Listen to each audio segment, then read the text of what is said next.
It would be good if this happened earlier. Xianxia helplessly tidied up the mess. After the 9th princess finished drinking the soup, she thought for a moment, and her expression suddenly changed. She pounced towards Xianxia again. When you brought me back from the wilderness, what did you see that you shouldn't have seen? I'll bite you to death. Xianxia blocked with her left arm, and she hung on Xianxia's body. She bit and gnawed on Xianxia's arm with her sharp teeth, completely forgetting her noble identity. Why are you still biting? Xianxia raised his right hand. Pa! Fuck! How could this be so easy? Xianxia was stunned, and the 9th princess was also stunned. The 9th princess covered her right butt and hastily retreated to the foot of the bed. She grabbed a corner of the quilt with both hands and looked at Xianxia with a complicated gaze. She whispered, "You said you wouldn't hit me, you cheated." Looking at her performance, Xianxia was even more shocked. This damn girl. She hasn't been touched by a single finger since childhood. Could it be that she has a tendency to be abused? The princess grabbed the horn and said angrily, "You wiped it for me." Yes. Xianxia's voice was very deep. The princess lay on the bed and cried. No matter how Xianxia tried to enlighten her, she didn't listen and just cried endlessly. Xianxia really couldn't persuade him, so he could only go back to the manor and look for the little maid. When Xianxia said that the princess kept crying, but did not explain the reason, the little maid clearly misunderstood. Her eyes also turned red and she choked. The princess is also very bitter. What's going on? Xianxia frowned and asked, "What's so bitter?" The maid hesitated and whispered, "Young Master Xiang, please follow me." When the two of them reached a deserted place in the garden, the maidservant became courageous and said, "I have something to tell you. I hope you won't let the princess know." Actually, the princess insisted on not leaving because she was waiting for someone. Waiting for who? Xianxia said. The maid lowered her voice and said, "She's waiting for Xianxia. Wait for me? I mean wait for the Haotian Empire of Xianxia." Xianxia was stunned and almost spilled the beans. Could it be that the matter of him coming to participate in a secret mission had been exposed? Did the 9th princess find out? Shouldn't be. There are only 3 people in this world who know about this matter. One is Elder Shi Beihong, one is the 6th prince, and the other is Mr. Jing Wuchen. But even if she was truly exposed, why would she wait for him? Xianxia felt that this matter was getting more and more strange. The maidservant whispered, "Your Highness loved martial arts the most in her life. Ever since the last joint examination of the 12 sects, she has secretly given her heart to young Master Xianxia. Not long ago, Her Highness the Princess even disguised herself and sneaked out of Haojing. She went to the Haoran sect to look for young Master Xianxia 3 times, but all 3 times she missed. She met Xianxia? Xianxia didn't know what to say. He hadn't expected such a situation. It was truly unexpected. The maidservant shook her head. Of course not. Xianxia asked again. Then has Xianxia been arranged in the bride team this time? Why does she have to wait for Xianxia? Actually, I didn't. The maidservant sighed. Your Highness has always had a sliver of luck in her heart. She always fantasizes that even if there is a 1 in 10,000 chance, young Master Xianxia might coincidentally come to Haojing. She usually pretends to be a man whenever she is free and wanders around Haojing, hoping to meet young Master Xianxia, because she knows very well in her heart that she is going to the 9 Firmaments continent to get married this time. Perhaps after leaving Haojing this time, she will never be able to return in this lifetime. She will never have the chance to see young Master Xianxia again. But Xianxia is a member of the Haoran sect. Why would he come to Haojing to run around? Xianxia said.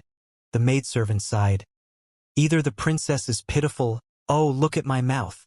The maid hurriedly slapped her face and said, Young Master Xiang, don't tell anyone about this. Otherwise my life will be in danger. The reason why I brought it up with you is because I hope you can understand the reason. There is a reason why she lost her temper when she treated Her Highness a little more on the way here. I see. You can go down.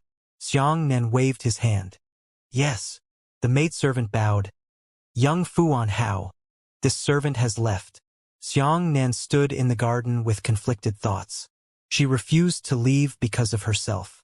It was a coincidence that he had had so many conflicts with her that he didn't know how to end up in such a state. However, she was right here. Even if she waited for a lifetime, it would be impossible for her to wait for Xianxia. If she continued to wait, she didn't know how long it would take for her to leave. Forget it. Don't do anything. Xianxia gritted his teeth. What? You're Xianxia?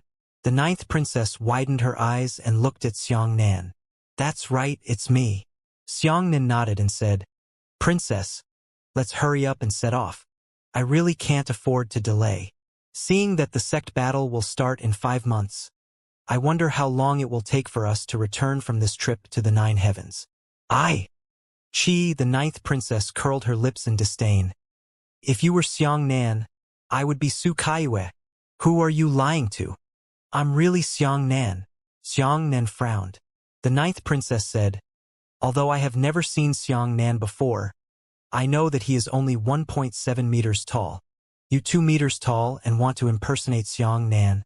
So why don't you put in some effort? Are you leaving or not? Xianxia said angrily.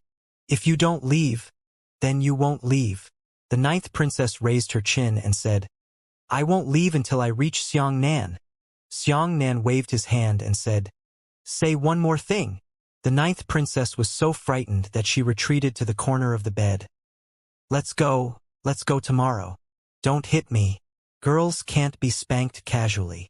Xianxia said angrily, Pack your things and leave tomorrow. Let's set out immediately. Why are you so fierce? The ninth princess muttered in a low voice, but then she remembered that she would never see Xianxia again, so she couldn't help but cry. This isn't over yet. I have to beat you up today. Xianxia wanted to rush up. The ninth princess immediately wiped away her tears and said pitifully, I'm not crying anymore. Look, besides, even if I want to continue waiting, sixth brother won't let me go. Xianxia sighed. The next day, Xianxia brought the ninth princess back to the manor and ordered her to leave immediately. At the same time, 5 other mysterious young men also appeared. These people were also responsible for escorting and guarding the pro team, but they came from the sect. Like Xianxia, they were secretly sent over. These people were at the 9th level of origin return, and had been hiding in the shadows until now. Before the group set off, the 6th prince summoned Xianxia again. This mission is very critical.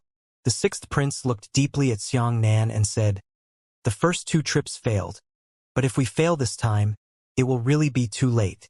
Once the sect battle is over, the influence of the profound sky sect and the flying cloud sect will be unbearable.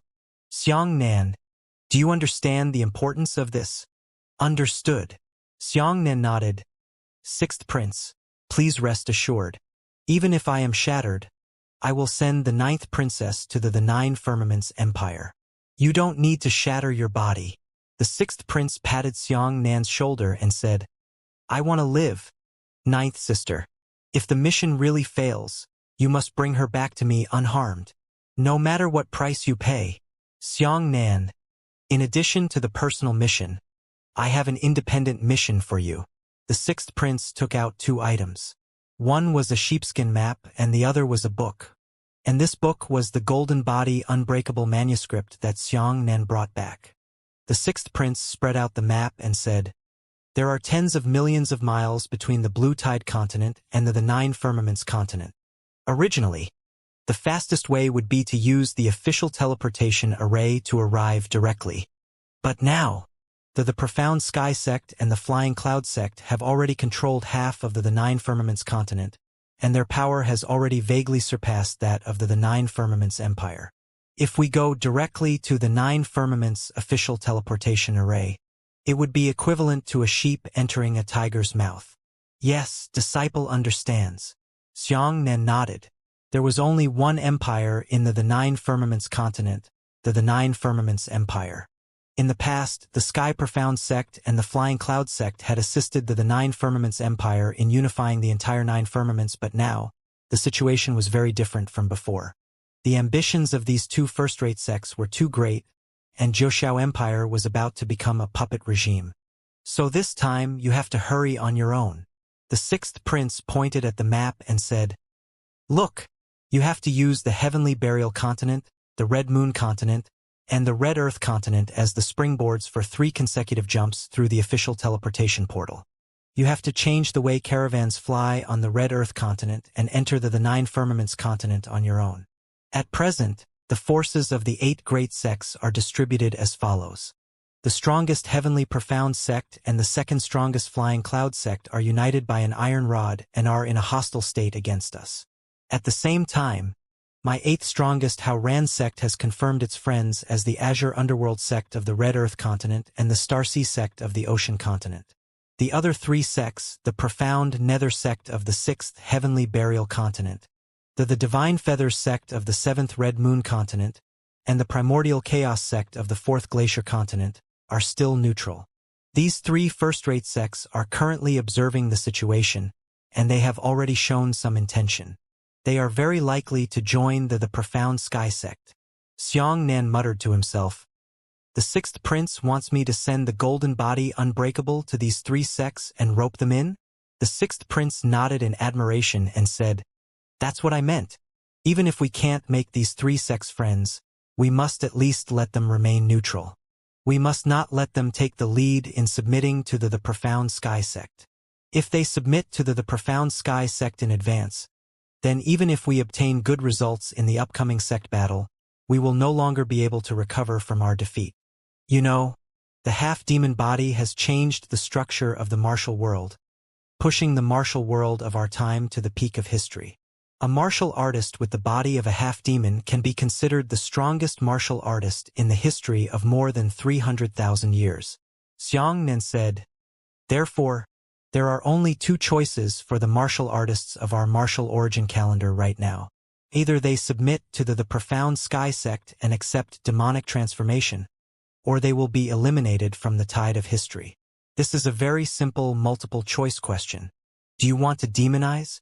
Everyone else is demonized. Only you are not demonized. Then you are far from being a match for a demonized martial artist.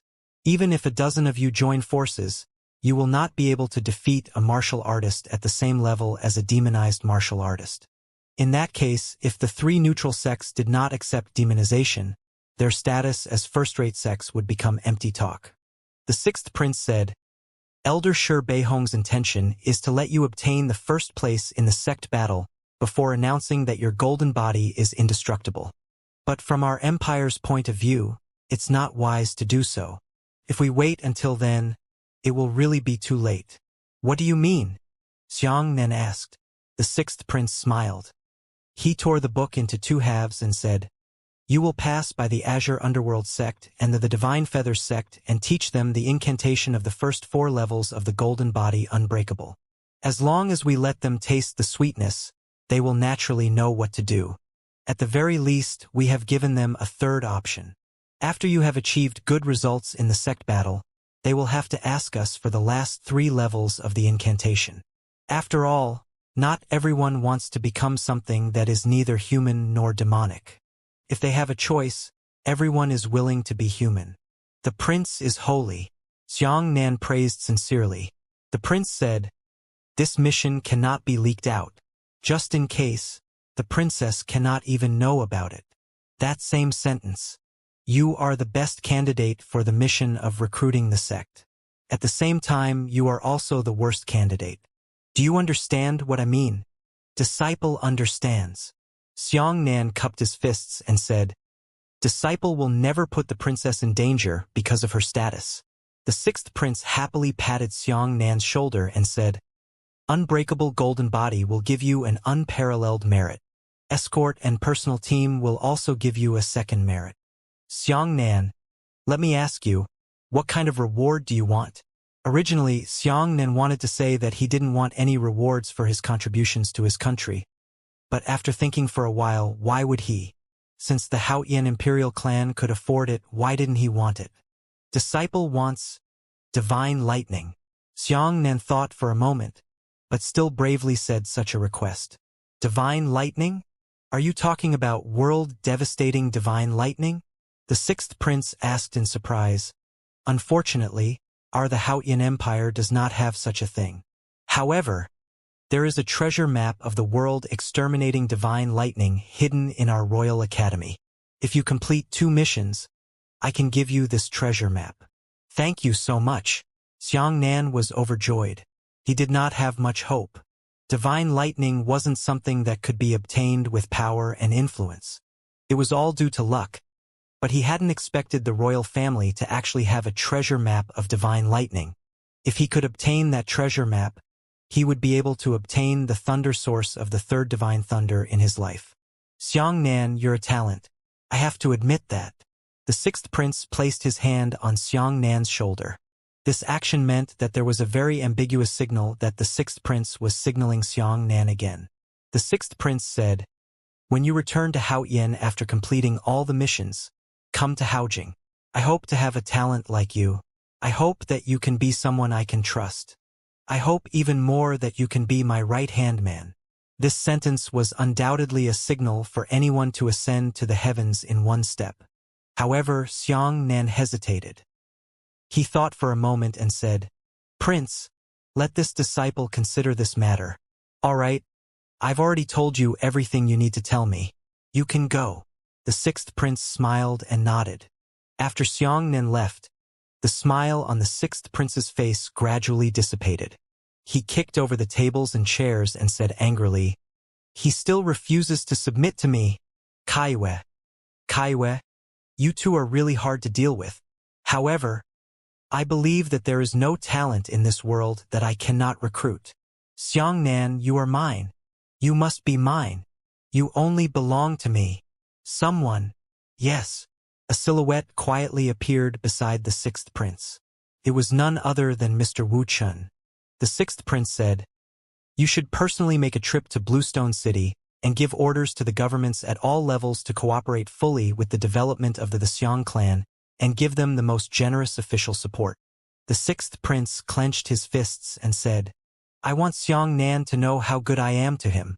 I want him to be grateful to me, so that he can't bear to refuse me anymore. This subordinate understands." Mr. Wu Chen's figure flashed and disappeared. At this moment, the figure of a woman flew out of the ring worn by the sixth prince. That woman looked like some kind of spirit body, but upon closer inspection, one could tell that she was an extremely frightening grade artifact spirit. "Master!" The artifact spirit was translucent. She slowly floated in the air and smiled. "Since you already have Mr. Wu Chun, why bother trying to rope in a Xianxia who is only at the heaven origin realm?" The sixth prince looked up at the sky with his hands behind his back and said, "Although Wu Chun is fine, he has already reached the peak. There is no room for further development. Xianxia is different. I can feel that Xianxia and I are the same kind of people. Only people like me can see Xianxia's potential. I will definitely be the king of the entire world in the future, and I believe that Xianxia will also be the king of the entire world of martial arts in the future. Ordinary people don't deserve to experience this feeling between us. Mediocre people don't have the qualifications to do so. I want him. I want him. Does this count as sympathy?" The artifact spirit smiled. Haojing military base. The army did not enter the city. This was the iron law of all dynasties. The Haojing city was guarded by the Guards Legion Corps, and the one responsible for protecting the periphery of Haojing was one of the trump cards of the military, the Haojing Guards Corps. Military leaders of all levels lived in Haojing City, but the military headquarters was located outside of Haojing City, a large city called Heavenly Chasm. The largest official teleportation array was located in Heavenly Chasm City. If someone from another country with ill intentions came here through the official teleportation array, they would be immediately suppressed by the military. Of course, in addition to this, there were also a large number of civilian teleportation formations scattered all over the world, the vast majority of which were in a state of desolation. When the people from the Profound Sky sect came to the Blue Tide continent, part of them came from flying ships that crossed the ocean, and some came through unknown and buried folk teleportation formations. Their team had already set off. Soon, they left Haojing and arrived at Heavenly Chasm City. Tens of thousands of kilometers away from Heavenly Chasm City, heavily guarded patrols had already begun to appear. That was truly impervious to the wind. Not even a single mosquito could fly in. As a young master, Xianxia naturally received special treatment. In the entire team, only he and the princess could enjoy the carriage. The other 5 mysterious origin realm experts were riding road-type demonic beasts themselves. The rest of the royal guards immediately ran with their legs.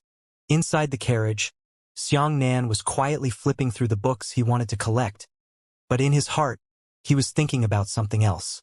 At the first stop, he had to enter the heavenly burial continent and find a way to contact the dark underworld sect. This was not an easy task to accomplish. Firstly, the Xianming sect was neutral. Whether it was the heavenly profound sect or the Haoran sect, they were all repulsive. How could they be persuaded to accept the golden body unbreakable art? This was a difficult problem. It's not that if you take a treasure and give it to someone, they will definitely take it. They have to consider the profound meaning behind accepting your gift. That was why his golden body was invulnerable. In fact, it could be considered a hot potato-like existence. Miss, we're here. In front of him, a guard disguised as an ordinary martial artist announced loudly. I see. The 9th princess opened the curtain and looked outside. They had officially entered the city gate of Heavenly Chasm City. Take this order and go find the generals in charge of the teleportation formation. Let them give me half an hour of usage rights. The princess faintly handed out a letter. The teleportation portal was incomparably precious. The merchants of various large clans wished to trade with other continents, and this official teleportation portal was incomparably important. Half an hour's use right was like a lion's mouth. When Xianxia heard the sound, he looked back. His team disguised as a caravan, followed by 20 carriages filled with expensive materials from the Haotian Empire. However, these 20 carriages only needed less than a minute to teleport away. Half an hour is really Xianxia's side. By the time they arrived at the teleportation array, there were already tens of thousands of merchants and martial artists waiting in line to use the teleportation array. They were cursing angrily in the streets. Xianxia jumped out of the carriage and took a look. He couldn't help but be shocked by the size of the teleportation array.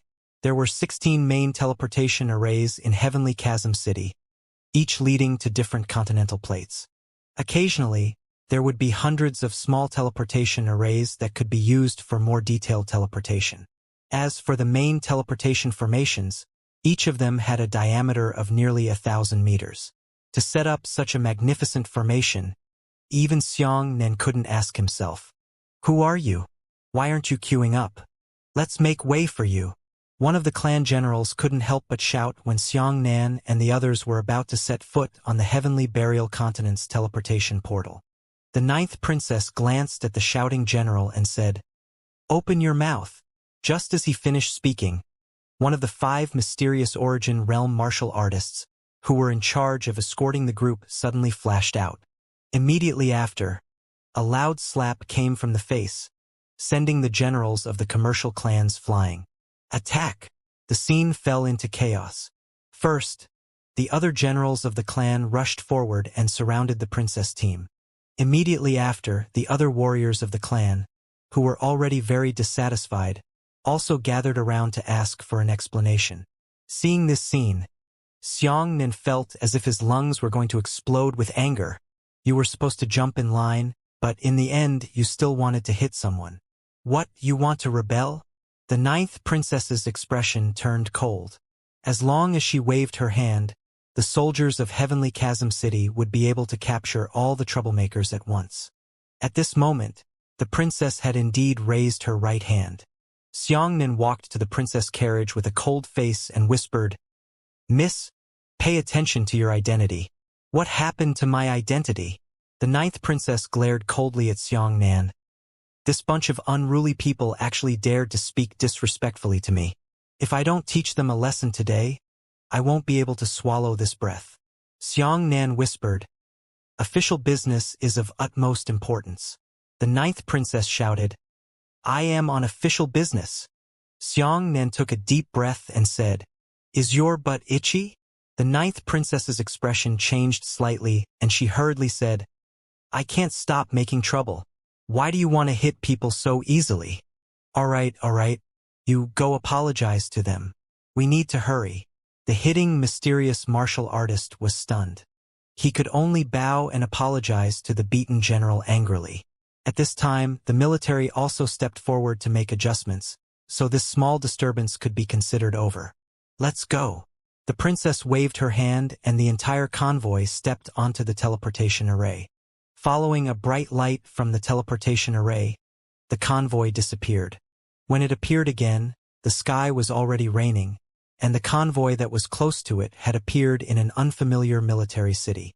This place was the Heavenly Burial Continent. Xianxia glanced at the sky and said, "Our Haotian is still in the morning, and it's already night in the Heavenly Burial Continent. Miss, find a place to settle down first. Heavenly Burial Continent, Burst of Light City." If one wanted to use the official teleportation array of Burst of Light City to make a spatial jump and arrive at the next destination, the Red Moon Continent, one had to contact the local authorities and go through the relevant formalities. It'll take a while. And this little bit of time was the opportunity for Xianxia to communicate with the Xianming sect. At this moment, the City of Light was extremely lively. Firstly, the sect challenge was getting closer and closer, and all the continents were celebrating. Secondly, it was because Burst of Light City was going to hold a pill martial convention in 2 days, and the organizer of this conference was the Dark Underworld sect. Different regions are divided into different geomorphic features. This Xianming sect was the only one of the 8 great sections. And Xiandao cultivators like to play with some strange things, including pills, puppets, and some fun gadgets. With the Xianming sect as the leading sect, the entire Heavenly Burial Continent was also filled with profound Dao techniques. Even ordinary people had a few special profound Dao toys in their hands. As the convoy walked on the streets of Burst of Light City, they quickly experienced the unusual prosperity. Beautiful female puppets came and went on the busy streets. They were either holding fine wine in their hands or holding invitations from various clans to hold banquets to recruit experts in martial arts and profound arts. Tisk, these women are so beautiful. Unfortunately, they are all dummies. The princess was playful and kept opening the curtains to look around. An enormous land-traveling flower boat slowly passed through the middle of the street. On top of this flower boat was a large and frightening pill refining furnace. The people on the ship kept pouring all kinds of sweet herbs into the pill furnace. When the pill furnace exploded, candy flew everywhere. Countless pedestrians and children followed the flower boat all the way, joyfully competing for candy to eat. "This place is really interesting." One of the guards relaxed and chatted with the other guards with a smile. Hurry up and get me some candy. I want to eat it too." The princess cried out excitedly. The 2 guards looked at each other and smiled, then immediately rushed out. Xianxia shook his head speechlessly. He thought to himself, if he waited for the princess to have enough fun and then went to the inn, he didn't know how long he would have to wait. "Young miss, I'll go contact the inn. I'll come back to pick you up after I've made the arrangements." Xianxia instructed and left on his own. The City of Light was very big. Since there were 2 grand events to be held recently, it was filled with people. Xianxia had found more than 20 top-notch inns in a row, but there weren't enough vacant rooms. With their fleet size, the princess had to own one. As a young master, Xianxia also had to own one. 5 mysterious experts shared one room, and the rest of the guards had more than 100 people, so they needed at least 10 large rooms. Xianxia could only speak ill of it and spend a lot of money to make those who had already booked the room willing to give it up. The inn that Xianxia booked was called 100 Flowers Welcoming Customers. Its scale was grand, and it was a very famous existence in Burst of Light City. After Xianxia had finally booked the room and arranged the beast pen, before he left the hall, he suddenly noticed a small wave of mysterious people walking in. There were a total of 4 mysterious people, and each of them was dressed in black robes with black veils covering their faces. For heavenly rooms, a black-clothed man patted a bag of gold coins on the counter. "Sorry, guest. Our last room has already been reserved by this young master." The shopkeeper hurriedly smiled and pointed at Xianxia. The four of them turned to look at Xianxia at the same time, and Xianxia was also looking at them. These four people possessed a very peculiar temperament. According to Xianxia's personal judgment, these four people should all be experts in the cultivation of the sky origin realm, and each of them was at the heaven origin realm.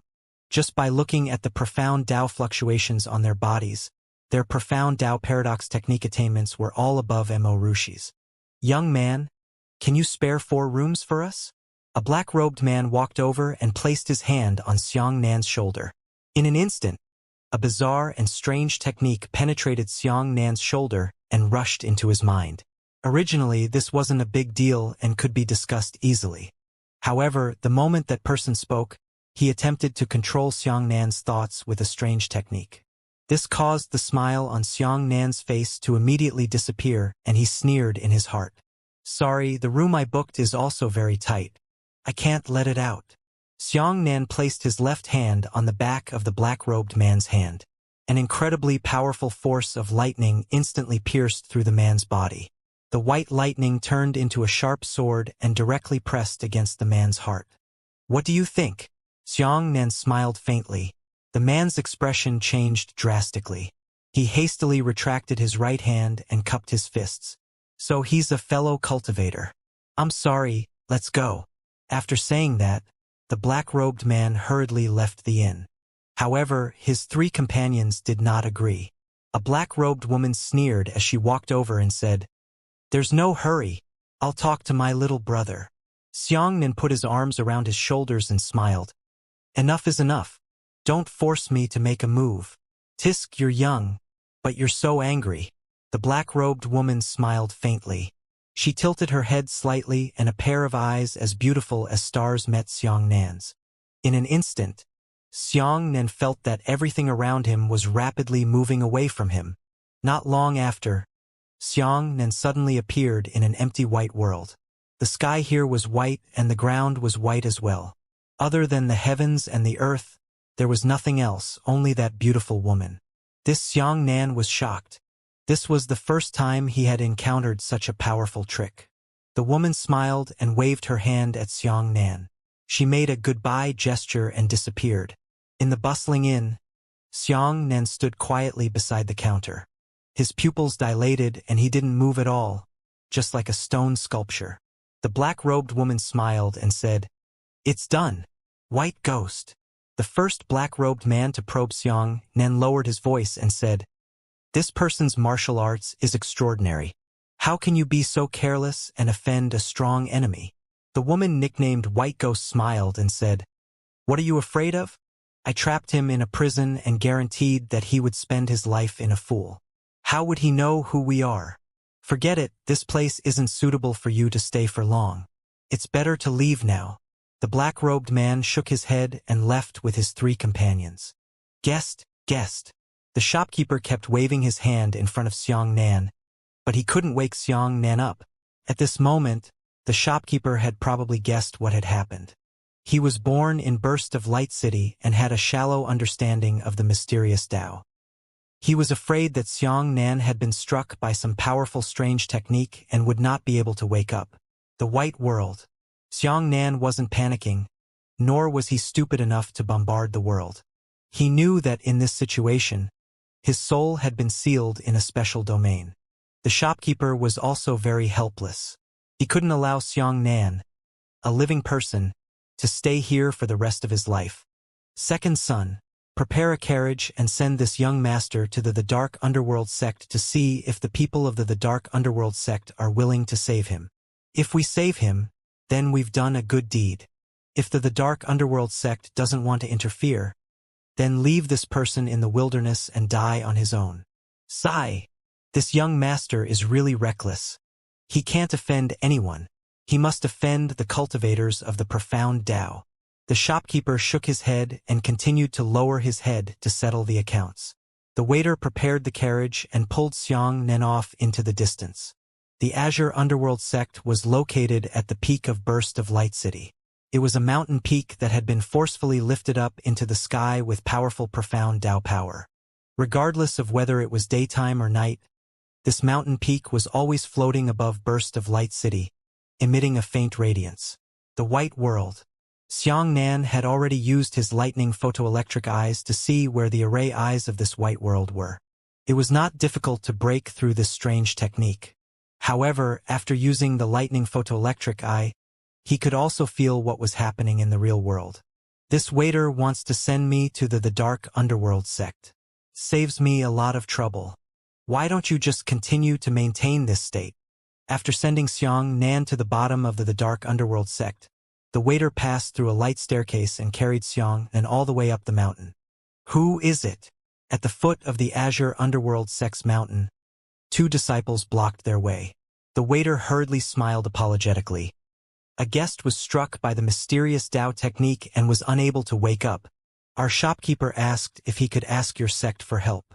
The 2 disciples looked at each other and smiled. One of them said, "Hurry up and carry them away. Our profound nether sect is not a medical center. How can we just casually enter?" Wait!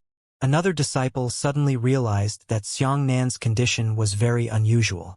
He hurriedly said, "Senior brother, look, this person's expression seems to be a little abnormal. The one among them is not an ordinary illusion technique. Let me see." Another disciple hurriedly approached and removed Xianxia's eyelids. After looking into Xianxia's eyes for a while, he sucked in a breath of cold air and said, "Sly technique. Hurry up and invite master.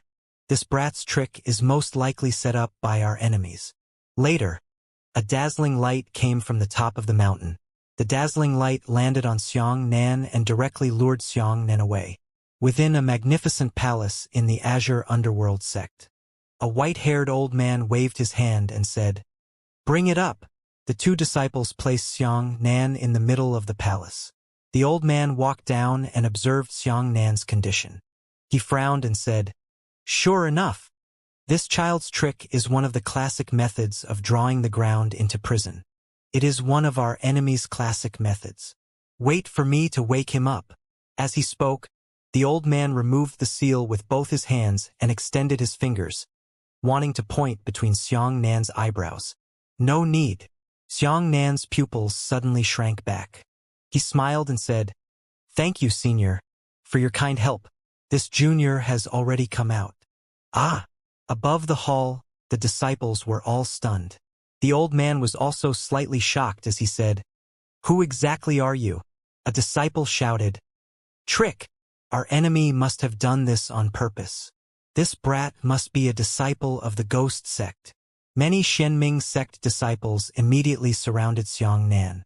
Ghost sect. Xianxia's heart skipped a beat when he heard these 2 words.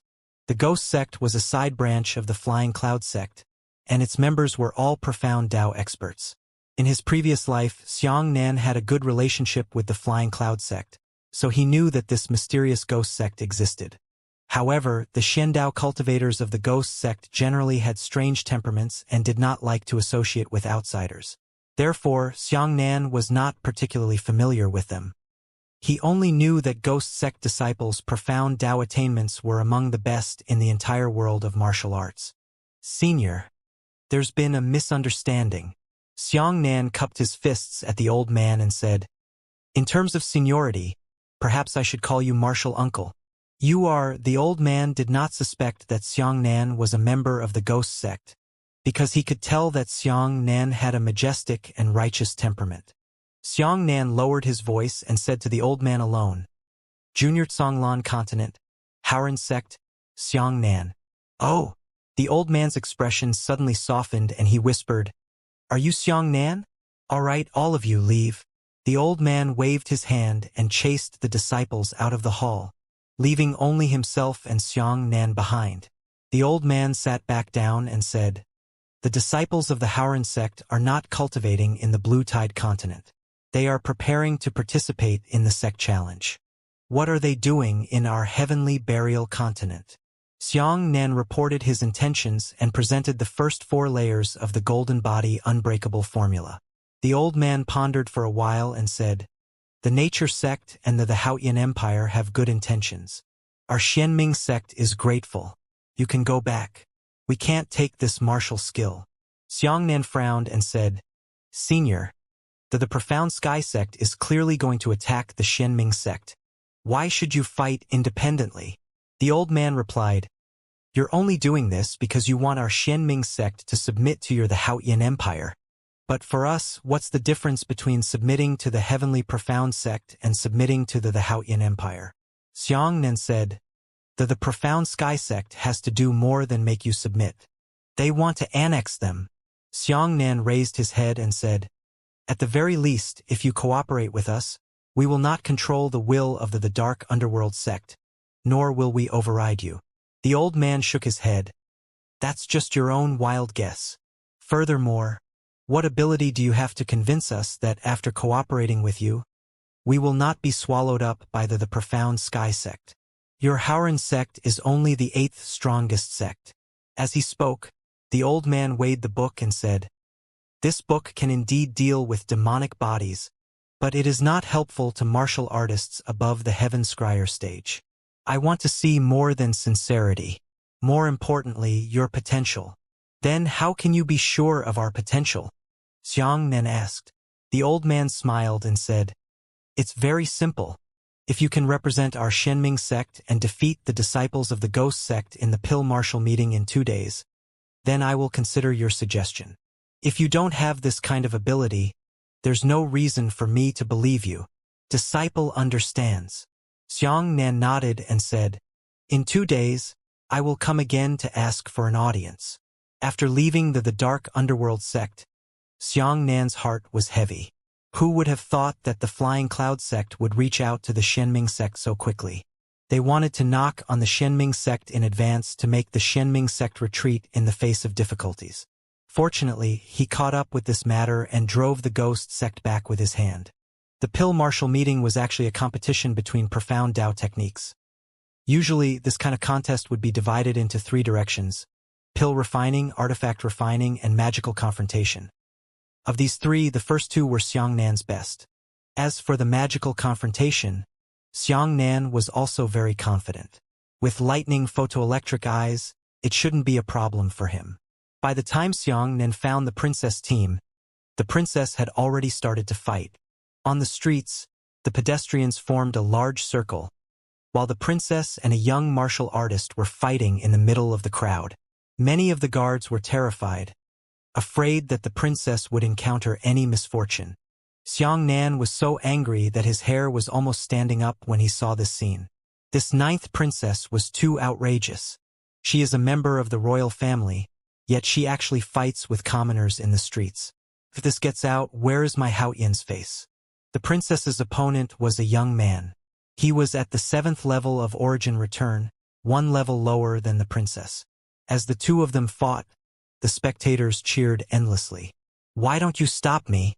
Xianxia came to the side of the guard and scolded him in a low voice. All of the guards hurriedly stood at attention, but all of them had bitter expressions on their faces. One of the guards whispered, Sir Young Fu, this young miss insisted on fighting. We didn't dare to stop a few heads, and the key point was that we couldn't stop them either.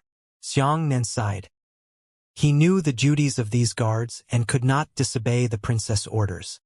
He looked at the 5 mysterious origin realm experts and thought to himself, the guards didn't dare to stop them. Are you all going to watch the princess make a fool of herself?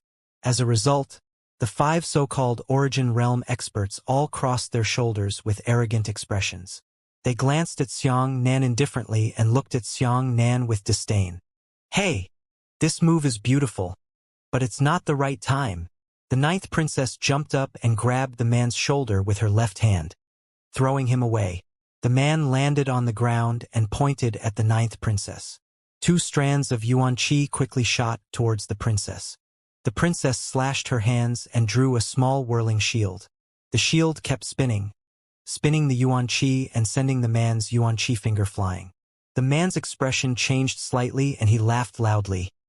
Not only is the girl beautiful, her skills are also so good. I have something interesting to play with. Why don't you join me in drinking and enjoying it? The man escaped from his embrace. A little puppet monkey crawled back and forth on the man's body with incomparable agility. Aya, how interesting. The princess was overjoyed and rushed forward to catch the monkey. Xiangnan grabbed the princess's arm and whispered, "Is it over? This brat has ill intentions. If you go with him, you will definitely be subdued by him. Chi, my martial arts ability is the best in the world. Who can stop me?" The princess curled her lips in disdain. When the man heard Xiangnan's words, he gave Xiangnan a sneer. He withdrew the little monkey and glanced in the other direction before turning around and leaving. On the other side of the crowd, a few men squeezed out.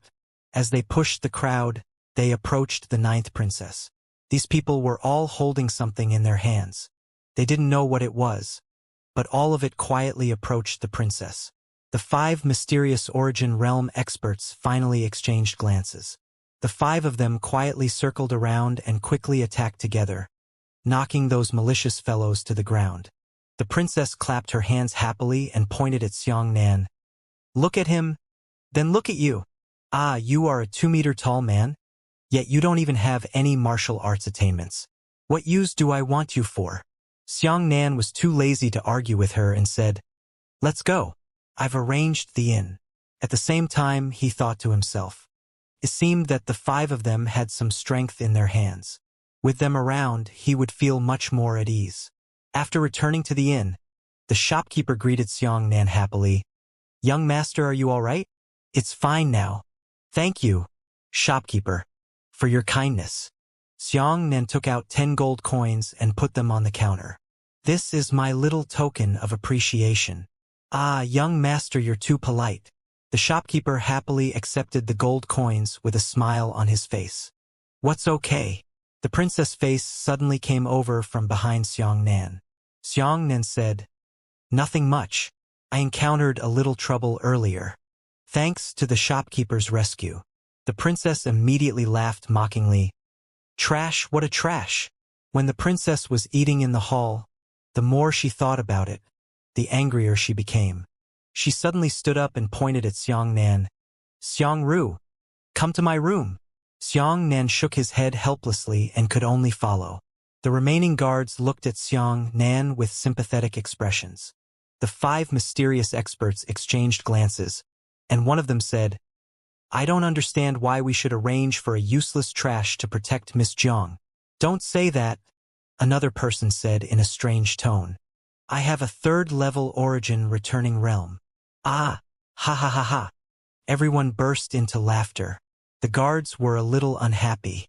Although they had only met for a short time, Xiangnan usually treated everyone well.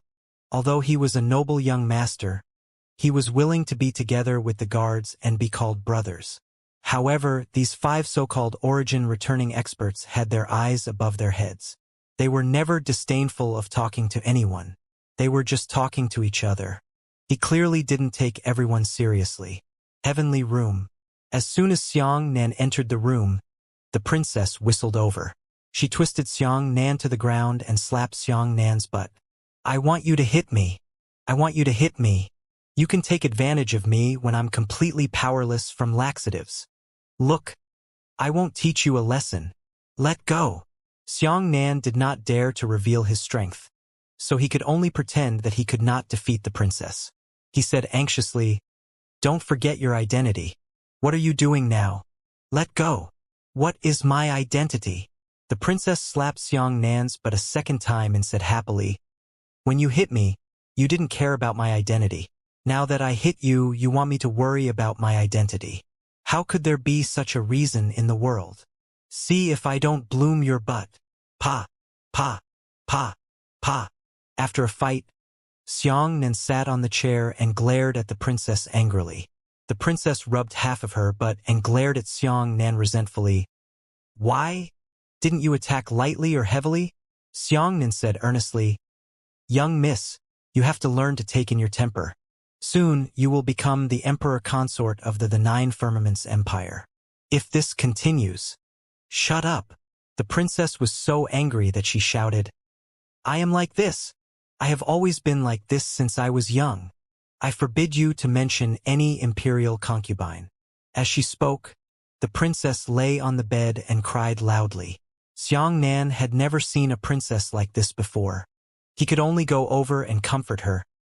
I'm not saying that you're not good. It's just, ha. The princess rolled over and her snow-white thighs grabbed onto Xiangnan's neck. She smiled and said, "You've fallen into the trap. I'll see where you can escape to this time. Xiangru, I'm going to strip you naked today and throw you out of the window. You dare." Xiangnan was furious. The princess said, "What do I not dare to do? If you have the guts, come and strip me. I'll see how many heads your the Xiang clan has." Xiangnan was so angry that he said, "There must be a limit to nonsense. I don't have any limits. How are you?" The princess laughed loudly and tore off Xiangnan's robe. The two of them immediately clashed. Although the ninth princess had some martial arts strength, every time she messed with Xiangnan, she subconsciously didn't use any martial arts methods. Perhaps she felt that Xiangnan's strength wasn't good enough, so it would be more fun to play with Xiangnan like this. "Damn it. Tear it apart. I'll let you tear it apart." Xiangnan jumped out of bed and took off all his clothes, leaving behind only one pair of shorts. "Come on.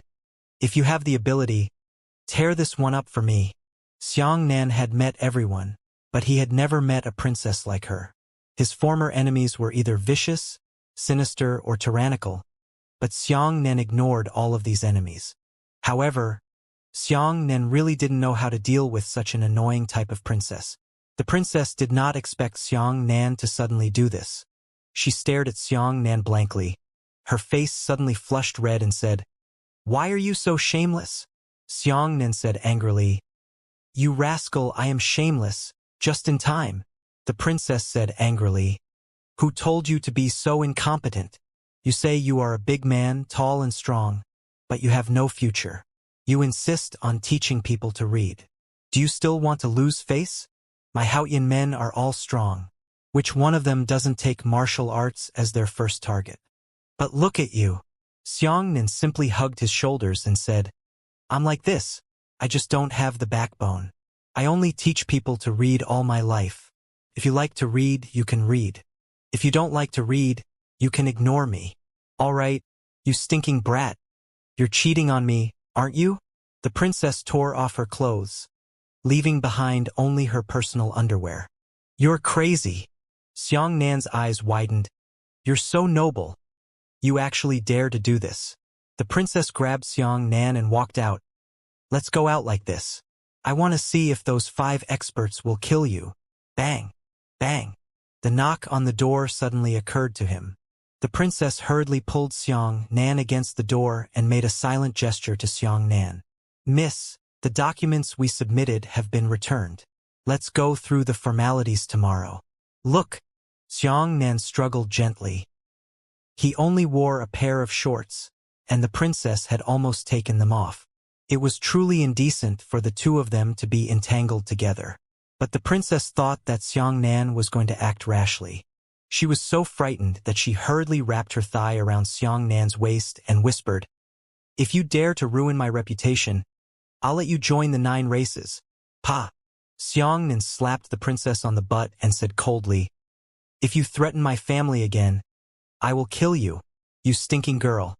The princess whispered, and her body immediately softened. "Miss, are you all right? Do you need me to come in?" "Don't come in," the princess hurriedly said. "Hurry up and leave." "I know." "Yes." The guard outside the door scratched his head in puzzlement and turned to leave. "Let me go." The princess glared at Xiangnan. Xiangnan said angrily, "Who let go?" "You are the one who surrounded me." The princess blushed and said, "I'm so mad at you." She hurriedly put on her clothes and jumped out of the window. Xiangnan was so shocked that he chased to the window and asked, "What are you doing?" "Who cares? I'll go play. Don't follow me. Otherwise, I'll beat you to death." The princess waved her hand and went into the crowd. "Oh my God!" Xiangnan supported his forehead and cried bitterly in his heart. Why did he feel that serving her was even more tiring than escaping from the western regions?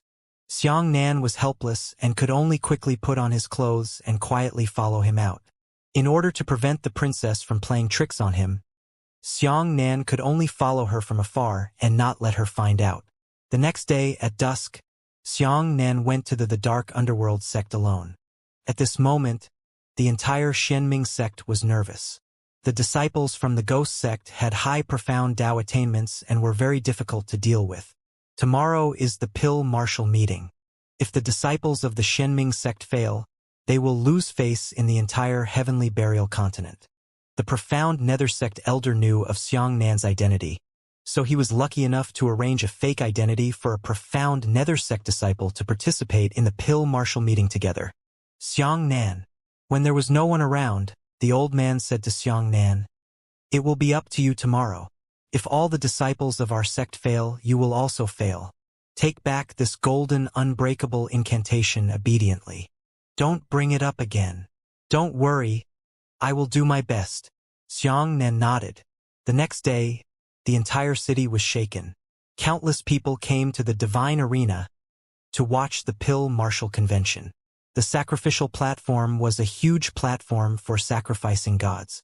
Every year, a grand sacrificial ceremony would be held here, and it could accommodate more than 100,000 people at the same time. Xianxia changed his appearance with a human skin mask and also wore the clothes of a disciple of the dark underworld sect to participate in this meeting. On the divine arena, the princess naturally wouldn't miss this lively scene. She happily ran around the crowd, feeling that everything was incomparably fresh. As a princess, she naturally couldn't wander around the Haoyan Empire normally. In fact, she was quite pitiful. When she encountered this big event today, the girl's temperament was immediately released. However, after suffering the pain of the guards, they all panicked and chased after her. "I don't know where that stinking Xiangru went. I'll teach him a good lesson later."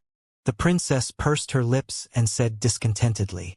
At this moment, a bronze gong sounded, and more than 100,000 people on the scene erupted with heaven-shaking cheers. "I declare that the Pill Martial meeting will officially begin." An elder of the dark nether sect floated in the sky. Lang Sheng shouted, "The first round of the competition, forging weapons. This time, there are a total of 19 Xiandao sect disciples participating in the competition. The one with the shortest time and the highest quality will be the winner." When the elder introduced the rules, Xianxia looked around. He first confirmed the princess' location and felt a little relieved. Immediately after, he searched through the many disciples participating in the competition. Sure enough, the 5 people from the ghost sect were among them.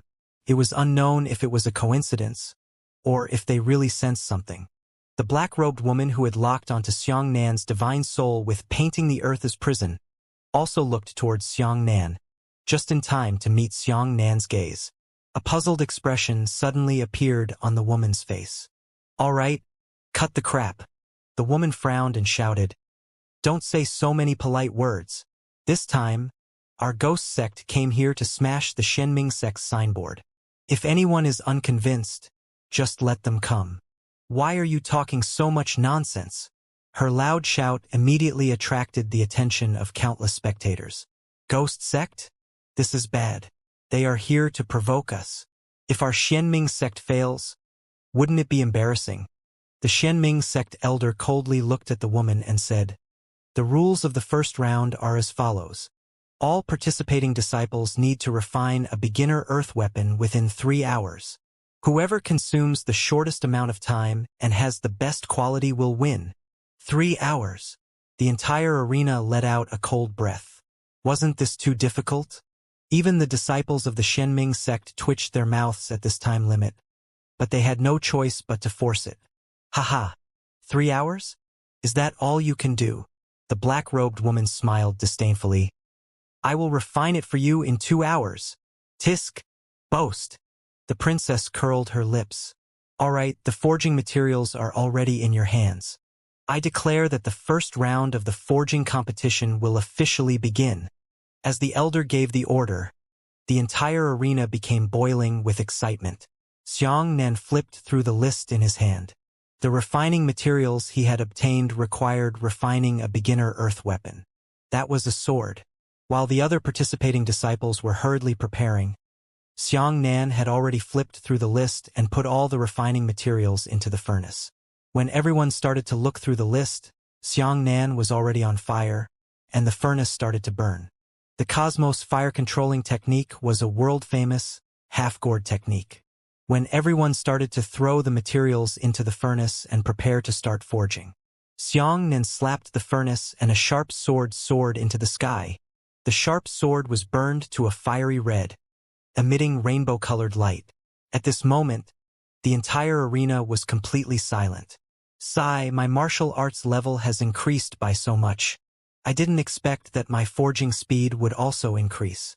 Xianxia didn't expect it to be so fast, so he wondered in his heart. Ha ha ha ha. While everyone was still in shock, the ghost sect girl suddenly burst into laughter. Her smile attracted everyone's attention. Even the Xianming sect elders frowned as they looked over. They didn't know what this woman was up to. The woman pointed at Xianxia from afar and laughed loudly. I didn't expect that the world-famous Xiandao sect, the Xianming sect, would actually resort to such despicable methods. Junior, pay attention to your words. And Xianming sect elder was furious as he shouted in a low voice. The girl from the ghost sect didn't care. She shook her head with a smile and said, Sigh, I really didn't expect it. Your profound underworld sect actually let a disciple use such despicable methods as cheating to win the competition because you're afraid of losing. Tell me, isn't this laughing off the teeth of the world? Huh? Cheating? The crowd stirred up, and the audience whispered in succession. Occasionally, a few cold snorts of disdain could be heard. The audience often didn't have much judgment. They couldn't tell who had cheated and who hadn't cheated. However, since a female contestant had said that there was a good chance that she had cheated, he thought that Xianxia's success in forging was simply too fast. Other than cheating, there was practically no other way to explain this astonishing result. Shameful, too shameful. To actually cheat in order to win. Amongst the crowd, there were already foreign martial artists shouting and cursing loudly. Do you think that Xianming sect disciple cheated? The princess asked the 5 experts beside her thoughtfully. The 5 of them hugged their shoulders and did not say a word. One of them thought for a moment and coldly snorted. In 10 minutes, train into a beginner Earth soldier. It wouldn't be strange if this happened to the Xianming sect's elders, but look at that disciple. He's clearly not even 20 years old. If he didn't cheat, I'm afraid it's hard to convince others. That's true.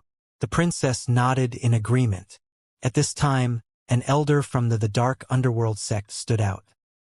He was about to speak when he discovered that Xianxia had waved his hand. Xianxia walked out of the blacksmith furnace with a smile. He smiled at the ghost sect girl and said, You said I cheated? Are you sure? Naturally, the ghost gate woman said. How accomplished can you be at such a young age? Do you think we are fools when we cultivate elementary earth weapons in 10 minutes? This time, the other contestants also denounced Xianxia. Xianxia smiled and said, If you say I cheated, doesn't that prove that you can't do anything about it? The ghost gate woman frowned, obviously unwilling to fall into a language trap like Xianxia's. But even if she didn't admit it, anyone could tell that this was the truth. However, in reality, even the other disciples of the Dark Nether sect did not speak up for Xianxia, because in their hearts, they were also unable to understand what Xianxia had done. Xianxia said, Since you said I cheated, why don't you tell me where I cheated? That's right. You said that he cheated, you must have proof, right? The princess didn't mind watching the fun, but she had to go against the crowd and shout loudly on the spot. The ghost girl sneered. What a joke. I found out you cheated. Do you still need to find a way? If I say so, if I say that a physician's medical skills are not good enough, do I have to practice my medical skills first? Yes. Xianxia nodded and said, What you said makes sense. Tell me, then, how can you believe that I'm not cheating? The ghost gate woman patted the furnace in front of her and said, Use my furnace and my ingredients to refine it again. Xianxia walked over with a smile and said to the woman in front of everyone, Are you sure you want to go this far? You must know that if I really refine it, your ghost sect will lose face to Grandma's house. Furthermore, it was you who took the initiative to come over and lose face. Why? Don't you dare? Are you threatening me? Do you want me to give up? The woman sneered.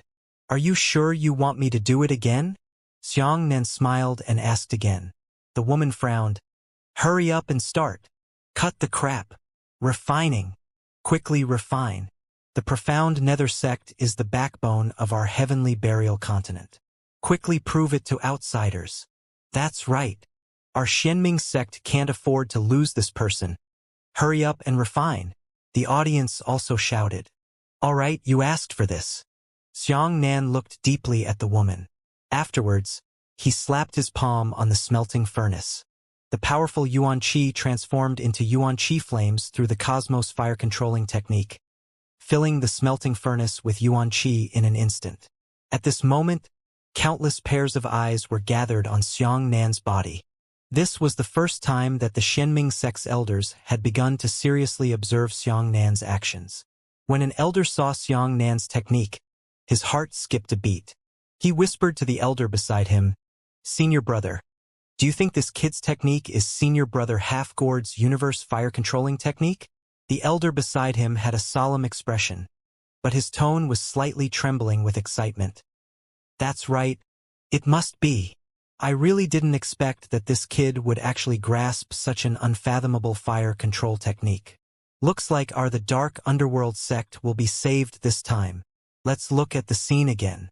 By the time Xianxia controlled the fire, the Ghost Gate woman's expression had already begun to change.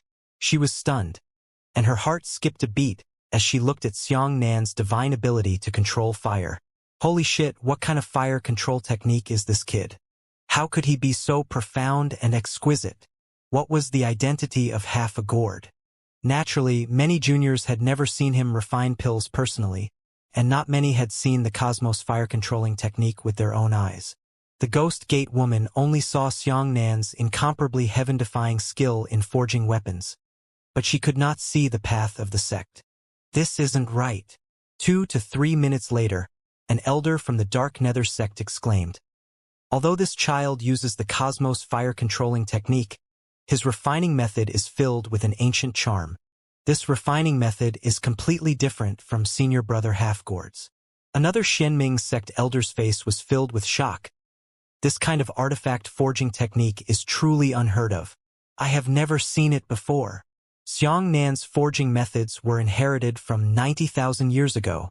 Few modern people could recognize it. 5 minutes passed.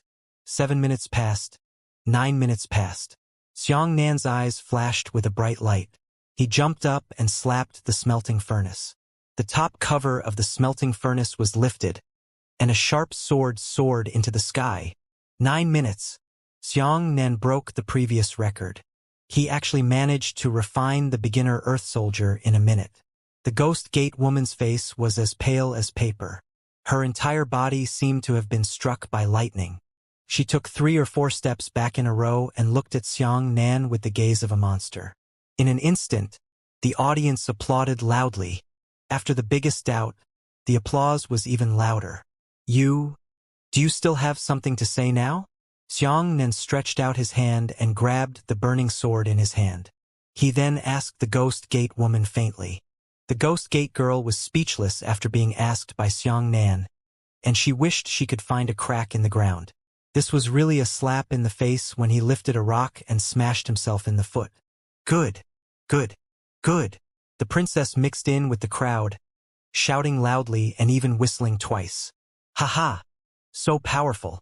The princess excitedly grabbed the guard beside her and shouted, Look at him! Look at him!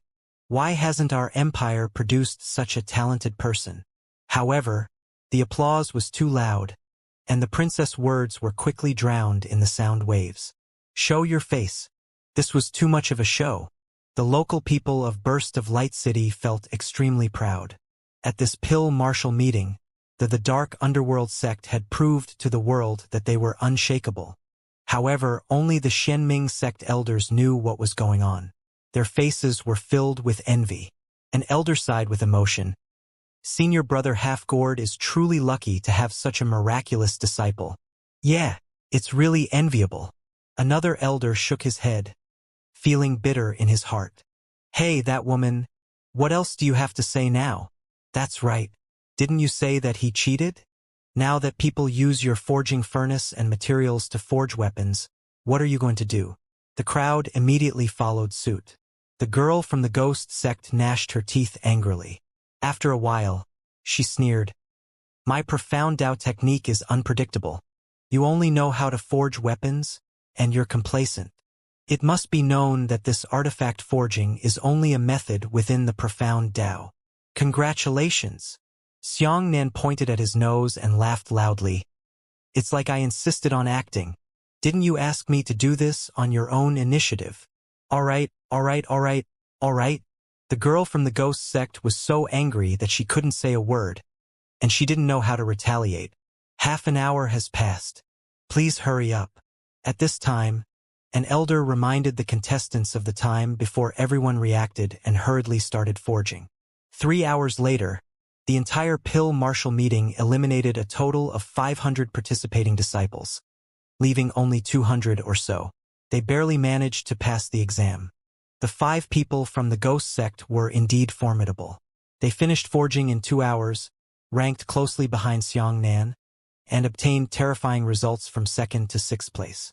But even so, the 2nd place Ghost Gate woman took an hour and 40 minutes. Her 2nd place was much weaker than Xiangxia's 1st place. Amidst the bustling cheers, the smelting session ended. More than 500 contestants left the arena, and 200 contestants entered the next stage, concocting pills. In terms of difficulty, refining pills was another level higher than refining weapons. After all, the refining materials were dead, and the pill refining materials were alive. Plants could also be considered living creatures. The enthusiasm of the spectators had risen to a new level. Although the refined pills would not be given to the audience, everyone was still shouting excitedly. The Shenming sect elder announced the rules. In the pill refining process, the contestants had to use a single pill refining material to refine at least 3 Tier 5 pills and advance to the top 50 under an unlimited amount of time. In other words, one batch of 3 pills. Low-grade pills were easy to achieve. A batch of over 100 pills was not new. However, the higher the grade, the harder it would be to produce more pills. This was especially true for Tier 5 pills. To be able to concoct a complete pill in one batch was considered quite good, let alone 3 pills. What was even more abnormal was that the pill recipe given by the Shenming sect was a Tier 5 rejuvenation pill. The rejuvenation pill was one of the most common and best practice pills, but there had never been a 5th-grade terrifying rejuvenation pill on the market. Normally, rejuvenating spring pills were only 2nd-grade pills. Even if they were rare in 3rd-grade pills, 4th-grade pills were even rarer. As for 5th-grade pills, Xianxia had never even heard of them. Ha! The disciples of the ghost sect were exceptionally happy. The ghost sect girl said excitedly, "Great! I didn't expect to get a Tier 5 rejuvenation pill recipe this time. This is one of the exclusive secrets of the Dark Nether sect." Another ghost sect disciple was also very happy. "Not bad. This is indeed a big harvest." "Ah, something's wrong." Xianxia looked at the pill recipe and was originally very happy. After he remembered the pill recipe, he would be able to refine a Tier 5 rejuvenation pill in the future. This grade of rejuvenation pill would definitely have an extremely terrifying healing effect. However, the more he looked at it, the more suspicious it was. The ingredients required for a Tier 5 rejuvenation pill were all rare in the world. This was true. However, the pill recipe said that it required 150 kinds of spirit herbs to refine the spring restoration pill, but the profound underworld sect only provided 159 kinds of ingredients. This pill recipe didn't give the names of 150 spiritual herbs, only the refining methods. In other words, 9 of the herbs were wrong. You need to remove it yourself. My God, Xianxia took a deep breath. If there was only one spiritual herb that was superfluous, then if he tried it one by one, he would have to try it at most 151 times. Now that there were 9 types of spiritual herbs, it would be a large-scale project if they were to try them out one by one in a stupid way. The most troublesome thing was that the Dark Underworld sect only provided 5 sets of spirit herbs to each contestant. In other words, if he failed 5 times, he would never have a chance again. This kind of test is simply abnormal difficulty. Xianxia was stunned. The other disciples also noticed this situation. In an instant, the entire Pill Martial Grand Meeting was filled with sorrow. The Xianming sect elder put his hands behind his back and smiled. An outstanding alchemist not only needs to grasp powerful alchemy skills, but also needs to grasp a full understanding of spiritual herbs. The Ghost Gate woman said angrily, "You are clearly deliberately making things difficult for us. Your Xianming sect is afraid of failure, so let's just let everyone fail together." Heh, what a good method. The tone of the Ghost Gate woman's voice was filled with mockery. The Xianming sect elder said indifferently, "If you can't do it yourself, don't blame others for being too talented." "What are you talking about?" The girl from the Ghost sect was furious. At this moment, Xianxia had already begun to distinguish between the spiritual herbs. 6th grade hemostatic grass, 6th grade tarsal bone flower, 6th grade snake blood flower, 6th grade. Tisk. Xianxia was speechless. These kinds of spirit herbs were also very common.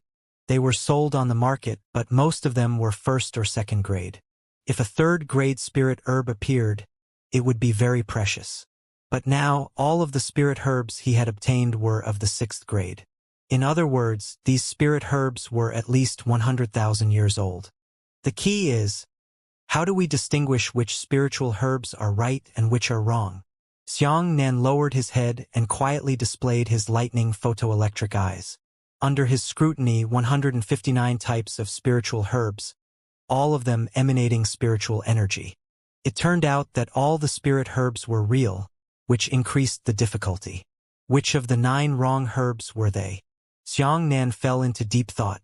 The entire Pill Martial meeting had also entered a stalemate. Up until now, no one had dared to refine pills. A Tier 5 rejuvenation pill required far more ingredients than an ordinary rejuvenation pill. Xianxia thought to himself, could the Dark Underworld sect really be so shameless? Could it be that just as the Ghost Gate woman said, they were planning to eliminate all the contestants? As many as 9 inappropriate herbs were mixed together, this was practically an incomplete screening process. Xianxia did not believe that anyone could complete such a test.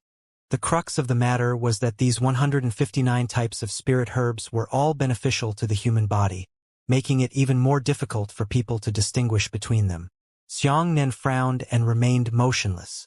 Although the Ghost sect's 5th prince was also very anxious, they found that Xianxia did not move, and their hearts relaxed slightly. What's there to be afraid of?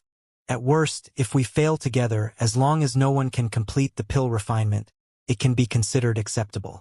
Xianxia thoughtfully glanced at the profound Nether sect's elder's seat. He thought to himself, if the Xianming sect deliberately wanted everyone to fail in refining pills, then there was naturally nothing to say, but what if that wasn't the case? If they were planning to let others win, then the 9 kinds of unwanted spiritual herbs they had given were clearly enough for everyone to fail. Could it be that he was thinking in the wrong direction? Wasn't there 9 kinds of unwanted spiritual herbs? At this moment, Xianxia suddenly slapped his forehead and scolded, "Why am I so stupid? I actually forgot about this matter." Senior Halfgord once said that when refining pills, some spirit herbs are destined to be used as sacrifices. The so-called give or take means that the 9 additional spiritual herbs are not necessary ingredients for pill refinement. Are they actually medicinal ingredients? Xianxia was overjoyed. He immediately threw all 159 kinds of spiritual herbs into the pill furnace. At this moment, the entire arena exploded. Everyone's gaze was focused on Xianxia alone. Are you kidding me? What's wrong with this kid? Did he really find a way? I don't believe it. He must be messing around. The ghost girl was dumbfounded. Let's see his joke. Apart from Xianxia, no one else started refining pills, so Xianxia naturally became the focus of everyone present. The profound Nether sect elders all looked at Xianxia hopefully. Rather than saying that this kind of abnormal examination was to make the pill martial meeting more exciting, it was better to say that they were deliberately considering Xianxia's talent. If they wanted to lean towards the nature sect and reject the heavenly profound sect, they had to see how great the potential of the nature sect was. The potential of a sect was naturally determined by its disciples. Xianxia glanced excitedly at the profound Nether sect's elder seats. and then immediately ignited a raging flame in the pill furnace. There are 9 kinds of medicinal herbs. We must find these 9 kinds of spiritual herbs. Xianxia stared fixedly at the pill furnace. With his terrifying divine thunder meridian talent, he could accurately sense the changes in 159 types of spiritual herbs. He used his lightning photoelectric eyes, and in the midst of this powerful gaze, Xianxia discovered how the large amount of spiritual herbs were mutually exclusive and attractive to each other. Slowly, he discovered a spirit herb. In the process of refining pills, its burning and melting speed was faster than other spirit herbs. This is redundant. Xianxia nodded and immediately separated the spiritual herb. In an instant, the medicinal power of the spiritual herb was immediately wrapped around the entire medicinal herb ball, and it had the effect of nourishing the spiritual herb ball. Then, Xianxia discovered that the melting speed of the 3 herbs was too slow. These 3 are also superfluous. Xianxia gave these 3 types of spirit herbs more flames to burn. The medicinal power of those 3 types of spirit herbs transformed into a sharp sword and directly pierced into the spirit herb ball. Afterwards, Xianxia discovered that the remaining spiritual herbs were melting at the same rate, making it difficult to use this method to screen them. The medicinal herbs must be complementary to each other. I have found 4 kinds of spiritual herbs that can be used as medicinal herbs, so the other 5 must be compatible with these 4 herbs. That's right. I don't need to look for those 150 kinds of spirit herbs. I just need to find another 5 kinds of spirit herbs that can be used to draw medicine. Xianxia muttered to himself, and discovered that under the effects of the 4 medicinal ingredients, 5 spiritual herbs had an extraordinary effect. The reason for that was because the 5 spirit herbs weren't involved in refining pills. Instead, they had a neutralizing effect. The effects of the other 4 herbs were relieved, so that their powerful medicinal effects wouldn't affect the other spirit herbs. Xianxia extracted all 5 types of spiritual herbs and used their medicinal power to make up for the powerful destructive power brought about by the 4 types of medicinal herbs. Immediately, the power of the 4 medicinal ingredients instantly diminished and became gentle. That's right. I found it. Xianxia was overjoyed. This was only the first step, and he was going to refine 150 kinds of spirit herbs into the spring restoration pill. Xianxia precisely controlled the flames and minutes passed. Cold sweat continuously fell from Xianxia's forehead. Everyone was completely silent. Everyone was sweating for Xianxia. Even the usually noisy princess now covered her mouth, feeling both nervous and excited. Gradually, 7 hours passed. Xianxia's eyes suddenly lit up. He jumped up and slapped the furnace with his palm. The pill furnace let out a loud boom, and the top lid opened, followed by a multicolored light that shot straight into the sky. Success! Everyone's eyes widened in shock. Whoosh, whoosh, whoosh. 5 translucent pills rushed out. Xianxia jumped up and quickly grabbed the 5 pills in his hand. He looked at the 5 pills again and saw that their surfaces were drenched in ripples of light, and a faint layer of fluorescence lingered around them. All right. An elder from the dark underworld sect couldn't help but clench his fists and cheer for Xianxia. 5! Ha-ha! It's 5. 2 more than the prescribed. The audience cheered happily. After 7 hours of dull refining, the atmosphere finally reached its peak. Impossible! The ghost girl gritted her teeth and screamed, "That's impossible! You must have known the correct pill recipe long ago." Impudent! The Xianming sect elders shouted in unison. One of the elders shouted, "Do you suspect that our Xianming sect is deliberately letting water go?" The ghost gate woman smiled sinisterly and said, "He was actually able to screen out all 9 kinds of unwanted spiritual herbs in one go. This is simply an arcane story." Xianxia smiled. "Who told you that there are 9 kinds of unwanted spiritual herbs? That's just your own preconceived ideas. Each of these 159 spirit herbs is not superfluous, but 9 of them are used as medicinal ingredients." "Nonsense, of course I know about the medicine," the ghost gate woman shouted. "However, there is no specific way to use the medicinal ingredients in the pill recipe."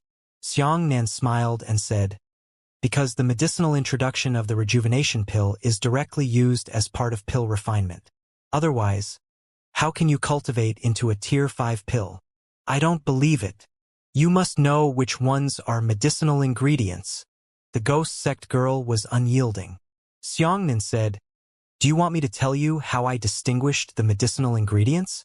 Immediately, Xianxia explained his specific selection process, so that everyone could hear it clearly and clearly. This child's mind is extraordinary. And Xianming sect elder nodded slightly. Everyone was hiding this method of selecting medicinal ingredients in their hearts. That was the most precious experience of an alchemist. Who would be willing to reveal it to the world? But Xianxia publicly announced it. However, the key point was that although everyone understood Xianxia's method of screening drug citations, no one was able to do so.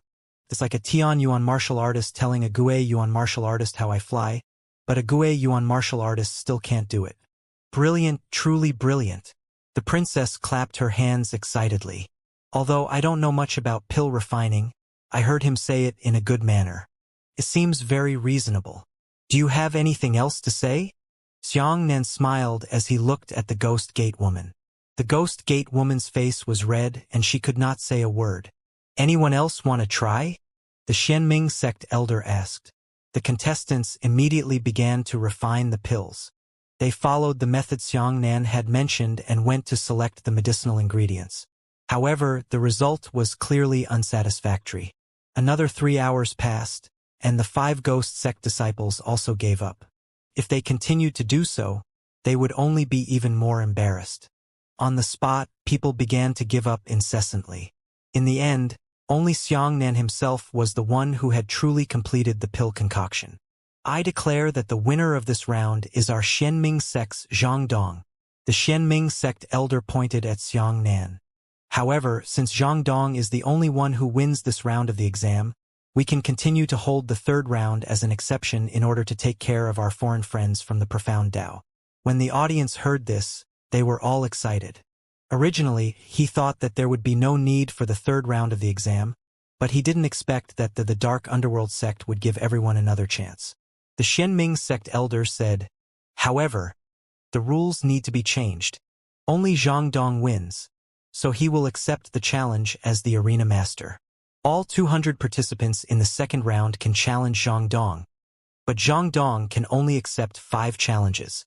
Who exactly is going to challenge you? You guys need to fight on your own. You need to compete for the 5 challengers. There's no need to compete. I'll challenge all of you by myself." The woman from the Black Gate stood up and shouted. "What? She's so arrogant!" The audience exclaimed loudly. The woman from the Black Gate shouted, "The 4 of you, wish me a hand." As she spoke, the Black Gate woman formed seals with both hands, while the other 4 Black Gate men jumped over and placed their right hands on the woman's shoulders, channeling their profound Tao power into her body. The Black Gate woman finished sealing and shouted, "Avatar leaving shadow technique." She slammed her palm onto the ground, and a 10-meter-wide array of light appeared on the ground. The moment the array appeared, a black wave blew out in all directions. Not good. Xianxia folded his hands and thought to himself, 9 Purities Cosmos Art. The 9 Purities Cosmos skill increased in effect with the advancement of a martial artist's cultivation realm. After the black wave blew out, a very strange scene occurred. However, before the 200 or so martial artists could react, they were blown away by the black waves. Immediately after, everyone's shadows were blown away. That's right, the shadow was blown away. As for the contestants who had lost their shadows, they instantly stood there dumbfounded, as if they had lost their souls. Sly technique! Many Xianming sect disciples shouted angrily. It really is a strange technique. The paradox technique surfaced in the profound Tao, and was even more sinister and vicious than the profound Tao technique. At the same time, it would cause serious consequences for the profound Tao cultivators themselves. The martial arts had evil arts, and the profound arts also had evil arts. Go! The woman slapped down with her palm and immediately ordered. After the shadows of more than 200 contestants were blown away, those shadows quickly flew back from all directions. Taking advantage of this opportunity, the other 4 black sect disciples took the lead in drawing out their sharp swords and rushed towards the contestants. 1 saber and 1 sword sliced off everyone's heads. Xianxia used his powerful 9 purities cosmos skill to suppress his own shadow. But when he saw this scene in front of him, his heart was filled with rage. What a crooked path, actually killing people in public. The 4 ghost gate men had already cut off the heads of 30 people. Such a bloody scene caused the commoners who were not martial artists in the audience to scream in horror. The 5 disciples of the ghost sect were all at the 1st level of the heavenly Yuan realm, while the contestants were all at the 5th to 9th level of the origin return realm. Regardless of whether it was in terms of martial arts or profound arts, they were no match for the ghost sect's 5 sons. However, this round of competition was called a magical confrontation, and killing people was not within the scope of the explicit prohibition. Only now did the Shenming sect elders feel regretful. Originally, the Pill Martial meeting was just a sparring, but who knew that the ghost sect's 5th son was so vicious? Do you need help? In the princess group, the 5 mysterious experts had already lit up their weapons. The princess was once in a blue moon. She shook her head and said, "Don't act recklessly. This is an open competition. We can't interfere." Humph! A mysterious expert coldly snorted. "Consider him a disciple of the ghost sect Lucky. On the divine arena." Xianxia's eyes turned cold, and he immediately released his flower finger, pushing all 5 ghost sect disciples into the air. The girl from the ghost sect laughed loudly. "Here comes the fox tail. Don't think that I don't know who you are. From the moment you came out, I knew that you were the kid in the inn. You are not from the mysterious Tao at all. You are a martial artist." "What?" Everyone was shocked. "If you have the guts, use this Buddhist profound art and kill me on the spot. I want to see what face your profound nether sect will have in the future to face the accusations of the world." The ghost sect woman continued to laugh loudly. "Zhang Dong can't." An elder from the dark underworld sect hurriedly shouted, "You can't use martial skills." Xianxia took a deep breath and stepped on the ground. A terrifying wave of Yuan Qi sent all the contestants flying, causing them to leave the divine arena. At this time, many of the shadows that were blown away flew back to the feet of the contestants. The contestants all patted their chests in fear. "Thank you, senior brother Zhangdong, for saving us. Great kindness is unforgettable. Thank you, senior brother, for your righteous action." Many contestants shouted at Xianxia gratefully. At this time, Xianxia withdrew his flower-picking finger and said to the ghost sect's 5 children, "You don't have to compete anymore. I'll name and accept the challenge of the 5 of you. Whoever goes first." The ghost gate woman said to the other 4, "If you leave, I will meet him." As she spoke, the ghost gate woman walked over to Xianxia and said, "I challenge you alone. If I lose, my other 4 junior brothers will not fight again." "Looks like your paradox is the strongest," Xianxia said. "Let me warn you. This is a magical confrontation. You can't use martial skills to kill me." The ghost gate woman sneered. "Of course," Xianxia nodded. "Show me what you have." "All right." The black gate woman formed a seal with both of her hands, then slapped her right hand on the ground and shouted, "Swell!" On the ground, a huge and gorgeous flower emerged out of thin air. Its petals opened and a 1-year-old doll appeared inside. The little doll opened its mouth to Xianxia and spat out a ring of sound waves. The sound waves of the ring were extremely strange. Wherever it passed, even the ground was blown open by a series of large craters. Xianxia immediately activated the 9 purities cosmos skill. The series of sound waves engulfed Xianxia, but they did not cause any harm to Xianxia. "I've finally experienced the feeling of fighting a low realm opponent with a high realm." The corner of Xianxia's mouth rose slightly. With his level 2 heavenly Yuan realm, he wasn't afraid of a heavenly Yuan realm black sect woman at all. The black door woman frowned slightly. Her right hand patted the little doll's head and shouted, "Soul-sealing wave! Whoa, whoa, whoa, whoa!" The sound waves that the little doll spat out had already turned gray. All the spectators felt unstable and drowsy.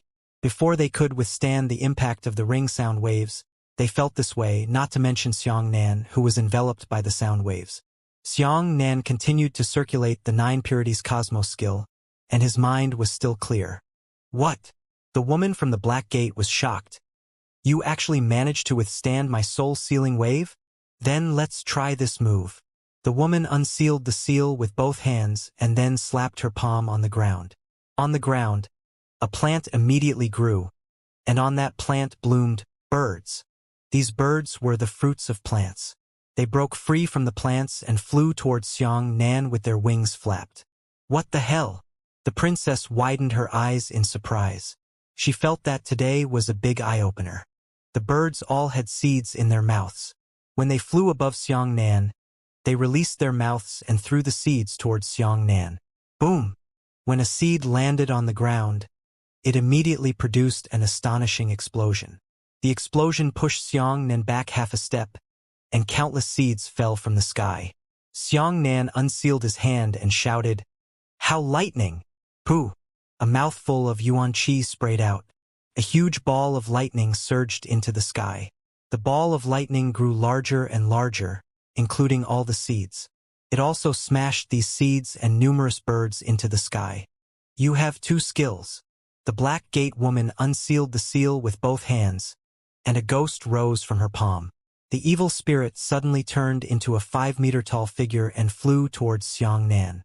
Xiang Nan's right hand trembled and a heavenly jade finger shot out. The evil ghost was hit by the heavenly jade finger and was immediately locked in midair, unable to struggle free no matter what. The woman from the Black Gate took the opportunity to successfully form another seal. Her hands, which had 10 sharp fingernails, were slowly sliding in the air.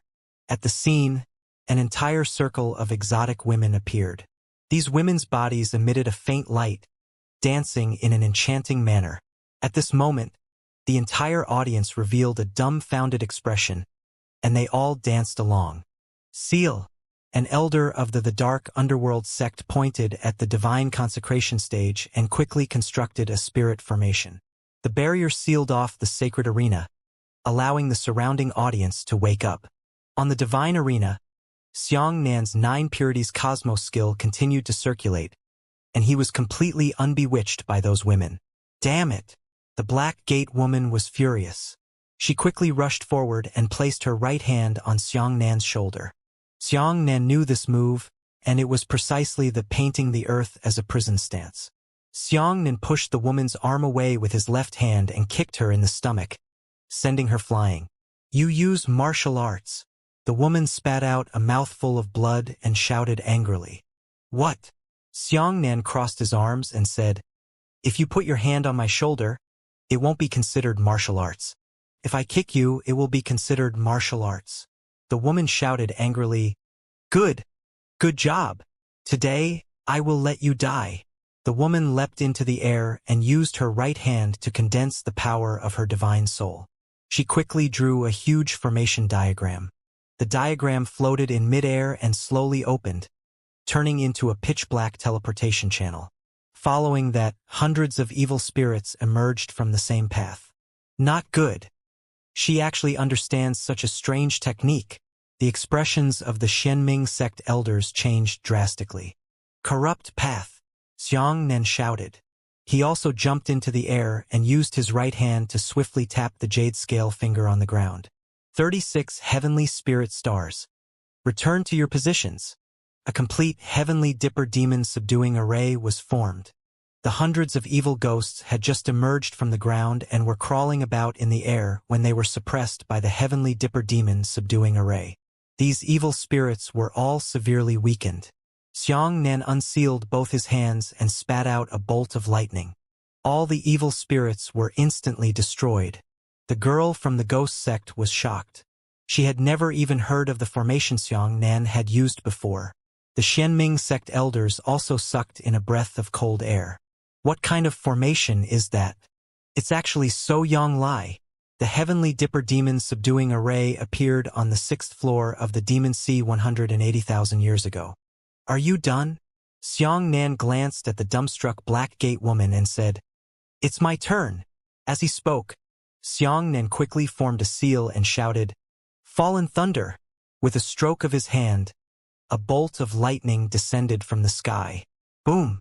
The lightning directly exploded on the woman from the black gate. The woman was blasted to the ground and bounced back. In an instant, her entire body was chopped into a piece of coke by the lightning. After a brief moment of silence, the scene was followed by cheers from the mountain and tsunami. "We won! Ha ha! Are the Dark Underworld sect defeated an outsider expert?" The Shenming sect elders exchanged glances with each other and saw the burning emotions in each other's eyes. The Pill Marshal meeting ended in a bustling atmosphere. Xianxia remembered his mission and politely rejected the profound Underworld sect's celebration banquet. The Dark Underworld sect. "Elder, I have already achieved the final victory according to your request." Xianxia held the golden body in both hands and said, "Please accept this gift." In the main hall, all of the Shenming sect's elders had already arrived. The elder who was in charge of contacting Xianxia smiled and accepted the golden body unbreakable, saying, "We will accept this martial skill. However, if we want to cooperate with the Howren sect, I still have one condition." "What conditions?" Xianxia's heart trembled slightly. The elder said, "That is, you, Xianxia, must join our profound nether sect." Hearing this, Xianxia shook his head and sighed. "I knew it wasn't that simple. Elder, this disciple wouldn't dare to agree to your request." The elder said earnestly, "Xianxia, do you know how talented you are in the profound Tao? This kind of you has the greatest development space in our profound nether sect. I hope that you can properly consider my opinion." "That's right, Xianxia. Come to our the Dark Underworld sect. As long as you are willing to become a disciple of our the Dark Underworld sect, we will auction off the sect envoy tomorrow and go to the Howren sect to discuss our cooperation intentions." The elders had already thrown out an olive branch. However, Xianxia cupped his fists and said sincerely, "Thank you all for looking up to this junior. But since this junior is from the nature sect, I will not betray the sect, much less the master. Seniors, this junior is grateful for your kindness. Please forgive this junior for not obeying your orders." The elders shook their heads and sighed. "Forget it. Since you are unwilling to join our profound nether sect, we cannot force you to join." The elder held onto the golden body and said, "I can promise you that although we will not take great risks to cooperate with the Howren sect at this juncture, but at the very least, we won't be joining the profound sky sect for the time being. This is our bottom line and the only thing we can promise you." "Thank you, elders." Xianxia was overjoyed. This result was already very good. "Xiangru, where did you run off to?" The princess grabbed Xianxia's ear and said angrily, "You won't even participate in such a wonderful pill martial convention. Tell me, did you drink flower wine? Are the girls here prettier than are the Haotian Empire?" Xianxia frowned and said, "I watched the pill martial meeting. It was just that there were too many spectators at that time, so this subordinate could not find your seat." The princess said angrily, You useless thing. Look at Zhang Dong. Look at you again, Sai. Miss, it's time to set off." A guard came over to report. When he saw Xianxia being grabbed by the princess's ear, he could not help but lower his head and suppress his laughter. "I see. Let's go. It's annoying." The princess curled her lips. The group of people arrived at the teleportation array and disappeared along with a ray of light from the array. By the time they reappeared, they were already in the Red Moon continent. Xianxia pondered in his heart. The last mission he needed was the Divine Feathers sect of the Red Moon continent. We must think of a way to make them accept that their golden bodies cannot be broken. At the very least, we must make them remain neutral like the Dark Underworld sect. However, his trip to the Heavenly Burial continent was quite rewarding. He had obtained the pill recipe for the 5th stage rejuvenation pill, and the other 5 pills were also handed over to him. In addition, the Dark Underworld sect did not want the 2 sets of precious cheek materials that were left behind. They also entered Xianxia's pocket. And now, he was getting closer and closer to the 9 Firmaments continent, and he was also getting closer and closer to Xianxia. Where is this? Who am I? Xiangnan looked around. It was empty. Everything in the world was blurry and changing shape at any moment. Xiangnan felt his head hurt and his entire body felt very uncomfortable. He walked between heaven and earth in confusion, not knowing his identity or where he was going. In a daze, a woman's shadow appeared in front of him. The woman's silhouette was also absent-minded, and she could not see her appearance clearly. She could only vaguely see that she seemed to be saying something to Xiangnan. The smiles on her face made Xiangnan feel extremely familiar and intimate, but he couldn't remember who she was. Xiangnan stretched out his hand and walked towards her. However, no matter how Xiangnan walked, the distance between her and Xiangnan seemed to never change. Xiangnan could never touch her, nor could he get close to her. Think of me. Think of me. The woman waved at Xiangnan. Xiangnan finally heard her last words. He hurriedly ran to catch up, but the woman's figure gradually disappeared. Who? Xiangnan suddenly rolled over and sat up from his bed. He immediately looked at his surroundings and found himself lying on a luxurious queen bed. So it's a dream. Xiangnan rubbed his temples, but the dream was too realistic. He had a strange feeling that Xiangnan had never had any impression of this dream or the woman in it before today. However, after he had this dream today, he suddenly woke up. Everything in the dream was so familiar, as if this was the countless times he had had such a dream since he was young. Dream is a very strange thing. Often, after waking up from a dream, you will completely forget everything that happened in the dream. Perhaps a person has been dreaming the same dream for many years, but he did not realize it. Until one day, when he had this kind of dream again, he suddenly touched something. When he woke up, the same dream that he had been dreaming about for more than 10 years would suddenly be remembered by him. Then who is the woman in the dream? Xiangnan shook his head forcefully, wanting to sort out his thoughts. Why did he feel so familiar with her, so intimate, as if he had been together for a long time? Hey, maybe I've been under too much pressure lately.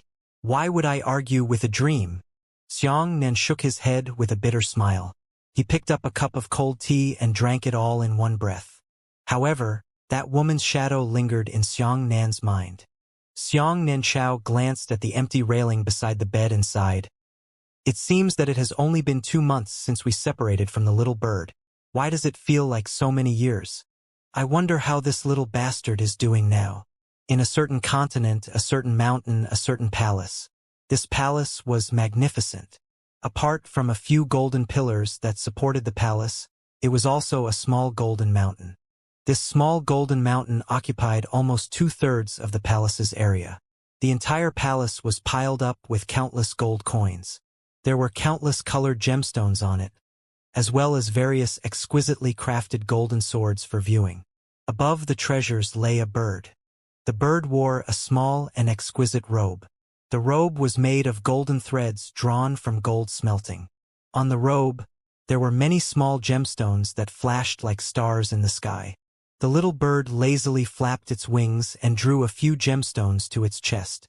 It enjoyed rubbing its head against the gemstones. At this time, 10 maids walked in with gorgeous trays in their hands. One of the maids said respectfully, "Venerable little sparrow, your food is here. It's time to eat." 10 maids lifted the swan velvet covering the tray. Each tray had a delicately crafted fruit tray. The outer wall of the fruit tray was inlaid with a large number of gemstones, and each fruit tray was filled with frighteningly expensive and rare fruits. The little bird was very satisfied. It staggered over and was invited to the tray by a maid. Then it lazily pecked a few times in the tray. After it finished eating, a maidservant respectfully took a ruby and gently rubbed off the fruit fragments on its mouth. She respectfully said, "Venerable little sparrow, please rest." After saying that, the 10 maids retreated and left. Not long after, a fiery figure rushed in. "Little sparrow, I've come to see you again." The figure turned into a black shadow and flashed into the palace. She turned into a beautiful girl with her hair tied into a big bow. And this woman was Dream Butterfly. The little sparrow suddenly regained its spirits. It flapped its wings and flew onto Meng Dai's shoulder. intimately rubbing her pretty face with its head. Meng Dai giggled and teased the little bird's chin with her index finger. Are you used to living? Do you want me to send you back to the nature sect? Hearing that, the little bird immediately flew back to the Golden Mountain and used its 2 wings to tightly hug the magnificent gemstones of all colors. In that case, it clearly said that there was no way for me to separate from my treasure. Meng Dai smiled and laughed. Her expression darkened as she said, I wonder how big brother Xiangnan is now. Is he doing well? Do you miss me? Little sparrow, do you miss Xiangnan? The little bird lowered its head. Under its 2 dripping black eyes, there were actually sparkling tears rolling down. Dream Butterfly held the bird in her arms and gently rubbed the fur on its forehead. Don't be afraid. Soon we will be able to meet brother Xiangnan. When that time comes, you can meet again, she said. Red Moon Continent. Xiangru. Xiangru. Get out of here. How long are you going to sleep? There was a hurry to smash the door and the 9th princess urged impatiently. Do you have the nerve, huh? You actually asked this miss to personally urge you to get up. Hurry up and get out. This miss must tear your ears apart today. Xiangnan simply washed his face before he unhurriedly opened the door. Outside the door, the 9th princess was lifting her skirt and preparing to kick the door open. She was just about to kick the door open when she met Xiangnan. The 9th princess didn't retract her momentum in time, and she suddenly stepped into the air, smashing into Xiangnan's arms. Why are you so irritable all day long? You don't look like a girl. Xiangnan frowned and pushed the 9th princess out of his arms. The 9th princess felt very embarrassed and said awkwardly, Then, pretend that you didn't see what happened just now, understand? Xiangnan said, Miss, shouldn't you go to the government to handle the teleportation formalities now? Why haven't you set off yet? The next stop is the Crimson Soil Continent. Once we reach the Crimson Soil Continent, we will have to change our flying ships and head directly to the 9 Firmaments Continent.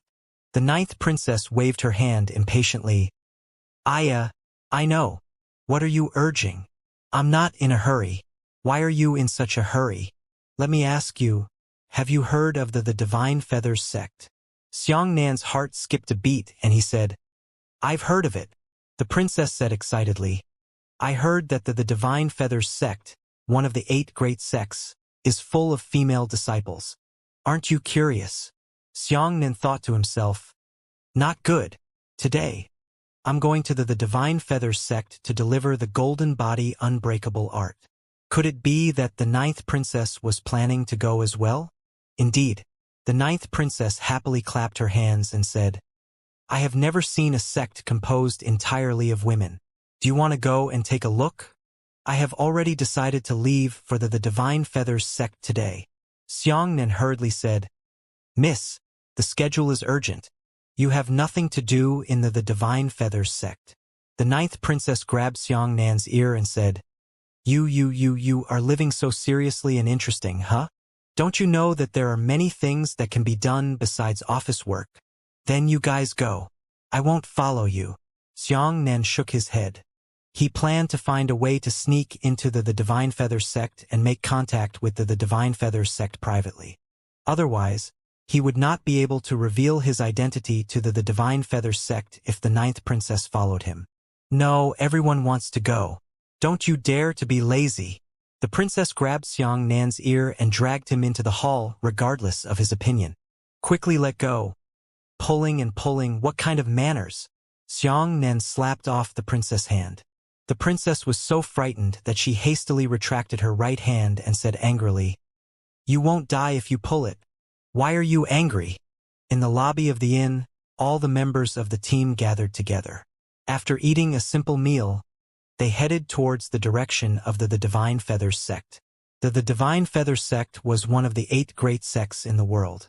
The sect ranked 7th, slightly stronger than the Howran sect. It was worth mentioning that the reason why the Howran sect was ranked 8th wasn't because the overall strength of the sect wasn't good, but because the Howran sect hadn't produced many top disciples, so the Howran sect hadn't scored good results in previous sect ranking competitions. Very often, whether a sect was strong or not, its reputation played a large part. In the sect ranking tournament, the Howran sect did not get good results, which led to more top geniuses not wanting to enter the Howran sect and choosing to enter the other first-class sects. Over time, the overall strength of the Howran sect was also affected. Until today, it had only declined to the 8th-ranked field. The Divine Feathers sect was considered the most secluded of the 8 sects. In the past 100 years, the Divine Feathers sect had rarely participated in many activities jointly established by the 8 sections. Therefore, everyone knew that there was such a sect, but there weren't many people who knew what kind of sect it was. On the broad official road, the princess caravan marched forward. The entire outline of the Red Moon continent was like a crescent moon, and it was named because the soil on this continent was scarlet red. There were rumors that hundreds of thousands of years ago, this was an ancient battlefield where humans and demons fought a decisive battle. Countless human and demonic beast blood sprayed onto this land, causing the soil here to turn red. Because of this, the special soil of the Red Moon continent allowed many strange plants to grow here, and these plants were all poisonous. Therefore, the Divine Feathers sect was a sect that was famous for its poison. This sect was made up entirely of beauties. Anyone who did not know the truth would feel their hair stand on end when they heard this. Ah, look at those plants. Do they look like children? The princess opened the curtain and looked curiously at the fields on both sides of the road. She pointed at a plant and cried out in surprise. On both sides of the official road, there was an iron net that was 30 to 40 meters tall. On both sides of the road, the red soil was covered with all kinds of peculiar plants. The plant the princess was referring to was indeed shaped like a child under 2 years of age. Its height was about the height of 2 palms. It even stared at a pair of pitch-black eyes as it looked at the motorcade curiously.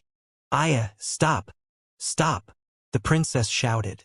Before she could stop, she got out of the carriage and rushed to the side of the road. "Look! This plant is looking at me!" The princess excitedly grabbed the iron net.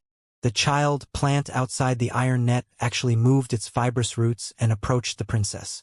"Young miss, be careful. This thing is poisonous." Xianxia hurriedly rushed over to pull the princess away. However, the moment the princess saw the strange thing, she was so excited that she couldn't care less.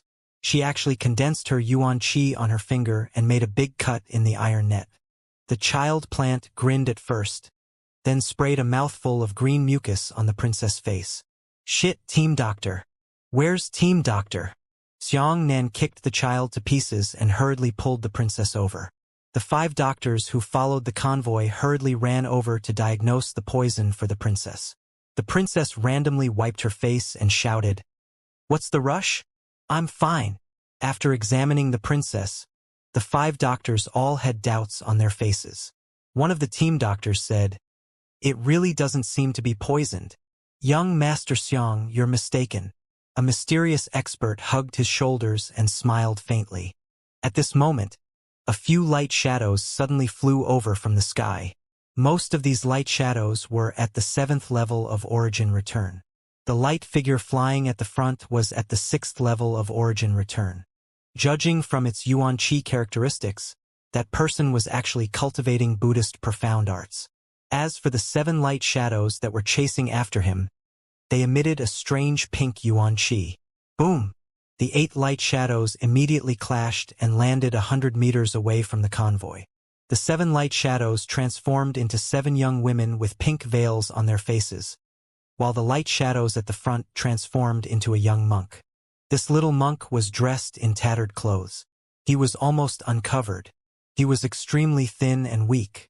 His eyes were sunken deep into the sockets of his eyes. He looked like he was half dead. "Female benefactors, we never know each other.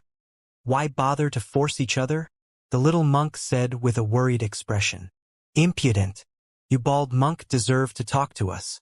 No bald monk from Buddhism is allowed to step into the Red Moon continent. Otherwise, he will be killed without mercy." A young woman didn't care about that much. She immediately rushed forward with her sword in her hand. The princess wiped her face and asked curiously, "Look at that little monk. Is he an ascetic monk?" Buddhist monks pay attention to coming out of the world, while ascetic monks enter the world. They will treat themselves with the strictest conditions, allowing themselves to experience all sorts of human suffering in the mortal world, so as to train their minds and cultivate their Buddhist nature. However, most of these ascetic monks were extremely powerful. Because they lived an inhumane life, they were incomparably powerful. They could endure the most torturous pain and the most terrifying hunger. Could these 7 be the Divine Feathers sect disciples? Xianxia scratched his chin, wondering why the Red Moon continent didn't welcome Buddhists. Hurry up and stop. This poor monk will not argue with you. The ascetic monk dragged his exhausted body and dodged the attacks of the 7 women. This person is very agile. Within the convoy, the 5 mysterious experts nodded their heads one after another, their eyes filled with an impulse to give it a try.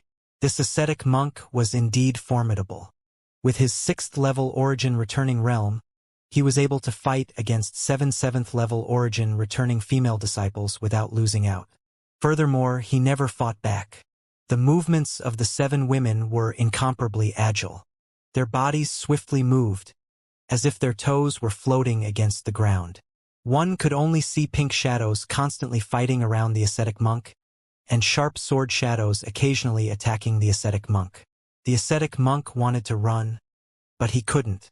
Those women wouldn't give up even if he wanted to hide. He was truly helpless, and could only say, "Benefactor ladies, you forced me to do this. This little monk has offended you." The ascetic monk flipped his right hand and shouted in a low voice, "Great Sadness Hand!" A gigantic white palm descended from the sky. Layers of clouds rolled around the edge of the white palm. This palm grabbed down and immediately grabbed the 2 female disciples in its hands. The other 5 female disciples were divided into 2 groups. The 3 of them went to save the female disciple who had been captured, while the 2 of them took the opportunity to kill the ascetic monk. Dorothy Leaf Finger. The ascetic monk took half a step back and flicked his fingers. Whoosh, whoosh, whoosh. 5 strands of frightening yuan qi rapidly shot towards the 2 women. The 2 women paled in shock and hurriedly chopped out nearly 100 sword lights in a flash. Those sword lights were also strangely pink. As for the ascetic monk's Dorothy Leaf Finger, it was simply too terrifying. That kind of finger power actually destroyed all the sword lights and almost hit 2 female disciples. It could be seen that the ascetic monk was showing mercy. Otherwise, his powerful finger power would definitely explode the 2 of them into powder on the spot. So powerful. Xianxia frowned and sighed sincerely. The Dorothy finger used by this ascetic monk was already perfect. His finger power was already more than 1 level stronger than the finger power of the little monk guarding Feiyun Temple. It didn't even look like the same finger technique.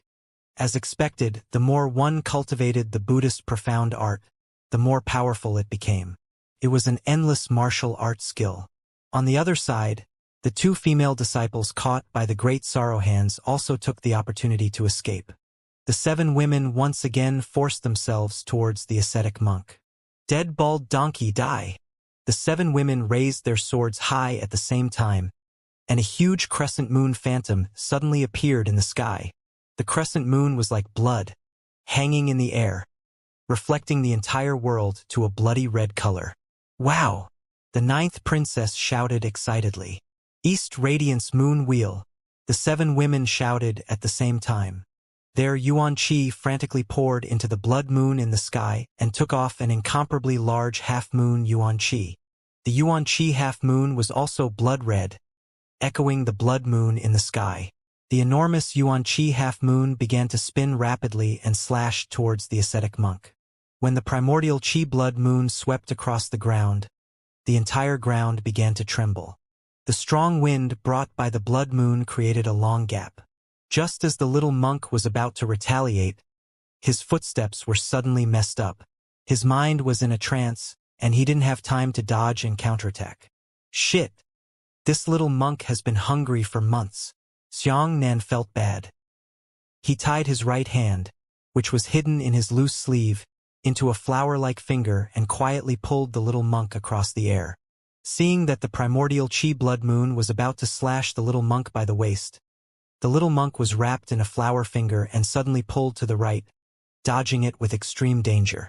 However, judging from the strength of the ascetic monk, He was not inferior to the 7 female disciples of the Divine Feathers sect. However, he had been hungry for too long. This kind of bitter cultivation made him suffer painfully every moment of every day. It was because he was suddenly engulfed by a wave of weakness that he nearly died. However, at this moment the primordial chi blood moon that flew out turned back. This time, the little monk stood still and clapped his hands at the blood moon. Great mercy, 1,000 Buddha palm. In an instant, thousands of Yuan Chi palms poured out towards the Yuan Chi blood moon like a storm. Bang bang bang bang. Boom! The primordial Chi blood moon and 1,000 Buddha palm exploded. Countless heavy blows rang out, and the little monk took 5 steps back, causing a mouthful of blood to pop out. As for the 7 female disciples, their faces turned pale in unison, and they immediately spat out a mist of blood. Thank you, benefactor, for your mercy. The ascetic monk quickly glanced at Xianxia and then sprinted wildly. This person ran like flying. His feet pressed against the weeds as he sprinted all the way, and in the blink of an eye he disappeared. The 7 female disciples floated down from midair and supported each other. Let this bald donkey escape.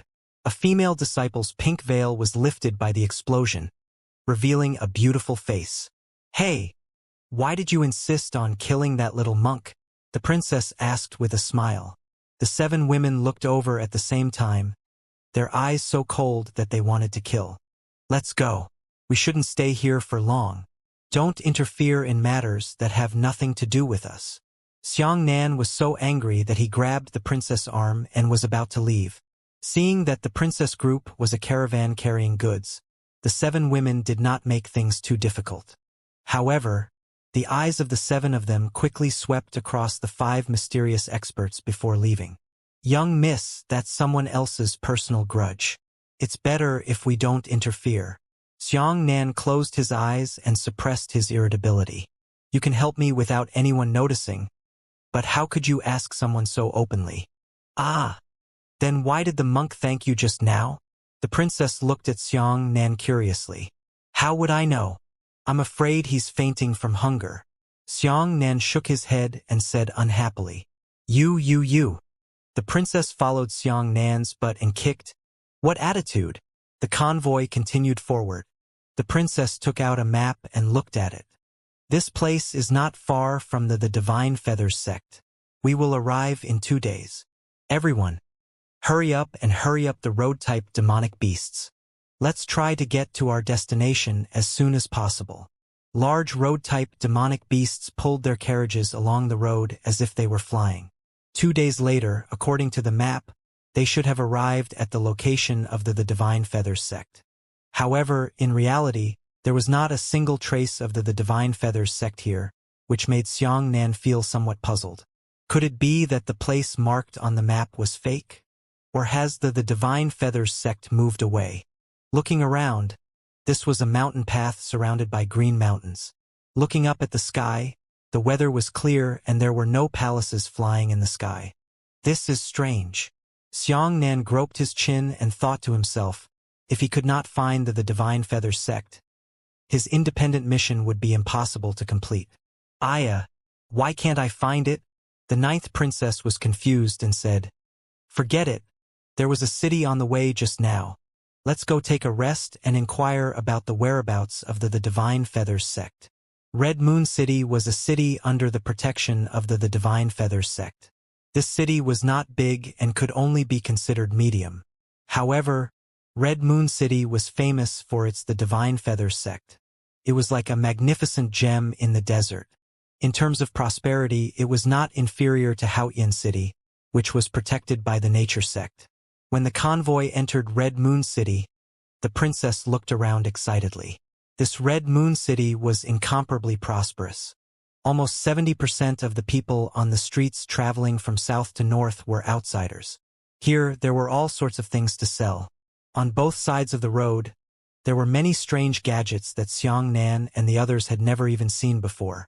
Especially in this city, where the demons were rampant, Xianxia watched helplessly as a tray ant swaggered past him. In the air of Red Moon City, there were streets in the air. Both sides of those streets were decorated with flowers that looked pleasing to the eye. Only when Xianxia noticed the passersby talking and chatting did he realize that the large group of outsiders from Red Moon City were all here for the Divine Feathers sect. Everyone in the world knew that the Divine Feathers sect was a sect constructed purely from female disciples. According to legends, every disciple of the Divine Feathers sect was a beautiful celestial immortal. Therefore, the people here, the female disciples of Guan Yu Divine Sect, were collectively referred to as fairies. As for those martial artists from other places who came to see the beauty of the fairy, they were basically all here to see her. Everyone found an inn and temporarily stopped.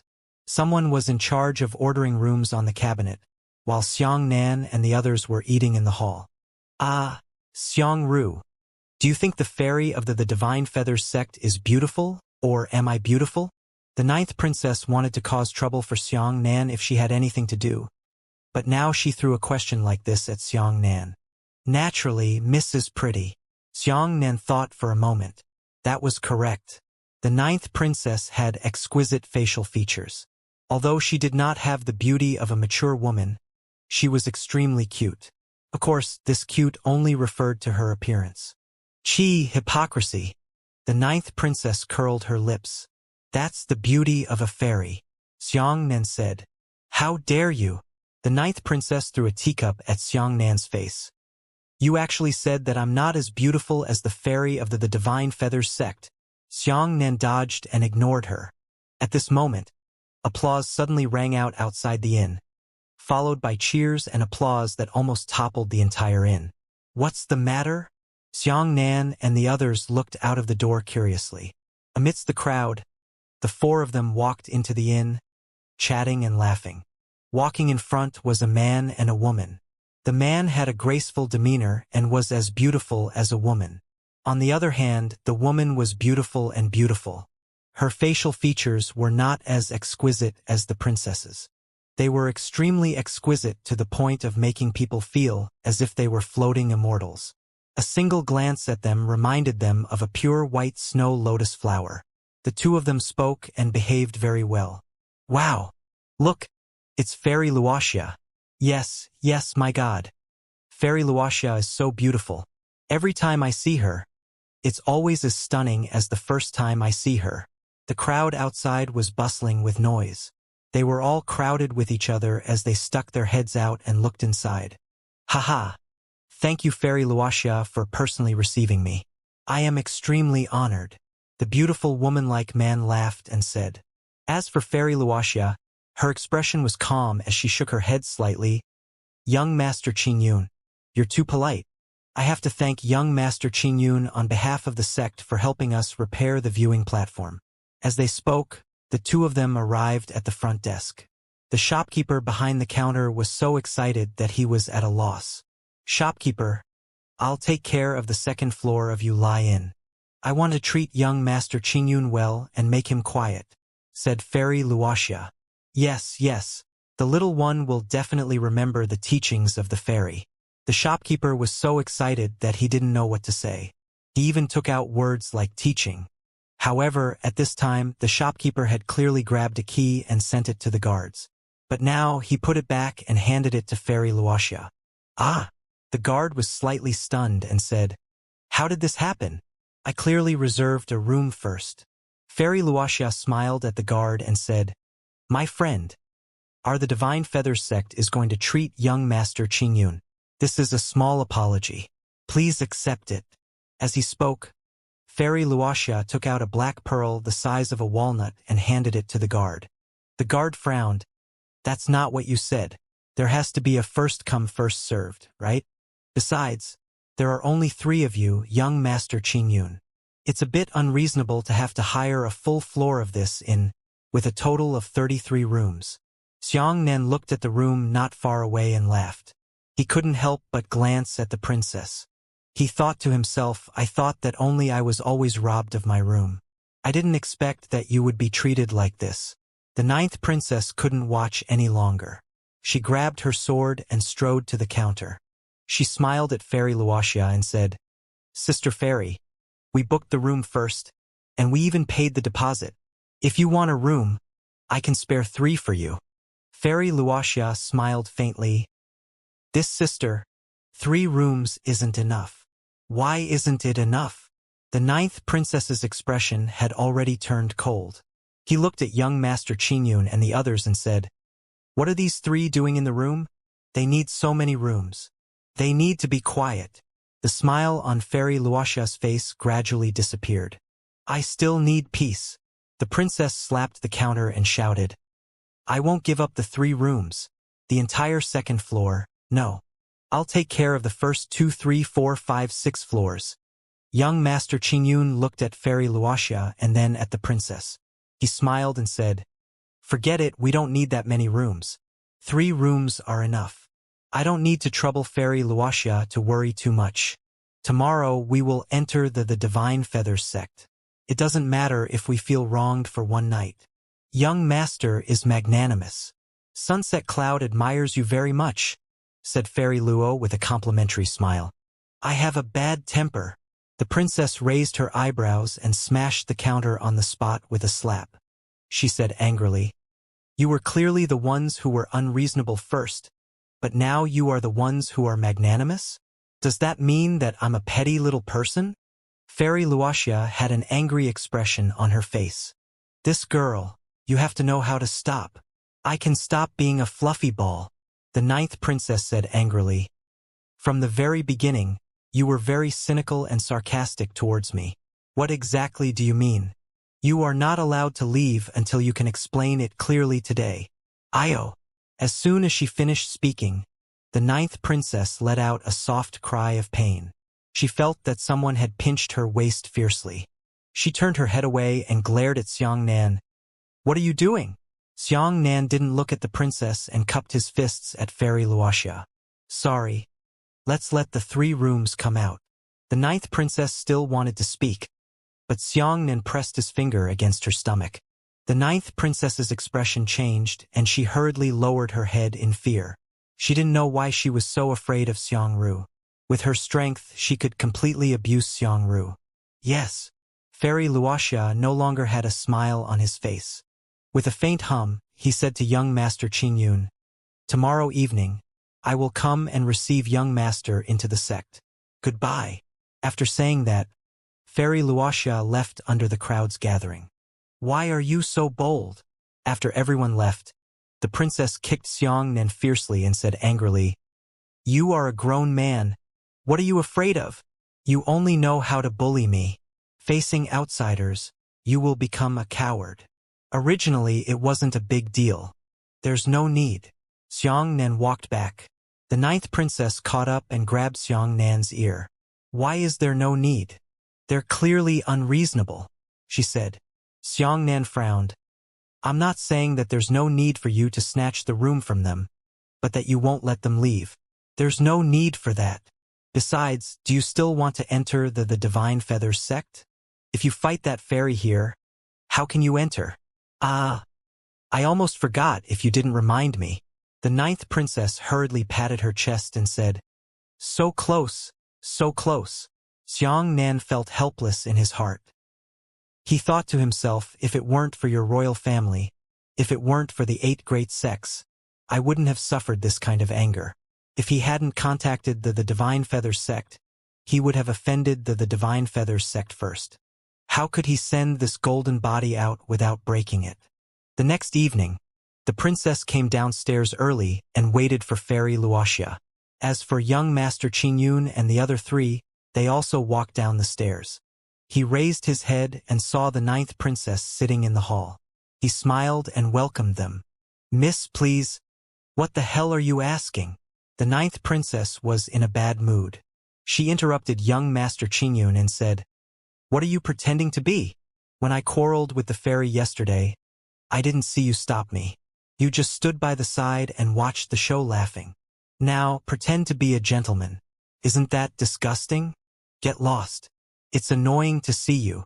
Young Master Qingyun was suddenly scolded with dog blood, but he was actually dumbfounded on the spot by the scolding. However, his 2 subordinates refused to budge. The 2 of them were furious and walked forward to pull the princess' arm. "Attack!" The 9th princess jumped up and grabbed the arm of one of her subordinates with her 2 legs. Her two hands grabbed the arm of the other subordinate. Immediately after, she twisted her body and threw both of them away. The two of them smashed a piece of table and chair, and roared angrily as they jumped up and rushed up. A trace of coldness quickly flashed across young Master Qingyun's face, and he disguised the coldness as he whispered, "Little girl, you look pretty, but you have a ruthless heart. This young master is magnanimous, not like you, Pa." The ninth princess swung her hand and said with a cold face, "Who are you calling a little girl? Come on, kill him for me." The guards immediately pulled out their weapons and surrounded the three of them. "Stop!" Right at this moment, Fairy Wuxia was standing at the entrance of the passenger station with an ashen face. She angrily said, "I've rebelled against you. You actually dare to deal with the Divine Feathers sect's guests on our territory. Hey!" The ninth princess chuckled and said, "All of you, step down. Fairy sister is here. This is a misunderstanding." The ninth princess's expression changed extremely quickly. She said, "We came all the way from the Blue Tide continent to see the Divine Feathers sect's elegance. Can this fairy bring us to the Divine Feathers sect to broaden our horizons?" Blue Tide continent? When Fairy Wuxia heard these 4 words, a trace of coldness flashed in his eyes. The coldness disappeared very quickly, and he said, "Since you are a guest from the Blue Tide continent, come with me." "Good, good, good." The princess clapped her hands happily. Everyone left the inn. At this moment, the moon entered the middle sky. The bright moonlight shone down, causing a floating mountain to appear out of thin air in the sky. "So it's like this," the princess suddenly enlightened. It turned out that the Divine Feathers sect had to be illuminated by the moonlight before it could appear. It was truly incomparably peculiar. "Let's go." Fairy Wuxia greeted him and saw a rainbow bridge descending from the floating mountain in the sky. Everyone stepped on the rainbow bridge and walked up amidst the cheers of the people below. Xianxia followed behind the princess and constantly sized up the mysterious sect. Just as the outside world had said, the Divine Feathers sect was completely filled with women. They couldn't even see the shadow of a male disciple, and even the elders were all women. The entire floating mountain was turned into a magnificent palace. The palace was not embedded on the mountain, but directly carved out of the mountain. On the mountain road, in the palace, there were beautiful women floating around in the faint clouds. As soon as they saw Xianxia's group of men ascend the mountain, they all curiously surrounded him. For a moment, their voices sounded like swallows, chattering and laughing incessantly. "Ah, this is young Master Qingyun. He is actually so handsome. Look, look, it's Senior Sister Sunset Cloud. She personally escorted young Master Qingyun up." That's not true. Everyone knows that Senior Sister Sunset Cloud and young Master Qingyun have a good relationship. "Kiki," the girls teased. Fairy Wuxia's face reddened slightly, and she said angrily, "I'll kill all of you stinking girls. Don't talk nonsense." Young Master Qingyun, on the other hand, had the appearance of a gentleman and kept greeting the girls. A group of people followed Fairy Wuxia into a palace hall of the Divine Feathers sect. There were already some young disciples preparing to entertain them. Everyone took their seats. The princess whispered in Xianxia's ear, "Xiangru, look, the Divine Feathers sect is really beautiful. There are still immortal cranes flying outside." The guards were extremely reserved. Beautiful women were all around them, making them not know where to look and where to put their hands. However, the next awkward place appeared. These fairies only entertained young Master Qingyun and the others, served them tea and poured water, and served them all kinds of desserts, but ignored Xianxia and the others. Xianxia and the princess sat there, feeling uncomfortable. "All right, the good show has begun." Fairy Wuxia clapped his hands, and the girls immediately surrounded the entire hall. Fairy Wuxia sat beside young Master Qingyun and smiled. "Young Master Qingyun, there's a good show to watch today." "Oh, is that so?" Young Master Qingyun smiled faintly. "Then I came at the right time. What are you doing?" The ninth princess stood up and angrily said, "Surround us? Is this the way the Divine Feathers sect treats its guests? The Divine Feathers sect naturally has its own rules for entertaining guests. But there's no need to be so strict with you. A silver bell-like voice sounded, and then a tall woman wearing a pink cape walked in from outside the main hall. Senior Sister Xianxia. The girls hurriedly bowed and bowed. The woman who came in was very tall, at least 1.8 meters upwards. Her pair of long legs were especially conspicuous, and this woman's beauty was described by the common phrase beauty of flowers and moons. She was already a bit insignificant. Indeed, it is extraordinary. Xianxia nodded slightly. This woman was so beautiful and had the first level of the heavenly Yuan realm, but she was only around 20 years old. She was indeed a martial arts genius. Fairy Xianxia glanced at the princess group with her cold eyes and said, "Sunset Cloud? Are they people from the Blue Tide continent?" Fairy Wuxia smiled and said, "Senior sister, it's them." "All right." Fairy Xianxia's expression turned cold as she said, "Since it's from the Blue Tide continent, then don't leave any of them." "What do you mean?" Xianxia was stunned and said, "Has Zhonglan continent offended your sect?" Fairy Xianxia narrowed her eyes slightly. "Since it's from the Blue Tide continent, then it's like a nest of snakes and rats with the Flying Cloud sect." Ah! The princess also felt extremely strange. The Blue Tide continent is a big place. It has nothing to do with us if you have a grudge against the Flying Cloud sect. Besides, the Divine Feathers sect is full of female disciples, and the Flying Cloud sect is full of male disciples. How can you have a grudge against each other? Cut the crap. Fairy Xianxia pulled out a snowy sword and said, "Let me experience what your Blue Tide continent's martial artists have today." Good. The princess was so happy that she jumped out. She also pulled out a long sword and said, "In terms of martial arts, I like it best." Xianxia shook his head helplessly, thinking to himself, "What is going on? Ah, senior sister, how can I trouble you to personally take action against such an outsider from the Blue Tide continent?" Sunset Cloud walked out with a long sword in her hand. She cupped her fists and said, "Senior Sister Xianxia is an outstanding member of the Divine Feathers sect's younger generation. She is going to participate in the sect ranking tournament. I can handle martial arts laymen like Zhonglan continent." This Fairy Wuxia, like the 9th princess, was at the 8th level of origin return. However, she was about a year older than the 9th princess. Xianxia looked at Sunset Cloud and nodded. "All right, junior sister. I'll leave this to you. Don't embarrass the Divine Feathers sect. Senior sister, please rest assured."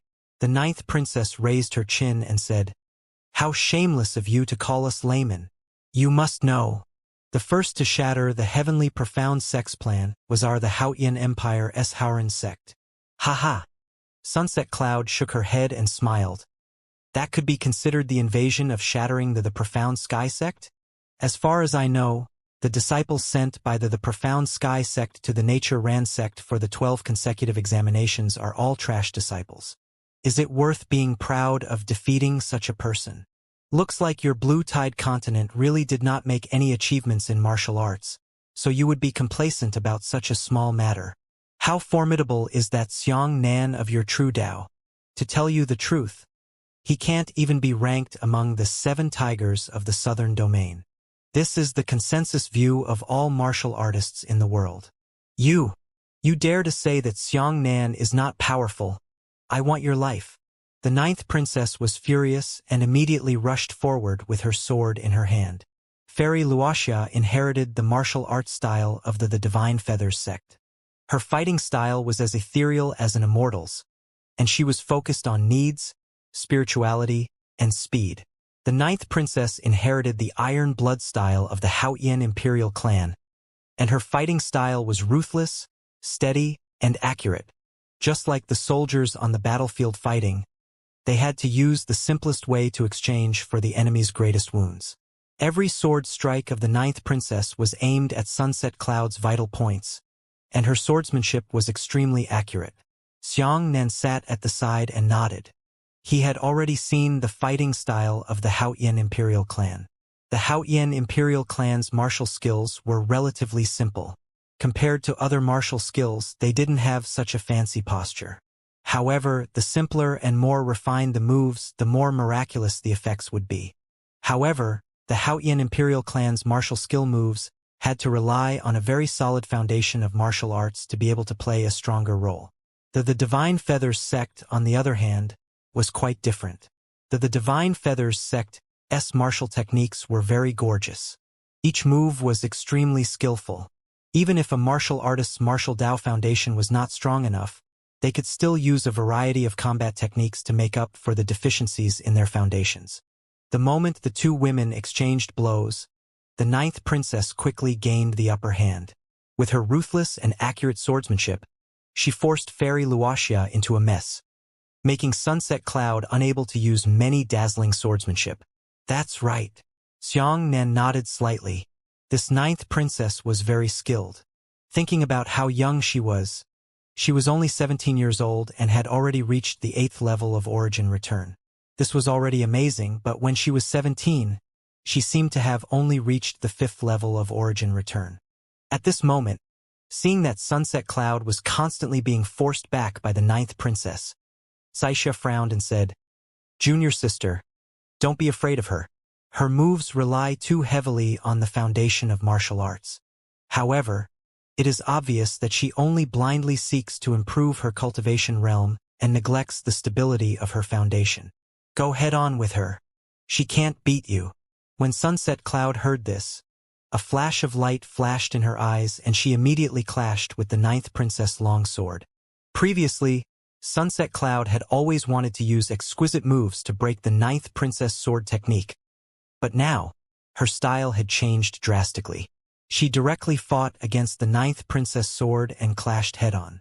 Sure enough, this way, the ninth princess immediately fell into a disadvantageous position. When the two women fought, the ninth princess was immediately pushed back by 5 steps, while when she landed, she was only pushed back by 2 steps. Immediately after, the two of them rushed forward and fought each other with one sword. This time, the ninth princess was directly sent flying, while the Sunset Cloud had slipped 3 meters backwards. The drawbacks have appeared. Xianxia pondered silently. A simple and sharp move had such a huge drawback. Although this move was extremely fast in defeating the enemy, if one's physical fitness and martial arts foundation weren't enough, they would lose the variety of their battles. Emperor Haotian was well aware of this, so he didn't hesitate to invite the Heavenly Dao Old Man to create a mighty fire pool for the Haotian Imperial clan to use for body refinement. Little tricks. Today, I will let you reveal your true colors. Sunset Cloud was confident. She slipped up and followed suit. The sharp sword in her hand stabbed towards the ninth princess' shoulder without any bias. If the ninth princess dodged this sword strike, then Sunset Cloud would still have another sword strike waiting for her. If the ninth princess did not dodge and chose to fight head-on, then she would definitely not be able to do so. Xianxia's heart trembled slightly. He hid his hands in his loose sleeves, and his right fingers formed into flower fingers. He used an invisible finger force to pull at the ninth princess' left leg. The ninth princess originally wanted to fight Wuxia head-on. She had already taken a step forward, but at this moment her left leg was pulled by her flower finger, turning it into a sprint to the left. The sharp sword in her hand was rubbing against Wuxia's sword, and the edge of the sword was directly close to Wuxia's right hand. Sunset Cloud was shocked. She hurriedly released her sword. When the sword fell, she switched to her left hand to receive the sword. Then, she slanted her sword from the bottom to the top, wanting to break the wrist of the ninth princess holding the sword. Xianxia's right hand hooked again. The ninth princess tilted her body and quickly attacked with her left elbow. She used her elbow to push open Sunset Cloud's sword, while the sharp sword in her right hand stabbed towards Sunset Cloud's throat. Ah! The expression on Sunset Cloud's face changed drastically. She quickly retreated. She pinched her finger with her right hand and flicked it 3 times at the ninth princess. "Play the star finger!" The ninth princess was caught off guard and was about to be hit by 3 colorful fingers. Xianxian smiled and gently pulled with his right hand. Then he pushed forward. The ninth princess suddenly leaned back, her body almost lying flat on the ground. only her 2 feet still supporting her weight, but at the same time, her body slid forward in the posture she leaned back. This time, the 9th princess was lying down and dodging 3 fingers. When she slid in front of Sunset Cloud, Xianxia gently lifted her right hand. The 9th princess immediately stood up vertically and flipped her sword upwards in the process. The tip of the sword immediately stabbed towards Sunset Cloud's chin. This sword strike was enough to pierce through Sunset Cloud's entire head. Xianxia thought in his heart, if he really killed Sunset Cloud, not only would he not be able to persuade the Divine Feather sect, he would even form enmity with them. Just as Xianxia was about to save Sunset Cloud, young Master Qingyun suddenly floated out. He pointed at the 9th princess' wrist and slapped her sword, forcing her to retreat. "You dare to interfere!" The 9th princess was furious. Young Master Qingyun smiled and said, "Fairy Wuxia has already lost. Why are you so aggressive?" Looking at Sunset Cloud again, her face was full of disappointment.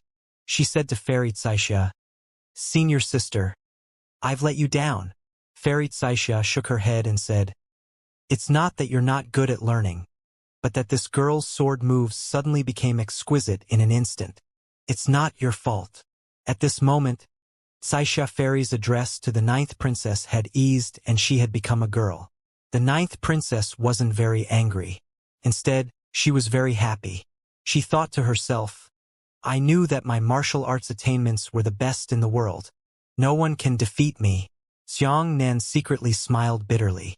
She didn't know if it was a good thing or a bad thing for her to help her. In this way, her self-confidence was even more inflated. She might still suffer a huge loss. Xianxia's secret help was watertight and very exquisite. Every time he released his flower finger, it coincided with the moment before the 9th princess exerted her strength, causing the 9th princess to be completely unaware of it. The 9th princess did not feel her body being forcefully pulled. She thought that it was her instinctive reaction. This girl is indeed formidable. She can actually defeat one of the 8 great sects, the Divine Feathers sect disciples. Young Master Qingyun smiled and cupped his fists at the 9th princess, saying, "With Mrs. Sharp's sword technique, she must be from a famous sect. Miss, who are you following?" The 9th princess was extremely happy. She clasped her fists and proudly said, "Master, Su Kaiwe." "Oh!" Everyone was shocked. Young Master Qingyun's eyes lit up and he said excitedly, "But is that Su Kaiwe, Lord Su, who is known as the #1 beauty in the azure water?" This brat spoke very untruthfully. When others thought of Su Kaiwe, the first impression that popped up in their minds was of the Sun God technique or the Sun Peak Master. Even the least knowledgeable would think of the Haoran sect, right? However, the first thing he thought of was Su Tsayue's appearance. No wonder. Fairy Xianxia nodded slightly. "So you are Su Tsayue's disciple. No wonder your sword techniques are so exquisite. But I heard that Su Kaiwe only has one disciple, Xianxia." The 9th princess did not blush when she lied. She said, "You know a lot, but Sun Peak has taken in many disciples after Xianxia. I am one of them. Xianxia is my eldest senior brother. So it's like this." Fairy Xianxia nodded. The 9th princess purposely drew closer to her and Xianxia's identities. She was even happier when she discovered that other people actually agreed with her lies. It seemed as if the distance between her and Xianxia had also been narrowed somewhat invisibly. However, the 5 mysterious experts all frowned in displeasure. Xianxia had observed this detail. He had already guessed that the 5 so-called mysterious experts were definitely the best of their generation in the Royal College. Logically speaking, the 9th princess should be a disciple of Mr. Jing Wuchen, and Jing Wuchen was a famous figure of the Royal College. No wonder the 5 of them were unhappy in their hearts. The 9th princess's words had actually passed on the might of the Royal College to the Haoran sect. Amazing! Amazing! Young Master Qingyun cupped his fists and said, "I am willing to experience the girl's skill. Come on. Anyone can come today." The 9th princess was in high spirits, so she naturally wouldn't refuse. As soon as she finished speaking, the 9th princess had already stabbed her sword. Young Master Qingyun smiled faintly.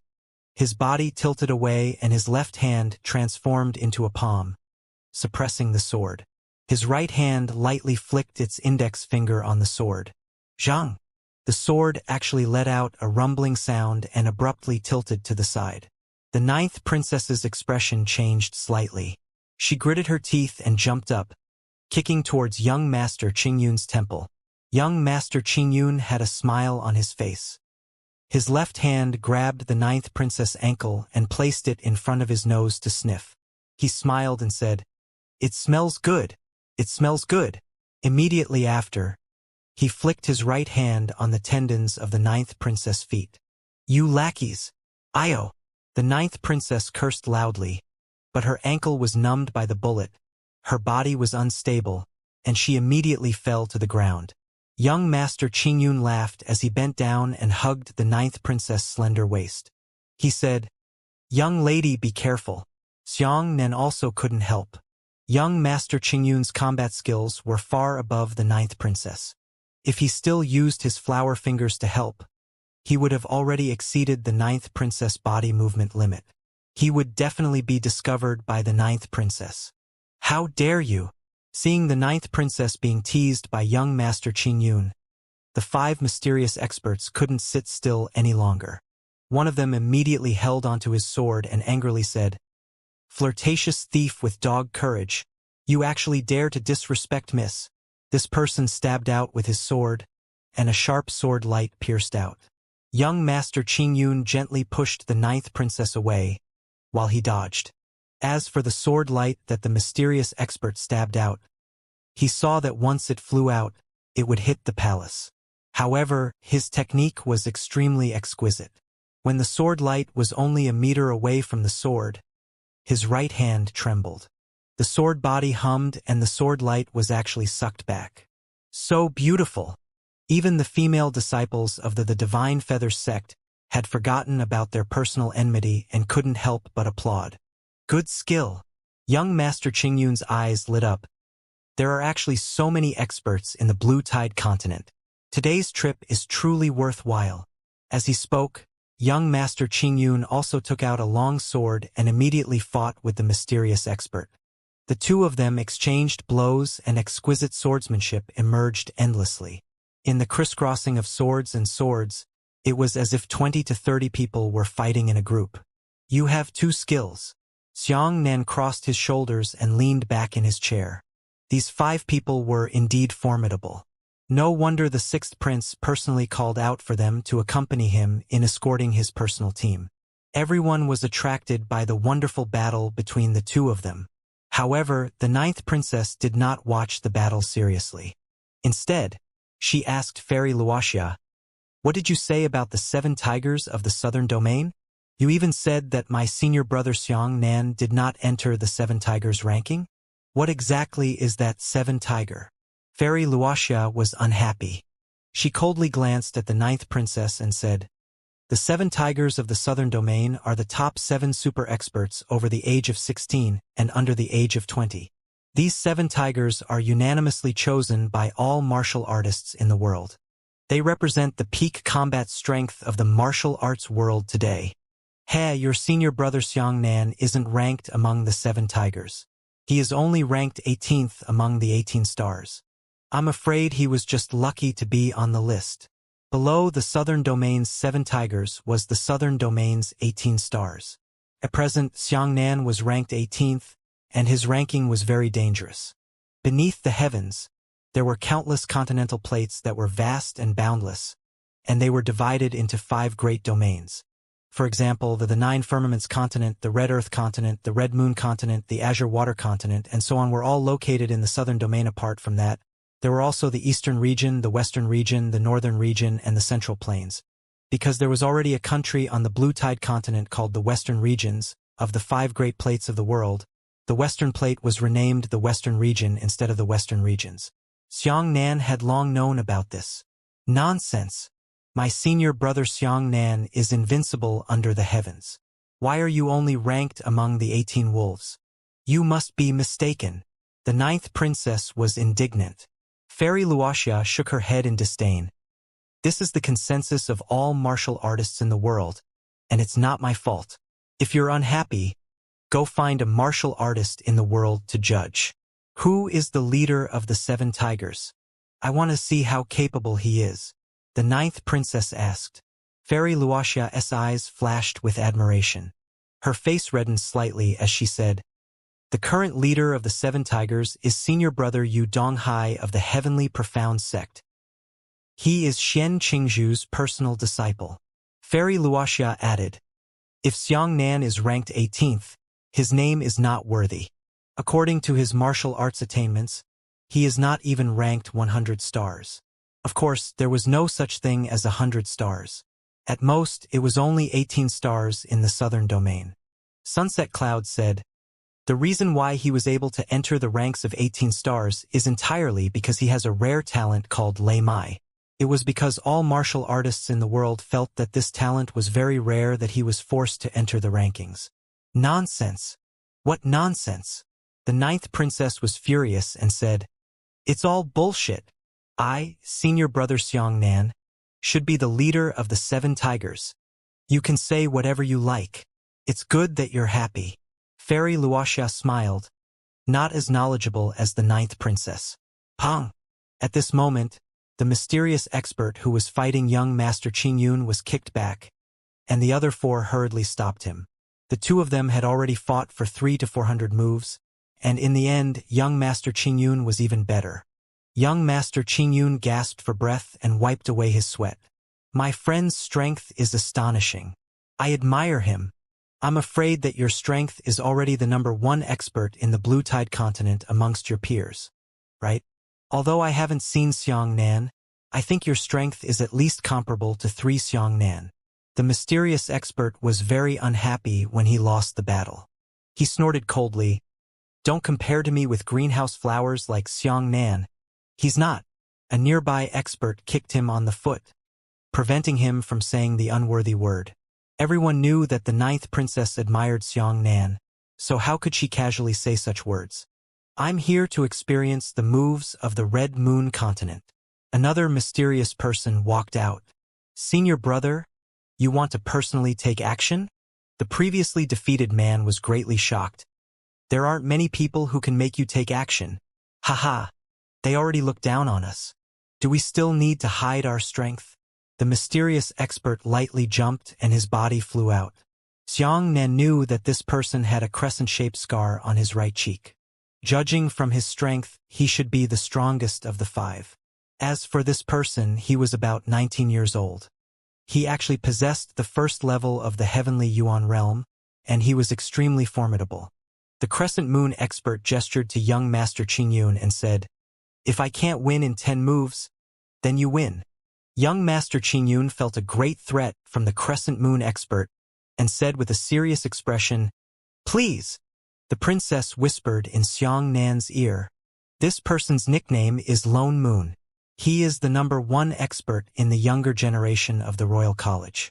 Furthermore, he has entered the Hao Ran Fire Lake to cultivate. Oh! Xiang Nan raised his eyebrows slightly. At this moment, Lone Moon and young Master Qingyun were already at war. Lone Moon also used the standard Haoyan Imperial Clan's combat mode. His methods were extremely refined and powerful, and there was practically no extra movement. Every time he attacked, he had a clear goal. Fast dragon roaming the sea. Lone Moon's body flickered and turned into a black shadow, circling towards young Master Qingyun's left side.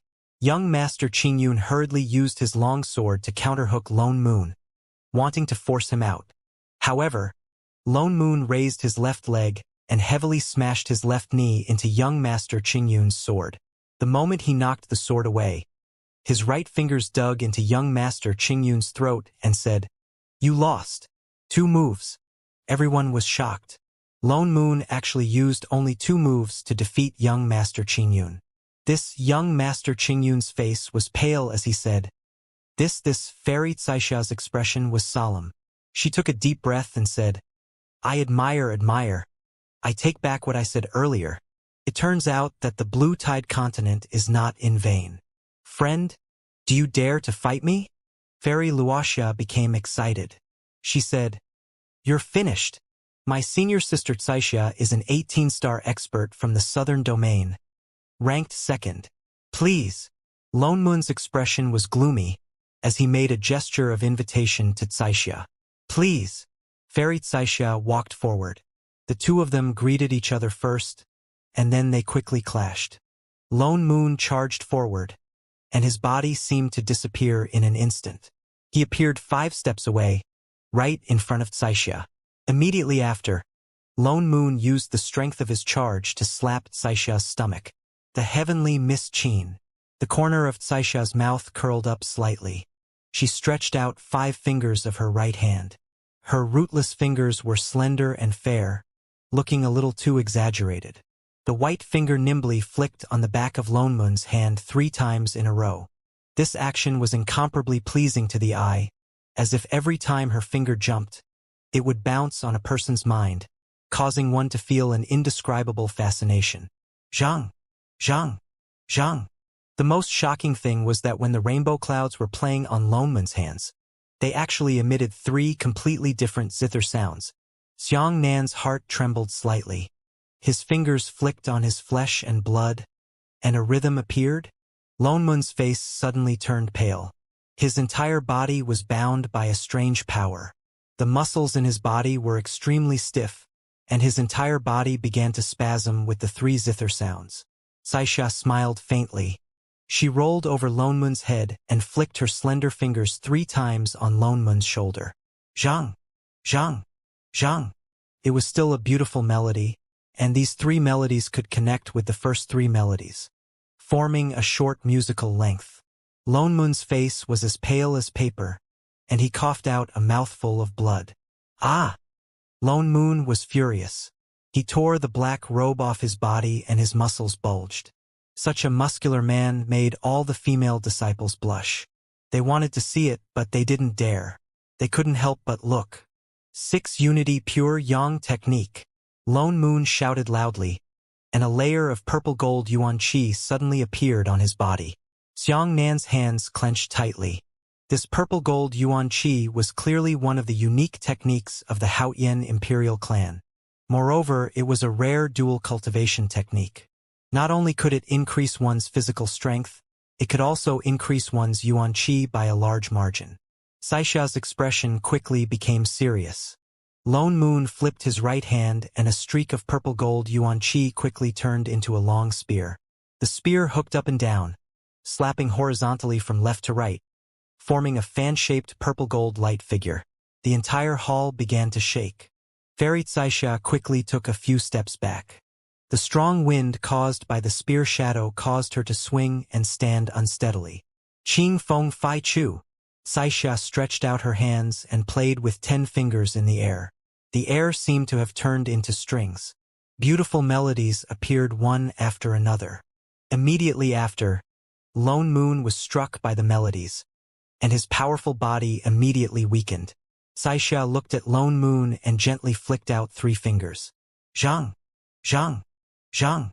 Those 3 fingers struck Lone Moon's chest from afar, producing 3 beautiful sounds. This kind of music greatly relieved Lone Moon's tense muscles. But in this way, Lone Moon's defensive power also decreased. Xianxia moved 3 steps horizontally, avoiding Lone Moon's fierce shot. She flicked her fingers in the air again, and these 2 fingers hit Lone Moon's wrist. Zhang! Zhang! Lone Moon felt his wrist go numb, and the 2 melodies entered his body, wantonly running through his meridians. Pooh! Lone Moon couldn't suppress the rhythm and spat out a mouthful of blood. Xiangnan secretly gave a big thumbs up. Smart. This was simply too brilliant. Normally, when a martial artist was dealing with an opponent with strong defensive capabilities, they would take a head-on approach and use even greater strength to destroy the enemy's defensive capabilities. However, the Divine Feathers sect's martial skill was the opposite. Instead, it used a gentle rhythm to slowly relax the enemy's defenses. Just like a person whose muscles were stiff before him, when massaged by a skilled technician, his muscles would also become loose, feeling extremely relaxed. However, if this kind of relaxation was used in a battle, it would truly cost him his own life. See Devouring Berserk Dragon. Lone Moon was furious. He punched out both of his fists, and the capital spear quickly melted into 2 balls of purple gold yuan qi, which he threw out with his fists. And these 2 purple gold essence qi were blasted into 2 capital vortexes. The vortex quickly shot towards the rainbow clouds, sucking all the tables and chairs in the surroundings. The vortex shattered them into powder. Even the spectators were attracted by the terrifying attraction. Everyone hurriedly circulated their yuan qi and retreated. The 2 capital vortexes targeted Xianxia, making everyone feel so attractive. From this, one could see how astonishing the attraction that Xianxia faced at this moment was. Good method. The rainbow clouds suddenly changed in momentum, and her 10 soft-sleeved fingers instantly hardened and sharpened. War Soul Song. Xianxia shouted, and her 10 fingers quickly played in the air. A grand and majestic melody filled the entire arena in an instant. At that moment, everyone seemed to be in the middle of the Iron Blood battlefield. Swords and blades were everywhere, flesh and blood flying everywhere. Large cracks appeared on the solid ground. Immediately after, all of these cracks collapsed and turned into countless fragments that rose into the sky. Ah! Lone Moon abruptly clasped his head with both hands and knelt on the ground with a splash. He howled miserably in pain, and blood oozed out of his mouth, eyes, ears, and nose. Requiem. The rainbow aura changed again, and her 10 fingers became gentle again. Her 10 fingers gently played music in the air, and each slender finger descended with a string of gentle finger shadows. He flicked his fingers like 100 fingers dancing. The strange rhythm that appeared this time was extremely strange. Lone Moon was struck by the melody, and immediately turned his yuan qi into a purple gold dagger that stabbed fiercely at his throat. Senior brother, you can't. The 4 junior brothers hurriedly rushed forward and grabbed Lone Moon's hands to stop him from committing suicide. However, Lone Moon was determined to go his own way, and even if he had to risk his life, he would still commit suicide. Right at this moment, Kaiwe coldly snorted and stopped playing. All of you, press into the dungeon and wait for Master's orders, she said. Yes. The girls came up and tied up Xiang Nan and the others with their hands and feet.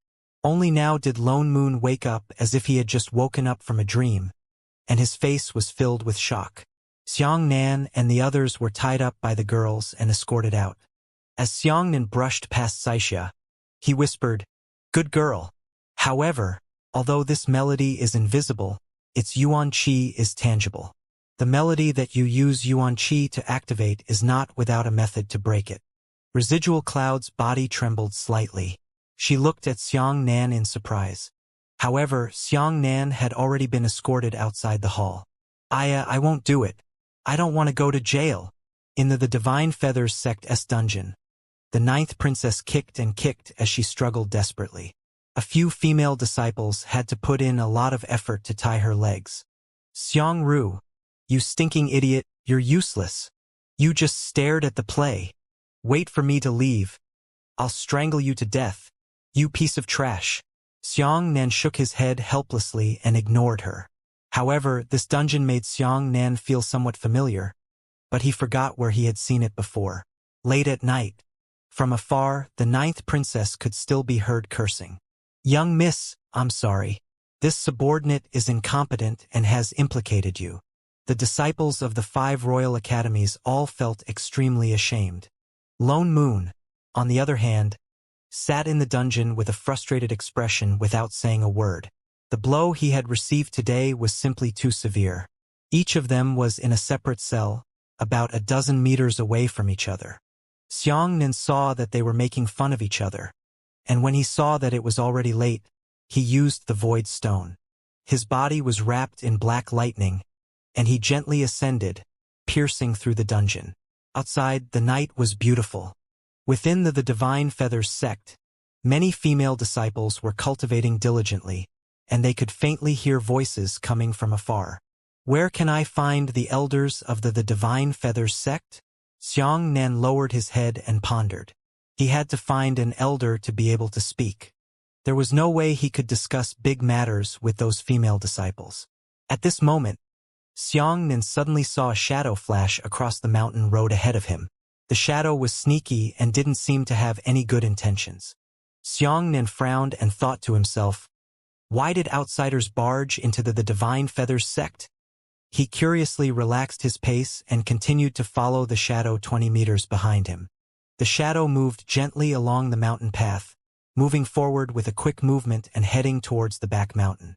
Xianxia followed him until he arrived near an exquisite and elegant building complex. On the mountain here, there were 2-story wooden houses with courtyards decorated on the inside of the mountain. They looked very exquisite. That place is probably the residence of the junior female disciples of the Divine Feathers sect, right? Xianxia felt even stranger. The man was as light as a leaf. He stepped on the ground or flew into the air without the slightest sound of wind. This person kept wandering between the exquisite wooden houses, and like a gecko, he leaned on the windows of the wooden house and looked inside. Xianxia hid in the dark and looked at him quietly. Eventually, the figure arrived at a wooden house window. He looked inside and was immediately happy. It's him. Through the light coming from the window, Xianxia discovered that the figure was actually young Master Qingyun. Although young Master Qingyun's face was masked with black veil, Xianxia remembered the expression in his eyes very clearly. Young Master Qingyun's pair of fox eyes curled up slightly. Obviously, he was excited. He took out a short hollow bamboo from his bosom and slowly blew it towards the window. A faint pink gas seeped into the window and entered the room. About 15 minutes later, young Master Qingyun boldly opened the wooden window and bent down to enter. Ha! Xianxia became more and more curious. Could it be that this brat was blowing poison gas into the house just now? He actually dares to act recklessly in the Divine Feathers sect. Aren't you afraid of provoking trouble? Xianxia couldn't suppress his curiosity, so he quietly approached him and looked through the window. He never expected the result after looking through the window. Fuck! Xianxia couldn't help but curse in his heart. This was actually Fairy Xiaxia's boudoir. As for young Master Qingyun, he had already taken off his clothes and was lying on the unconscious Xiaxia fairy, shrugging her up and down. What shocked Xianxia the most was that young Master Qingyun was also a woman. Xianxia was stunned. He felt that what he saw today had overturned his common sense. Is he a woman? If he was a woman, then what was he doing now? No wonder he always felt that young Master Qingyun was as beautiful as a woman. So he was simply a woman. When Xianxia saw young Master Qingyun enter the room, he thought for a moment that he might be a flower picker. However, the scene he witnessed with his own eyes made Xianxia feel puzzled once again. On the bed in the room, young Master Qingyun and Fairy Xiaxia were both naked. The two of them were hugging each other like two snakes, constantly entangling each other. Fairy Xiaxia had obviously been poisoned by some kind of spring poison. She had already lost her normal rationality, and all she wanted to do now was to turn the clouds upside down in her heart. Xianxia didn't know what to do. If he rushed over to save Xiaxia now, how could he explain it? How did he escape from the dungeon? Moreover, young Master Qingyun did not really violate Xiaxia in the orthodox sense. After all, what could happen to two women? Who cares? Xianxia rubbed his temples, feeling indecisive. Forget it. Since I saw it, I can't ignore it.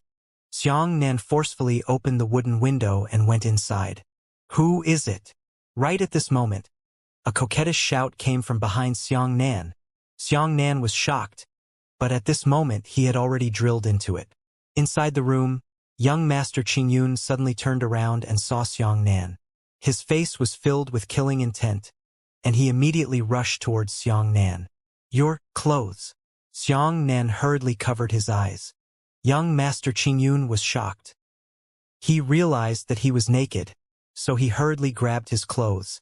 His body actually sank into the ground like water, disappearing. Just as Xianxia was about to chase after him, he felt a soft body hugging him from behind. Fairy Xiaxia hugged Xianxia tightly, kissed and licked Xianxia's face, and snorted endlessly. Finished. Xianxia was shocked. Immediately after, the door was kicked open and Fairy Wuxia rushed in with his sword in hand. When she saw this scene in front of her, her face immediately turned red with embarrassment. she said angrily. What a lackeys! How dare you dare to come to the Divine Feathers sect to cause trouble? As she spoke, Fairy Wuxia thrust her sword towards Xiang Nan's throat. No, no, no. Listen to me. Xiang Nan was extremely anxious and hurriedly grabbed the falling sword with his 2 hands. Immediately after, he twisted his right hand and the sword immediately flew out of Fairy Wuxia's hand. Fairy Wuxia's face was filled with shock. He hadn't expected Xiang Nan to be so strong. Listen to me. This is not the case. Xiang Nan was in a panic. If he was injured, wouldn't it be even more unclear? However, at this moment, Fairy Xiaxia's hand went deep into Xiang Nan's embrace and randomly groped around him. You still dare to argue? Sunset Cloud was about to cry from anger. She picked up her sword and screamed, I'll fight you today. No, no, no. It was that young Master Qingyun. You don't know, he's actually a woman. Xiang Nan kept explaining, dodging back and forth in the small wooden house. But at this moment, even Xiang Nan felt that his words were unbelievable. Sunset Cloud chased after Xiang Nan with her sword in hand, while Xiaxia chased after him naked. I can't explain it clearly. Anyway, it's not us. Don't come looking for me. Xiang Nan kicked open the wooden window and jumped out. The Sunset Clouds were going to chase after him, but they discovered that Xiaxia had already rushed out first. Senior sister. Sunset Cloud hugged Xiaxia and pulled her back. She quickly pulled the sheets and surrounded Xiaxia's body. Senior sister. The Sunset Cloud's eyes were filled with tears as she said, You were tainted by that disciple. Today, even if I don't want this life, I will avenge you. Sunset Cloud pointed her fingers and used her essence to place Xiaxia on the table. Then, she grabbed her sword and chased after her. Xiang Nan thought to himself that this time it was really over. Even if he had a reason, he would not be able to explain it clearly. Something's wrong. I can go catch young Master Qingyun. As long as I catch him, I can explain everything clearly. That's right. A glimmer of hope appeared in Xiang Nan's eyes once again. He immediately jumped into the sky, and lightning flashed in his eyes, searching for the whereabouts of young Master Qingyun. At this moment, a huge crescent moon phantom suddenly appeared in the sky. Xiang Nan's heart trembled. He looked up and saw that it was a blood moon that covered the sky and covered the sun. Beneath the blood moon, Xiang Nan felt his entire body powerless. At this moment, all of his yuan qi was suppressed to the point where he could not even use a single bit of it. Master! Fairy Wuxia looked up into the sky and immediately burst into tears. This disciple has insulted senior sister Xiaxia's innocence. You're courting death. A beautiful figure appeared in the sky. That woman's voice was actually about to shatter Xiang Nan's soul. What a powerful expert. Xiang Nan had already given up. He knew that he would undoubtedly die today. The woman falling from the sky was obviously Sunset Cloud and Xiaxia's master. As for that woman's cultivation realm, Xiang Nan couldn't even guess. She was probably at least at the divine martial realm, or even at the half-sage realm. Sunset Cloud knelt on the ground and sobbed. The woman floated down and stepped on Xiang Nan's heart. The woman's expression was as cold as ice. She gritted her teeth and said, All right, what courage! The Haoran sect scripture has cultivated an outstanding disciple like you. It really makes people look at you with new eyes. The woman's strength was immense, and she was able to see through Xiang Nan's origins with a single glance. You are Su Caiyue's disciple. Today, I will help her clean the door. The woman raised her right hand high up, and the blood moon phantom in the sky began to tremble. At this moment, Xiang Nan saw the woman's appearance clearly and discovered that there were 3 plum blossom moles between her eyebrows. The 3 plum blossom moles were arrayed in an arc and were red. Xiang Nan was immediately shocked and blurted out, You are the wife of Martial Uncle Tunkong. One moment, the woman's face was like frost, and the next moment, her face was filled with tears. She grabbed Xiang Nan and shouted, You? How do you know? Who are you? It really is you. Xiang Nan heaved a sigh of relief and said, Junior Xiang Nan once received some guidance from Martial Uncle Tunkong. Martial Uncle Tenkong also told me that if I saw a woman with 3 plum blossom moles between her eyebrows, she would be the one he loved. I don't believe it, cried the woman. Xianxia was helpless and could only circulate the great freedom scripture. At this moment, the woman let go of her hand. Her tears fell down and the blood moon in the sky disappeared. He still remembers me, she choked. I knew he wouldn't forget me. Is he okay? Xianxia sighed and said, Martial Uncle Tenkong is fine. He doesn't want you to go to Feiyun Temple to save him. He said that he was punished voluntarily. I don't believe it. The woman gritted her teeth and said, Tenkong and I love each other so much. How could he have the heart to abandon me? It must be those stinking bald donkeys who stopped him from coming out to see me. I've been cultivating hard for so many years, so that I can one day kill all those bald monks in Feiyun Temple. Xianxia hurriedly said, Senior, don't be impulsive. Martial Uncle Tenkong still has 3 more words for me to convey to you. What? What did he say? Quickly tell me. The woman grabbed Xianxia's shoulder and asked impatiently.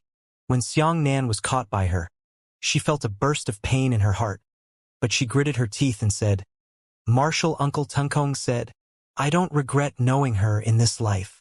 I am willing to atone for my sins in the dungeon. If it's your turn to come back, we'll meet again. Hearing this, the woman's body suddenly softened, and she covered her face with both hands and cried bitterly. Xianxia didn't know how to comfort her, and also thought that he shouldn't console her at this time. Affection was a matter between 2 people. Other than men and women, what others said at this time was superfluous. Not far away, Fairy Wuxia, who was kneeling on the ground, was originally crying, but now he was completely confused. He didn't know what had happened. The woman's mood changed very quickly. After crying for a while, she grabbed Xianxia's hand and kindly said, Good child, come with me and tell me about the situation in the sky. Because of the existence of the relationship between Soaring Sky and Xianxia, the relationship between the woman and him suddenly became closer. Slowly, Xianxia realized that this woman was a demon. She had no surname but her first name. Her name was Lan Yun. After escaping the pursuit of the Feiyun Temple in the western regions, Lan Yun came to the Red Moon continent in a tumultuous manner. She was appreciated by the sovereign of the Divine Feathers sect and was accepted as a personal disciple. After so many years, Lan Yun's identity had long since changed. Now, she was the orthodox successor of the Divine Feathers sect's sect master. Although the current sect master had not abdicated, Lan Yun's status in the Divine Feathers sect was as light as a feather. Especially now that the sovereign of the Divine Feathers sect had reached the transformation realm, just like the old man of the heavenly Tao. He rarely appeared in the secular world, and the entire Sovereign Feathers sect was basically taken over by Lan Yun. At this moment, Sunset Cloud was sent to take care of Fairy Xianxia, and in Lan Yun's study, she was warmly pulling Xianxia's hands. When Xianxia chatted about soaring into the air, she couldn't help but feel excited, and she would occasionally shed a few tears. Really like, Lan Yun held onto Xianxia's hand and sized him up. You look exactly like Tenkong when he was young. Be it divine colors, temperament, or the deep stubbornness hidden in his body, it's exactly the same. No wonder he taught you the great freedom scripture. Like him, you are a person with persistent thoughts, but you can't let go of them. Xianxia hurriedly said, This junior was lucky to encounter Martial Uncle Tenkong. Thank you, Martial Uncle Tenkong, for imparting the true scriptures to this junior. This junior dares not forget this kind of kindness every day. As Xianxia spoke, he felt somewhat embarrassed. Before Lan Yun could see the sky, she placed her longing on Xianxia.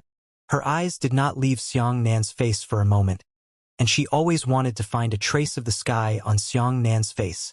This gaze made Xianxia feel very confused. Then, I heard that the Divine Feathers sect does not allow any monks to set foot on the Red Moon continent. Otherwise, they will be killed without mercy. Is this related to Martial Uncle Tenkong? He said forcefully. At this point, Lan Yun revealed an angry expression and said, It's all the fault of those stinking bald donkeys. If it weren't for them obstructing us, how could Soaring Sky and I end up like this? Tell me, can I not hate those stinking bald donkeys in my heart? I wish I could skin them to pieces. Xianxia persuaded. After many years, Martial Uncle Tunkong has already let go of his previous resentment. He has also expressed intentionally or unintentionally that he hopes that you can also forget that hatred. Right now, it's Martial Uncle Tunkong who took the initiative to stay in Feiyun Temple to atone for his sins. If he really wants to come out, I'm afraid that no one in Feiyun Temple will be able to stop him. Sigh, I understand. Lan Yun sighed. The reason why I refuse to let go of this hatred is actually because I don't want to let go of my longing for soaring into the sky. Now that I know what he's thinking, I'm relieved. From now on, I will properly handle my relationship with Buddhism. I think one day, they will be willing to let me see Soaring Sky. Senior, it would be great if you could think like this. Xianxia was overjoyed. At this moment, someone outside the door asked to see him. It was precisely the Sunset Cloud and Xianxia lady who walked in. At this moment, Xianxia's mind was completely clear. When she saw Xianxia at first glance, there was an indissoluble hatred in her eyes. Xianxia secretly complained in his heart. He thought that this misunderstanding would probably not be easily resolved. Xianxia, come here. Lan Yun waved her hand and walked into the side room. Yes, master. Xianxia nodded respectfully and followed Lan Yun inside. When she passed by Xianxia, she whispered in Xianxia's ear, I want you dead. These 4 words were squeezed out from between her teeth. Could be seen how deep her hatred for Xianxia was. As for Sunset Cloud, she also glared at Xianxia with a face full of anger. After a while, the master and disciple walked out of the side room. The expression on Xianxia's face was obviously much more relaxed. Lan Yun smiled and said, I have already checked.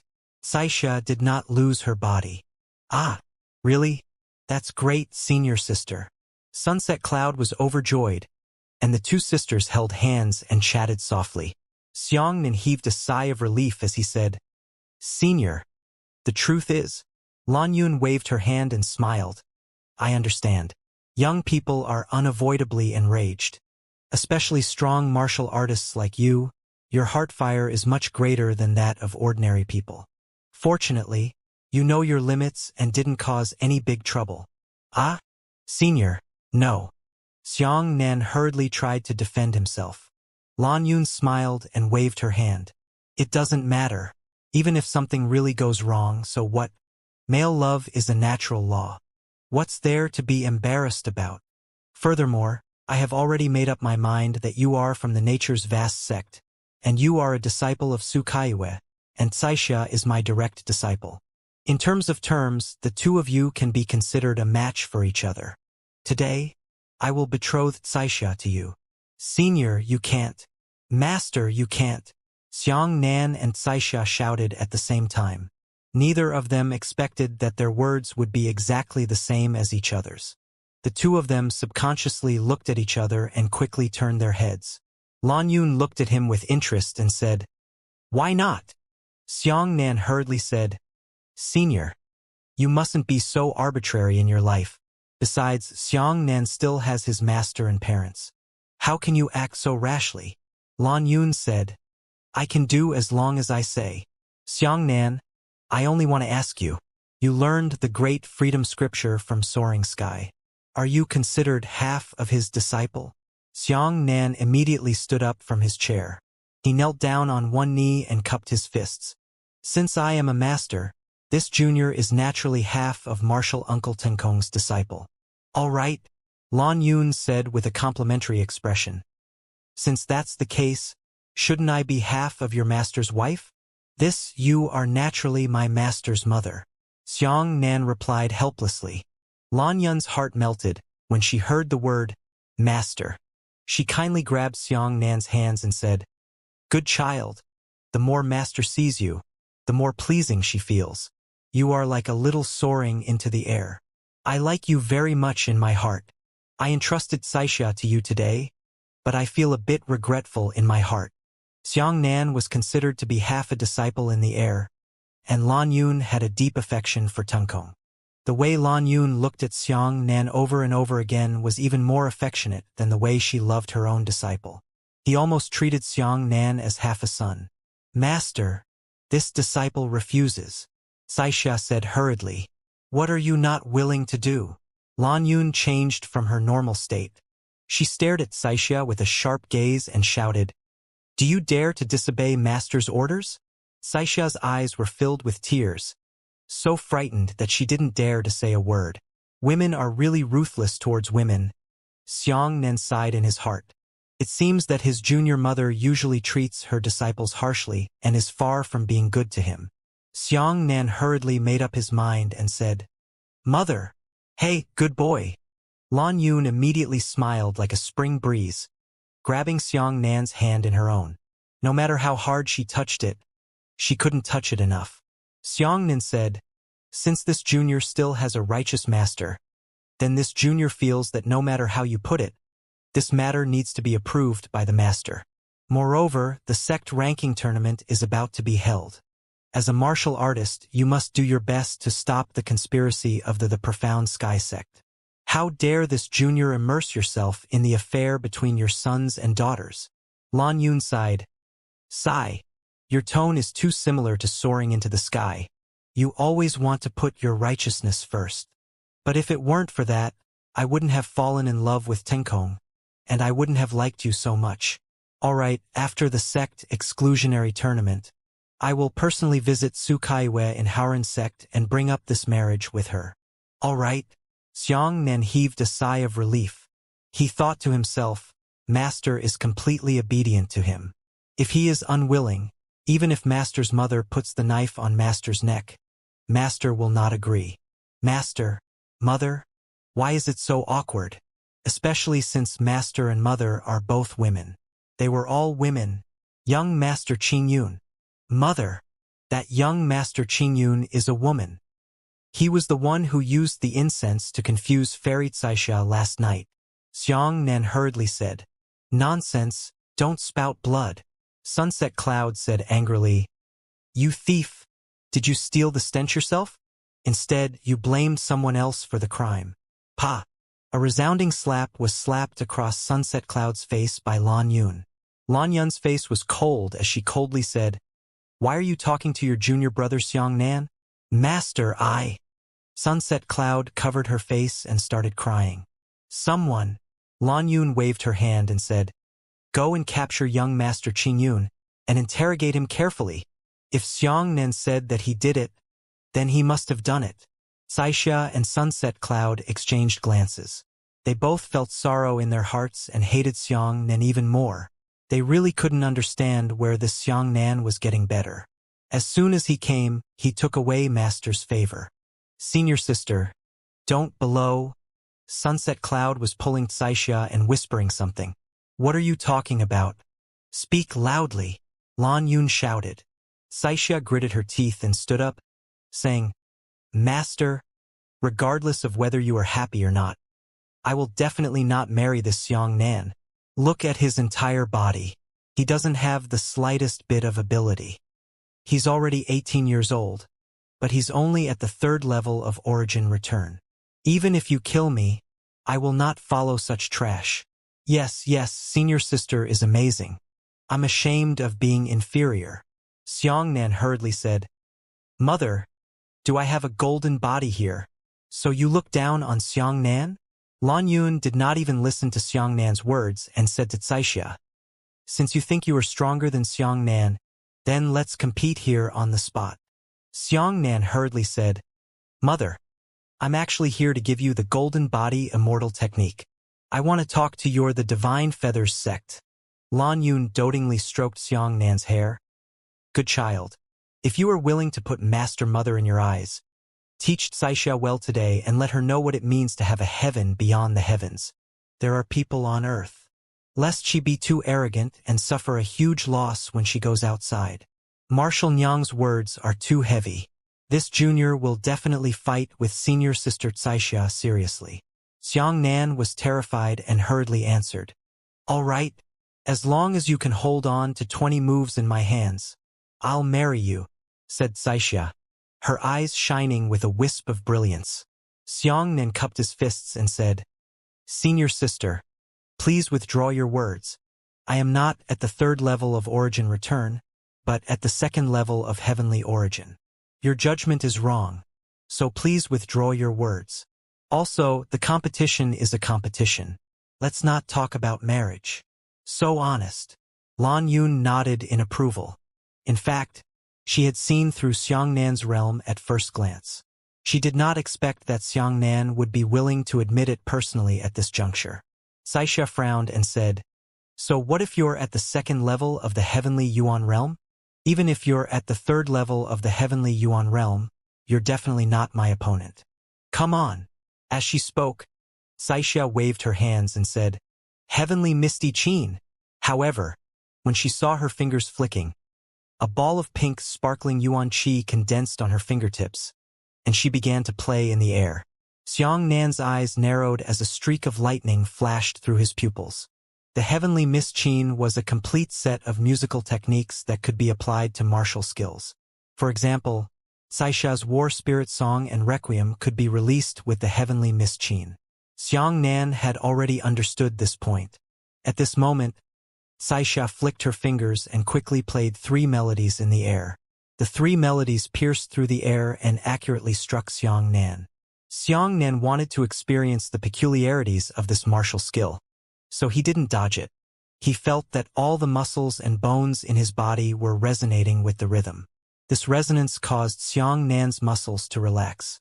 When Xianxia saw that she had succeeded, a disdainful sneer appeared at the corner of her mouth. She flicked her right hand 3 more times. 3 more powerful melodies struck Xiangnan. The rhythms of these 3 melodies were much more powerful than the last 3, directly affecting Xiangnan's meridians. Xiangnan could only feel the meridians in his body trembling like the strings of a zither being caressed, and even the Yuan Qi flowing through his meridians was thrown away.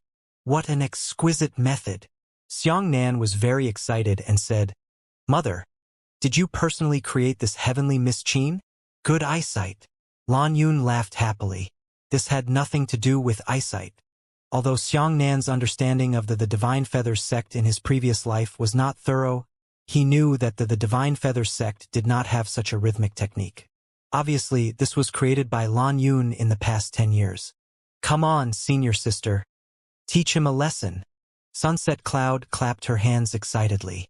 Xianxia became more and more confident. She stretched out her hands horizontally, and her 10 fingers swiftly fiddled with the air, as if she was playing a rapid and high war song. The rhythm suddenly became extremely fast, and the melody was soul-stirring, making people feel a sense of embarrassment and fear. Xiangnan felt that his mind and mind were in a mess. He nodded silently and thought that it was time to make a move. 9 Purities Cosmos Skill. Xiangnan suppressed the spiritual sea with both of his hands and immediately adjusted his state to minimize the impact of the melody on him. Then Xiangnan pulled out a huge saber and threw it in the air. Zhang! The blade rumbled, and the trembling sound of the giant blade caused Xianxia, who was playing quickly, to suddenly take a few steps back. "You!" Xianxia's face was filled with disbelief. "You actually used music to counterattack?" Xiangnan said seriously, "Senior sister, although your rhythmic martial skill is clever, it is not completely unbreakable. Speak crazily." Xianxia waved her hands again and continued to play in the air.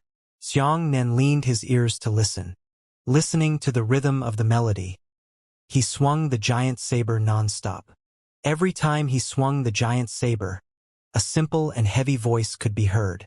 This kind of voice was accurate and coincidentally embedded into the melody of the rainbow clouds, causing the melody of the rainbow clouds to be in a mess, unable to complete the intonation.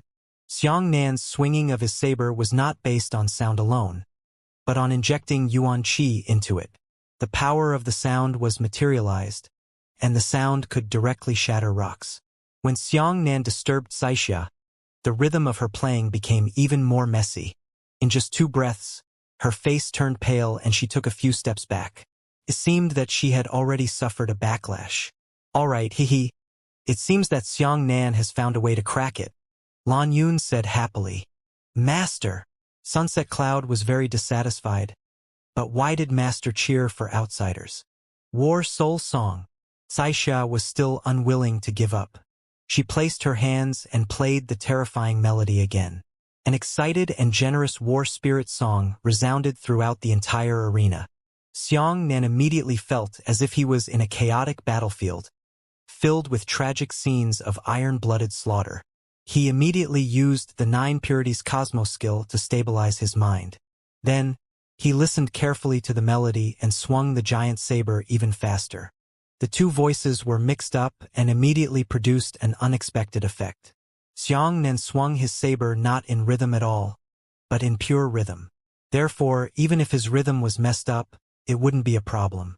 However, Xianxia was different. She played a complete and compact melody. Once the melody was messy, it would suffer a severe backlash. Xianxia suddenly spat out a mouthful of blood and covered her chest and took a few steps back. How is this possible? Sunset Cloud was stunned. Her senior sister was the second-ranked 18-star expert. How could he lose to this brat Xianxia? Xianxia was also shocked and looked at Xianxia again. She had to admit that she had underestimated Xianxia's strength too much. This Xianxia is far more powerful than the legends say. Good boy, try this move. Before Xianxia could give up, she pressed down on the zither with her hands, and a zither of yuan qi condensed beneath her palms. However, Xianxia used her fingers to play the strings of the zither. She took the lead in playing 7 fingers on the zither. The 7 types of yuan qi transformed into a huge yuan qi saber and flew towards Xianxia. Flower-picking finger. Xianxia took off his right hand and directly pulled the yuan qi saber away. Xianxia played faster and faster. Sabers, spears, swords, and halberds all stood out from the strings and sprinkled towards Xianxia. Mo pointed. Xianxia flicked his index finger repeatedly, and fire marks shot out at high speed, shattering all the yuan qi weapons. Xianxia's eyes turned cold. She directly threw her 10 fingers at Xianxia. The 10 fingers brushed across the strings and immediately shot out swords, spears, swords, halberds, sticks, hammers, axes, and 8 different weapons with yuan qi. Xianxia herself leapt over the yuan qi zither. She was at the center of the 8 weapons, while the 8 weapons floated in midair, slowly revolving around her. Xianxia stretched out her hand and took off a sharp sword of yuan qi and fiercely stabbed towards Xianxia's heart. Xianxia grabbed Xianxia's wrist with his left fingers and easily snatched away her essence sword. Xianxia stretched out her hand and took off a yuan qi saber, hacking towards Xianxia's shoulder. Xianxia raised his right hand and pulled Xianxia's wrist with his flower fingers. Then, he hooked the yuan qi saber away. Xianxia became more and more shocked. She discovered that her combat skills were actually worthless in front of Xianxia. She hurriedly wanted to pick up other weapons. Xianxia stabbed the giant saber into the ground and slapped Wei Tuo's palm against the blade's body. The palm force struck the saber, and it spread out from the vibration of the saber. A ring of yuan qi shockwaves immediately surged in all directions. The 6 primordial qi weapons that were still floating in the sky were instantly destroyed at the same time. What a powerful palm! Lanyun's eyes lit up and she said happily, even the most powerful expert of the same age in Feiyun Temple can't release such a powerful Wei Tuo palm. You! Xianxia pointed at Xianxia in a daze, but she didn't know what to say. Brat! You deliberately concealed your strength. Sunset Cloud shouted angrily. Xianxia cupped his fists and said, This lowly one is indeed hiding my strength, but it's not the kind of hiding you said it was, but I have been hiding it all along. Nonsense! Don't get too smug. Sunset Cloud was furious. Originally, what she meant was that Xianxia had been hiding her strength all along. When Xianxia was fighting, she was caught off guard. On the other hand, Xianxia's intention was exactly the opposite. He was saying that he was only hiding his strength now, which meant that he didn't have any real kung fu left. Actually, I can defeat senior sister Xianxia with just one move. Xianxia smiled. Nonsense. Xianxia's face turned red with anger. Brat, if you win, you win. Why do you have to humiliate me? Just say something and you'll win. Xianxia extended his hand and made a pleased gesture. All right, I'll see how you defeat me in one move. Xianxia jumped back to the back of the zither and played it repeatedly. This song borrowed the war spirit song and saw numerous iron-blooded warhorse generals on the zither stand out from Guqinzhong and gallop towards Xiangnan. Some of the iron-blooded generals were riding warhorses with spears in their hands. Some were running on foot with sabers in their hands, and some were pulling open their bowstrings and firing arrows. In an instant, thousands of troops rushed towards Xiangnan. True dragon force. Xiangnan's arms trembled, and he immediately used 10 times his physical strength. As for the thousands of soldiers and horses, they frantically attacked Xiangnan and continuously slashed down their weapons on Xiangnan's body. But when the saber hacked at Xiangnan, the saber shattered, the sword pierced through Xiangnan, the sword shattered, the spear pierced through Xiangnan, and the spear shattered. Even the general who was riding a warhorse and charging at Xiangnan was bounced back by his own power, and was also shattered when he flew backwards in midair. Xiangnan didn't even make a move. He strode towards Xianxia and smashed her zither into pieces with a single palm. "Senior sister, you lost." Xiangnan crossed his arms and said. The entire arena was completely silent. Xianxia and Sunset Cloud were stunned. Even the female disciples who were secretly watching from outside the door were all dumbfounded. You're... Xianxia's face turned pale with fright. How could such a battle be fought? He didn't even fight back, and even if he attacked at will, all of his attacks wouldn't be able to break through his opponent's defenses. "What kind of method are you using?" Xianxia finally had the face to ask. "Do you want to learn? I can teach you." Xiangnan smiled. "Do you want to learn? I'll teach you." In that instant, Xiangnan's figure suddenly became incomparably majestic in the eyes of all the female disciples. What kind of man was this? The world often said that his heart was like a sea, so it was probably the same. Such a formidable martial skill, yet he actually preached and taught it? Are you kidding me? Isn't this martial skill your trump card? You're actually willing to teach me? Xianxia blushed. "I'm not the only one who can teach you. Anyone who wants to learn can come and learn." Xiangnan smiled. "Wow!" The female disciples who were peeking outside the door immediately screamed in excitement. As for Lan Yun, her eyes went blank. For a moment, Xiangnan's figure fused with the air in her heart.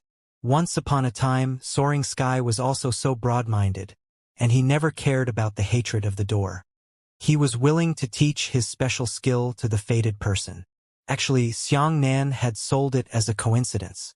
He was originally here to give away his golden body, but he only took advantage of this opportunity to make a favor.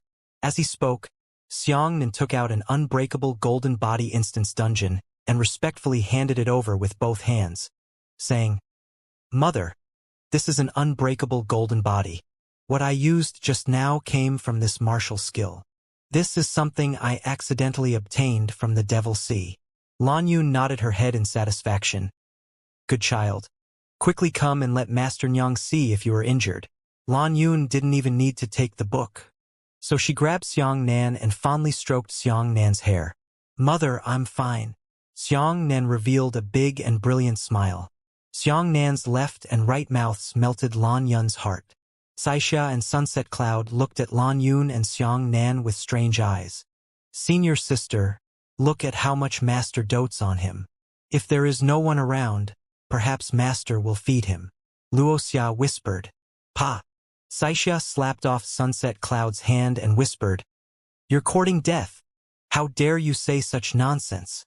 You damn girl. You don't want to die anymore." Lan Yun could hear the conversation between the two women clearly, but she was not angry. Instead, she felt very happy. Sometimes Lan Yun really felt distracted. She always felt that Xiangnan was like a child born in the sky. A kind of motherly longing that had been empty for many years was entrusted to Xiangnan. Taking advantage of this opportunity, Xiangnan quickly revealed his intentions. Lan Yun smiles from ear to ear. "Whatever you say is what you want. The Divine Feather sect has formed an alliance with the Howran sect. From now on, everyone is a family." "Really?" Xiangnan was overjoyed. He hurriedly knelt on one knee and said, "Thank you, Master." Xiangnan asked, Senior Mother, then the monks from the Red Moon continent. Lan Yun smiled and said, I won't kill you anymore. Good, good, good. Xianxia nodded his head repeatedly. He had a good relationship with Feiyun Temple. If the Divine Feathers sect continued to kill monks, it would be difficult for him to stay in the middle. Xianxia added, those friends who came with me don't know my identity yet. I hope that Mother Shifu can help me keep it a secret and let them go by the way. This isn't a problem. They didn't commit any crimes. Lan Yun replied, as long as it was Xiangxia's suggestion, she would not even think about it and directly agree. This was always the case in this world. The relationship between master and disciple was never as close as the relationship between master and disciple. Obviously, Su Kaiwei was an exception. The Divine Feathers sect welcome hall. Aha! The princess sat behind the wine table and happily grabbed the wine jug. She bragged. They must have reflected on themselves. They felt that this young Miss talent in martial arts was astonishing. So they released this young Miss. Miss is right. Everyone complimented him. Therefore, if you have the ability, you will not suffer a loss. The princess pointed at Xiangxia's nose and said, from today onwards, you can learn martial arts from me. Don't be idle all day, understand? Yes, Xiangxia smiled. On the other side, there were many female disciples of the Divine Feathers sect. Those female disciples laughed so much that their branches trembled. They would always stab Xiangxia's body with unclear eyes. That gaze contained admiration, as well as a hint of a woman's yearning for spring. When Xianxia saw this scene, she slapped the table angrily and shouted, have a good meal! The female disciples were so frightened that they hurriedly stuck out their tongues. Xianxia looked at Xiangxia with a complicated expression. She thought to herself, she had promised that if she lost, she would marry him. But why hasn't he mentioned it yet? Thinking about it, this Xiangxia is not bad. Although he doesn't look as beautiful as young Master Qingyun, he can still be considered dignified. Moreover, his martial arts strength was unfathomable, and there were so many unbelievable legends about him. What am I thinking? Xianxia's face turned red and she hurriedly lowered her head. However, after that, she always wanted to talk to Xiangxia intentionally or unintentionally, mostly pretending to be very unfriendly, but in fact, it was to test Xiangxia's tone. Then what should we do about the engagement? Why does he have no attitude at all? Xiangxia's goal had been achieved. After finishing his meal, he chatted with his master for a while before leaving. Lan Yun kept him here for a long time. She felt that she couldn't keep Xiangxia anymore, so she could only let him go. Good child, remember to come back often to see Master Nyang. Don't let Master Nyang miss you like that old man who missed soaring into the sky all day long. Xiangxia turned around and looked at Lan Yun. His nose couldn't help but turn sour as he said, take care of Mother. Looking at Xiangxia's figure that was gradually fading away, Xianxia was like being struck by lightning. She stood there dumbfounded and did not move for a long time. He left just like that? He left without even giving me a word? For the first time in her life, Xianxia had recognized a man in her heart. But this man had ruthlessly hurt her heart. Xiangxia. Xianxia gritted her teeth and said, what kind of person do you think I am? Come, go. Wait for me. Lan Yun said, Xianxia, bring your men and gifts tomorrow, and go to the Howren sect to contact the Howren sect on behalf of the Divine Feathers sect. You guys leave first. Tell them that I will personally pay a visit to the Howren sect in a month. Fairy Wuxia wondered, Master, are we really going to get together with the Howren sect? Will we offend the Profound Sky sect if we do so? Lan Yun said, if you offend me, you will offend me. If you are afraid of offending me, what kind of martial arts is there? Yes. Sunset Cloud hurriedly nodded. Along the way, Xiangxia was in a good mood. He was more tolerant of the princess who always liked to cause trouble. As long as he crossed the Red Earth continent, he would be able to enter the territory of the Nine Firmaments continent. After sending the princess to the royal family of the Nine Firmaments Empire, his 2 secret missions would be completed. Thinking of this, Xiangxia felt relaxed. The Dark Nether sect continued to maintain its neutrality, while the Divine Feathers sect directly allied itself with the Nature's Nature sect. This was a great achievement. In a daze, Xianxia saw a woman standing opposite him. Wake up, wake up. Remember me. Don't forget me. Xianxia stretched out his hand, wanting to grab the woman, but he grabbed her empty-handed. Xianxia always felt that this woman was extremely familiar, but he just couldn't remember who she was. Who on earth are you? Xianxia opened his mouth wide and shouted with all his strength. However, his voice grew softer and softer, as if something had swallowed his voice. No matter how hard he tried to shout, he could not utter a complete sentence. Don't forget me. You promised me. You said that you would definitely come find me. Don't forget me.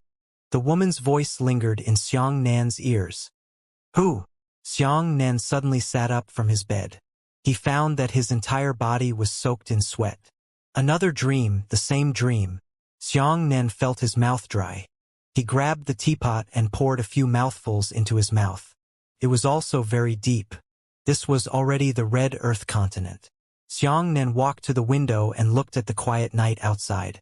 He frowned and said, Who is that woman? In the end, is this just a dream? Or is there another mystery? Xianxia couldn't figure it out, nor could he comprehend it. Why did the woman in the dream always say that she shouldn't forget her? Did he really see her before? Xianxia thought hard and tried his best to recall all the women he had seen in his previous life. He even carefully screened every woman he had seen in his current life. However, he was unable to match up to her. Every woman he had ever seen was unable to give him the kind of intimacy he had in his dreams. Xiangru. At this moment, the door was shaken by a hurry of slapping sounds. It was the princess' voice. Xianxia was shocked. He hurriedly opened the door and said, Miss, what happened? You're so panicked. The ninth princess grabbed Xianxia's ear and said, How dare you ask me? Since when are you still asleep? Come out with me and practice. What? Are you crazy? What are you practicing in the middle of the night? Xianxia was so angry that he thought something big had happened. If I let you come, you can come. The ninth princess could not help but pull Xianxia into the courtyard. She put her hands on her hips and said, You, what a useless piece of trash. When I need you, you won't be able to help me at all. I blinded you in vain. All right, from today onwards, I will teach you combat knowledge. Do you have to learn it well? Don't wait for me to hide by the side when I hire someone. You'll embarrass me more. Xianxia exhaled powerlessly. Whatever you say is what you say. Come, learn from me. The ninth princess threw a sword at Xianxia and said, This move is called Golden Rock Spreading Wings. As she spoke, the ninth princess rose from the ground and stabbed the sword in her hand at a plum tree in the courtyard with 15 consecutive swords. A series of sword shadows accurately picked out 15 plum blossoms. Each plum blossom was not more than one. Moreover, each plum blossom was extremely complete, not even the slightest injury to its petals. You demonstrate it to me, the ninth princess said. Yes. Xianxia grabbed the long sword and jumped slightly. Golden Rock spread its wings, he said weakly. The sword in his hand stabbed at the plum blossom tree, causing the tree to be riddled with holes and messy petals to fall to the ground. Ayaya. I can't believe I'm such a martial arts genius. Xianxia's eyes lit up and he was instantly ecstatic. The princess grabbed Xianxia's ear and said, Look at what this is. You're quite complacent. Xianxia was puzzled. He scratched his head and said, Didn't I poke the tree like this? Is that about the tree? The princess was so angry that she almost spat out a mouthful of blood. She grabbed Xianxia's ear and said, What I let you stab is a flower. It's a complete 15 plum blossoms. Then you should have said it earlier. Xianxia rubbed his eyes and jumped up. Big rock. What? Bird. A burst of sword shadows pierced out, and the entire plum tree fell to the ground with a thunderous rumble. The princess was stunned. She looked at Xianxia in shock and applauded. Aya, I didn't expect you to be such a martial arts genius. With my attainments, I'm afraid I don't have the qualifications to teach you anymore. Take your time and learn it yourself." As she spoke, the princess smashed her sword onto Xiangnan's body and went back to sleep angrily. Xiangnan suppressed his laughter and picked up the sword. He said to himself, "This is the Red Earth continent, the territory of the Azure Underworld sect. I suppose the Azure Underworld sect's exam is about to begin. I wonder who's here to participate in the competition instead of me. Perhaps it's Murong Wanqing and the others." Sigh. Xiangnan really wanted to find an opportunity to see Murong Wanqing and the others. He didn't know how they were preparing now. The last time he returned from the western regions, after returning to the Howran sect, they were still training outside and didn't have the chance to see each other. However, this time he had a mission with a tough ninth princess beside him, and he didn't have the chance to go to the Azure Underworld sect. However, this was also good. Complete the task earlier and get rid of it sooner. The next day, the convoy set off in a mighty manner. From the Red Earth continent to the Nine Firmaments continent, they could no longer use the official teleportation array. Instead, they had to rent a flying ship to cross the ocean directly. After boarding the ship, the convoy finally set off towards their final destination. This Red Earth continent was almost 3 million miles away from the Nine Firmaments continent. Judging from the speed of the chartered airship, it would take at least a month to arrive. Fortunately, the boat was rented, and the boat was filled with his own people. This also made Xiangnan feel much more relaxed. On this day, the princess stood on the deck, staring blankly at the endless ocean. "Miss, what's wrong with you?" Xiangnan stood beside the ninth princess and asked curiously. The ninth princess choked up twice and wiped her tears. "Whoosh, if we go any further, it will be the Nine Firmaments continent. Perhaps this trip to the Nine Firmaments sky is the day of our lifelong departure from the Blue Tide continent. I'm afraid I'll never be able to return. I'll never have the chance to see Xiangnan again."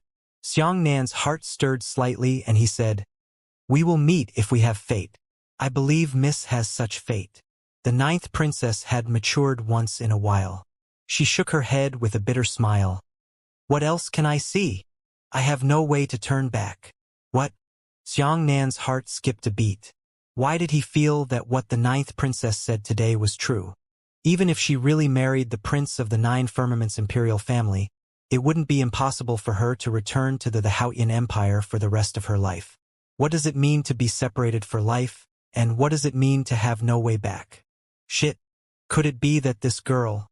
Could it be that she planned to die in the Nine Firmaments Empire?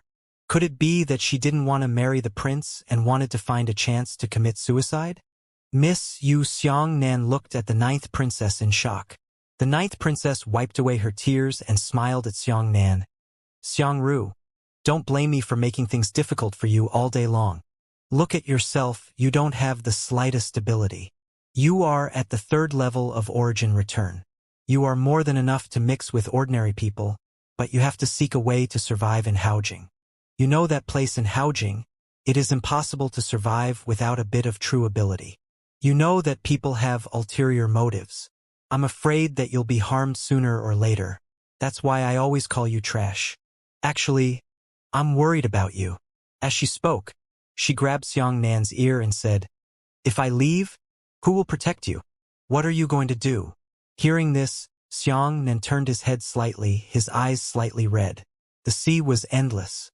The days of traveling were very boring. Looking around, only the blue sky and the deep blue sea could be seen. On the deck, the princess was being served by a few maids, lying on a rattan chair, flipping through the knowledge of martial arts theory. A group of guards sat together and drank boredom, while the 5 experts of the Royal College closed their eyes to rest. Xiangnan sat cross-legged not far from him.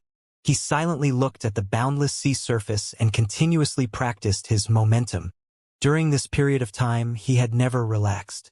As long as he was free, he would cultivate the strength of momentum. He firmly remembered Senior Bai Wuya's warning in his heart. In martial arts, talent and comprehension were far from enough. They had to be accompanied by diligent efforts. Now, his momentum was already quite skilled. Although it hadn't reached the level of Bai Wuya, and a single glance at you made you feel that death was approaching at an astonishing degree, it could still be said that he was at ease at the moment.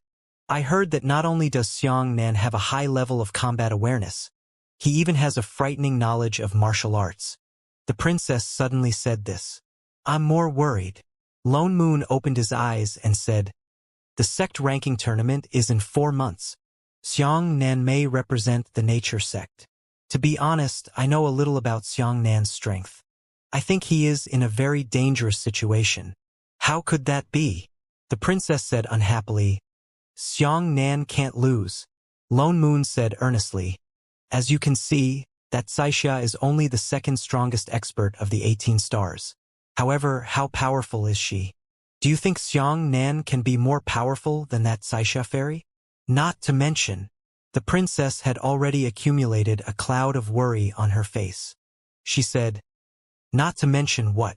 Lone Moon said, even if she is as strong as Fairy Xianxia, I'm afraid she is no longer worthy of her status as the second strongest 18-star cultivator in the southern domain. I suspect that she won't even be able to make it into the top 18. You know, most martial artists already possess demonic bodies, but Fairy Xianxia doesn't.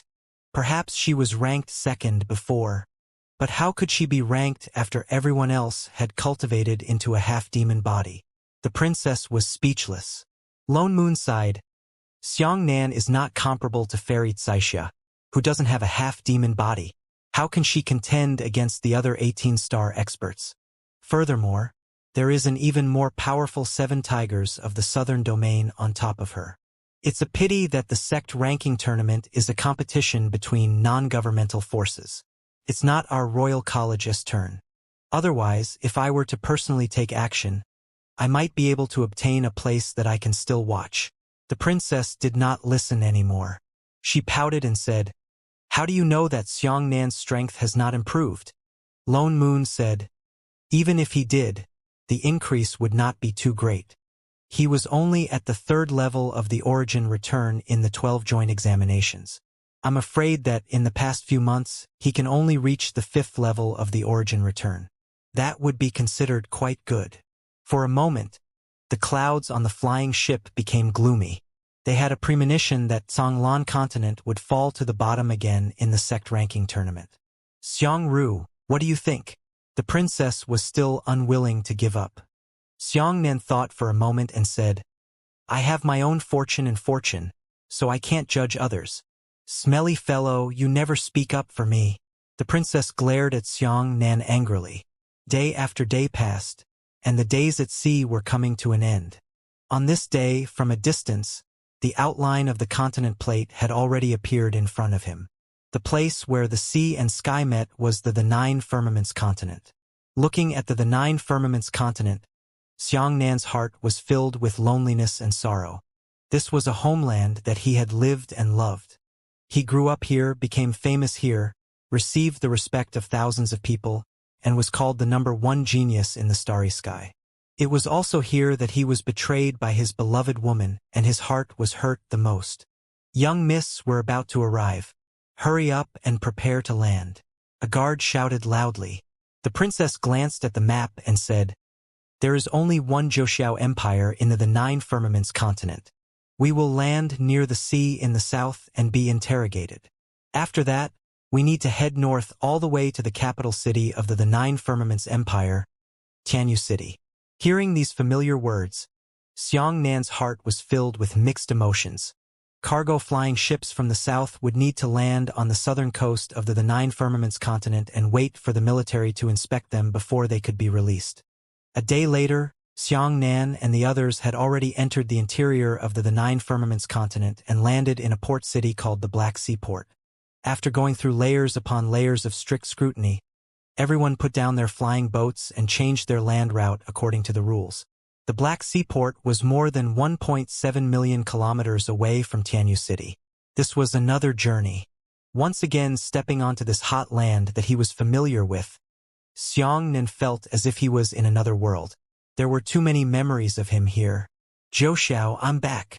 Xianxia looked up at the sky and couldn't help but shout in his heart to vent his joy. It's so lively. Look, there are people everywhere. The princess cried out excitedly. The sect ranking tournament was getting closer and closer. The spectators from all over the world had already set foot on the land of the Nine Firmaments continent. This caused the human figures on the Nine Firmaments continent to more than quadruple in size. It could be said that martial artists and civilians from all over the world could be seen everywhere. There were even many cities that could no longer be occupied, and a large number of people had spontaneously built temporary towns in the wilderness. The strength of martial artists was unquestionable. With their strength, it would be easy to build houses. Xianxia looked at the crowd on the streets and looked up at the sky. The sky was filled with civilian flying boats slowly passing by. These flying boats were pleasure boats that traveled very slowly. They were for tourists to ride on and overlook the scenery of the Nine Firmaments continent. Soaring Dragon 4 Seas, Cloud Crane 9 Firmaments Wampoa. A flying ship that covered the sky, and the sun slowly sailed through the sky, enveloping a few blocks in the shadows. On the flying ship there was such a banner. Behind the genus Wampoa was a clover emblem. The largest flying ship belonged to the Wampoa clan. Look! Look! There's a flying ship from our Howran sect. The princess clapped her hands and shouted, pointing at an ancient wooden flying ship in the distance. Xianxia and the others raised their heads and saw that a flying ship about 300 meters long was slowly gliding through the air. Heaven and earth establish the heart, and the mighty aura is eternal, the mighty Orthodox sect. Seeing the ship, Xianxia couldn't help but smile. At this time, the people below cheered in unison. Everyone pointed in the same direction and cheered desperately. A fleet of flying ships slowly approached. There were 20 flying ships in the fleet. The entire fleet of flying ships was decorated with tulips, and people continuously threw down flower petals. As for this fleet of flying ships, they were pulling an incomparably large banner together. Welcome guests from all directions and create a glorious martial Tao sovereign profound sky. Countless people from the Nine Firmaments continent cheered loudly for the name of the profound sky sect. So imposing. When will our blue tide continent have such a scene? The princess looked at the bustling scene with rapt interest and couldn't help but feel a burst of envy in her heart.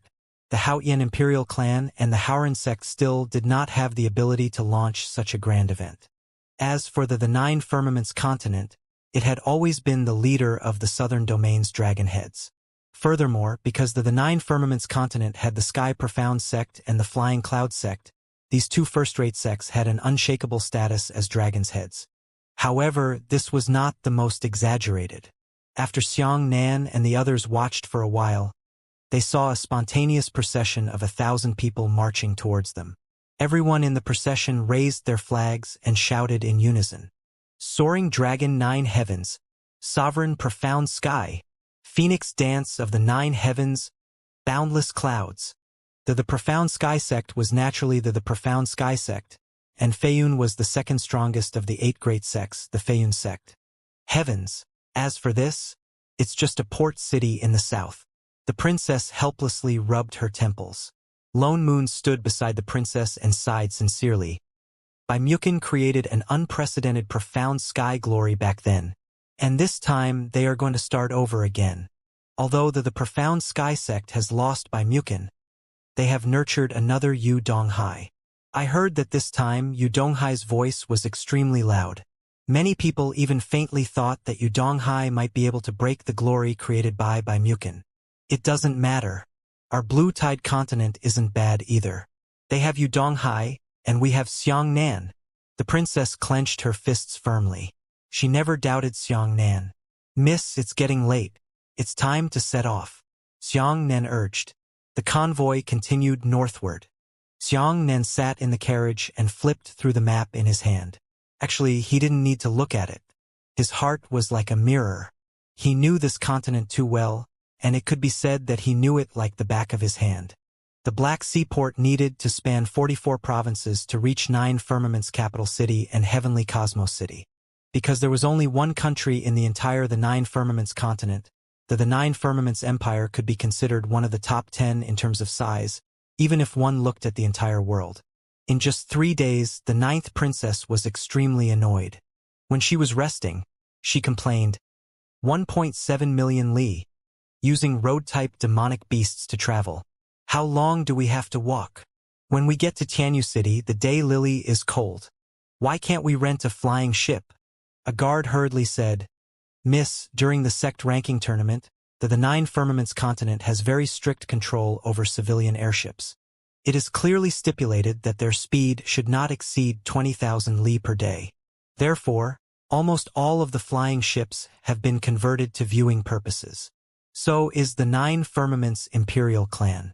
Don't you know to pick us up? The princess continued to complain. The guard smiled bitterly. The Nine Firmaments Imperial clan doesn't dare to do this. Doesn't this expose us? I don't believe it. The princess curled her lips and said, I don't believe that there isn't a single flying ship in the entire the Nine Firmaments continent. Then how are they going to trade these days? The guard thought for a moment and said, It's not that I don't have any.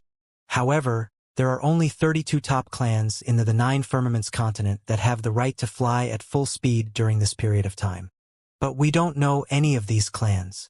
At this time, Xianxia said, The Nine Firmaments Empire has 32 super large cities, each of which is larger than the Haotian Empire's large cities, and these 32 super large cities are controlled by 32 top clans. If we go any further, we'll be in the Flower Capital. The top clans in the Flower Capital are called the Snowfox clans. What's the use of saying this? The princess kicked Xianxia. Xianxia smiled faintly and said, I have some connections with the Snowfox clan. Perhaps I can tell you the truth and let us borrow a flying ship from the Snowfox clan. Really? You know the Snowfox clan? The princess's face was filled with disbelief. Beside him, an expert from the Royal College said, Young Master Xiang, although you have such an official position in the Haotian Empire, I'm afraid it won't be easy to use in the Nine Firmaments continent. Don't look for someone else when the time comes. They won't even see you. When the time comes, not only will you embarrass yourself, but even the princess will be embarrassed with you. That won't be good. Yes, are you confident? The princess hurriedly asked. Xianxia glanced at the expert and said, If you're sitting at the bottom of the well, don't blame the sky for being too big. What did you say? I've endured you for a long time along the way. What's the use of you saying that you can only watch the show at the side every time you meet a critical moment? The expert instantly said angrily, What did you say? I've endured you for a long time along the way. If it weren't for the help of our 5 brothers, our team wouldn't have been able to reach 9 firmaments. You are qualified to teach me a lesson. Really? Xianxia narrowed his eyes and said to the expert, Don't tell me you don't know how useful you guys are? Stop arguing. The princess shouted angrily, What are you arguing about? Shut up. You, Xiangru, take us to the Silver Fox clan to borrow a boat. If you can't borrow it, I'll kick you to death. Aya, the expert from the Royal College said in a strange tone. I'm going to lose my lord this time. I need to buy a mask to cover my face. We'll see. Xianxia sneered. 2 days later, the convoy arrived at the Flower Capital. The capital of flowers was located in the southern part of the Nine Firmaments continent. The water and soil climate here was very suitable for planting all kinds of rare and precious flowers. It was also famous for producing the world's rare dancer orchid.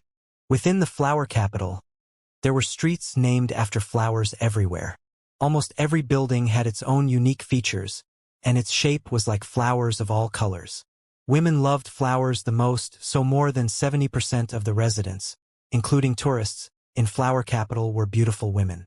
The other 30% of the men were here to see the beauties. That's one of the headquarters of the Silver Fox clan. Xianxia waved his finger. A building pierced through the clouds, standing out from the crowd in the entire Flower Capital. The outer wall of the building was covered with plants of all colors, blooming with countless flowers. Xianxia said, This building is also known as the Heavenspan Ivy. You know quite a bit. The princess asked curiously. The expert from the Royal College crossed his shoulders and smiled disdainfully. That building is so unique that anyone can guess it. Xianxia was too lazy to pay attention to this person. Perhaps it was because everyone was traveling all the way to the Nine Firmaments continent that everyone's mentality relaxed. The so-called experts of the 5 royal academies also heaved a sigh of relief, so they began to constantly cause trouble for Xianxia and vent their unhappiness along the way. In particular, Xianxia was too favored by the princess, which made the 5 experts very unhappy. Snow Fox is an important place. You can't travel alone. Please take a detour. Few tourists. One of the Snow Fox headquarters. Outside the Heavenspan Ivy, 2 family guards blocked Xianxia's group's path. Xianxia put his hands behind his back and said, "I'm young Master Li Junyi's friend. Tell him that someone is looking for him. If you tell him one thing, he will naturally come. Say, 3 drinks a night, 5 flowers blooming on the ground." When the guard saw Xianxia dressed as a scholar, he didn't dare to underestimate him. He left a message for young master to wait for a moment before hurriedly sending a message. Xianxia and the others were standing outside. Among the crowd with a large proportion of martial artists, Xianxia's height of 2 meters was no longer even considered to be impressive. Because of cultivating martial arts, martial artists generally had excellent physical fitness. These 2 meters tall were placed on Xianxia's body, and there was no sudden feeling at all. On the contrary, coupled with his muscular body, his figure had reached a nearly perfect golden standard. There were countless women 1.8 meters up here, and 1.9 meters could be seen everywhere. "Murata Xiang, who is Li Junyi? What do you mean by 3 drinks a night and 5 flowers blooming on the ground?" the princess asked curiously. Xianxia said, "Li Junyi is the eldest grandson of the Snow Fox clan, and that sentence is a part of the past." Just as Xianxia finished speaking, a person suddenly kicked the window and jumped down from the building that pierced into the clouds. This person came in such a hurry that he didn't even walk. He actually made such an anxious move. After that person landed, at least 30 more family guards also jumped down. These family guards were each over 40 years old, and their cultivation realms were above Tianyuan. After that person landed on the ground, it turned out to be a young man with extraordinary bearing. His face was filled with anxiety as he hurriedly asked, "Who said that?" "Who? It's broken. Something's going to happen." When the princess saw this person's expression, her heart was filled with unease. At the side, the 5 experts of the Royal College were also waiting in a tight formation, ready to fight at any time, and they even glared at Xianxia fiercely. "It's me." When Xianxia saw the man, he only felt a surge of warmth surge into his heart, and he couldn't say how much he felt. "You?" The man grabbed Xianxia's shoulder and hurriedly asked, "You know that person? You know the person who said those words?" Xianxia nodded and said, "The person you mentioned, and I have a good relationship. He told me that if I came to the flower capital, I can look for you." The man's eyes immediately turned red. He hurriedly said, "Hurry up, please come in. Since you and that person are friends, then they are my Li Junyi's friends. I will definitely treat them well." The princess and the others looked at each other and thought to themselves, so this person is Li Junyi. He was so excited after making trouble for a long time, but he didn't come here to cause trouble. Thinking of this, the princess had already taken a new look at Xianxia. She did not expect that Xianxia would even recognize the eldest son of the Snow Fox clan in the Nine Firmaments continent. "Who is that person they're talking about?" The princess was curious and whispered to the guards of the Snow Fox clan. The guards kept their mouths shut. The group of people stepped onto the elevator and quickly ascended into the sky. The elevator was pulled by a peculiar whipvine plant. The entire whipvine was wrapped around a small room, and as the whipvine was pulled up, the room rose. After everyone arrived at the top floor, a few old men hurriedly ran up and said, "Young lord, representatives of more than a dozen families are waiting for you. Why did you leave the venue without saying anything?" "Let them wait," Li Junyi said impatiently. An old man hurriedly said, "This meeting is very important. It concerns us." Li Junyi waved his hand and said, "If they can afford to wait, let them wait. If they can't afford to wait, let them scram. I, Snow Fox, am not lacking these collaborators." The old men had bitter expressions on their faces, so they could only shake their heads and sigh. Seeing this, the princess and her group were stunned. Xiang Ru, you have a lot of face, the princess whispered in Xiang Nan's ear. Come. Young Master Li Junyi led Xiang Nan and his group into the sky garden on the top floor. From here, they could see a vast sea of clouds. The scenery was quite spectacular. Wow! That's the famous dancer orchid. The 9th princess was in a good mood. She pointed at a strange plant in the garden and shouted excitedly. There are only 3 dancer orchids in our blue tide continent. They are all gifts sent by Juxiao Empire back then. They have always been raised like treasures by us. I didn't expect that there would be so many here. Everyone turned to look at the so-called dancer lawn. This was indeed a very rare flower. On the entire flower vine, there were 7 large, 7-colored flowers that were about a meter tall.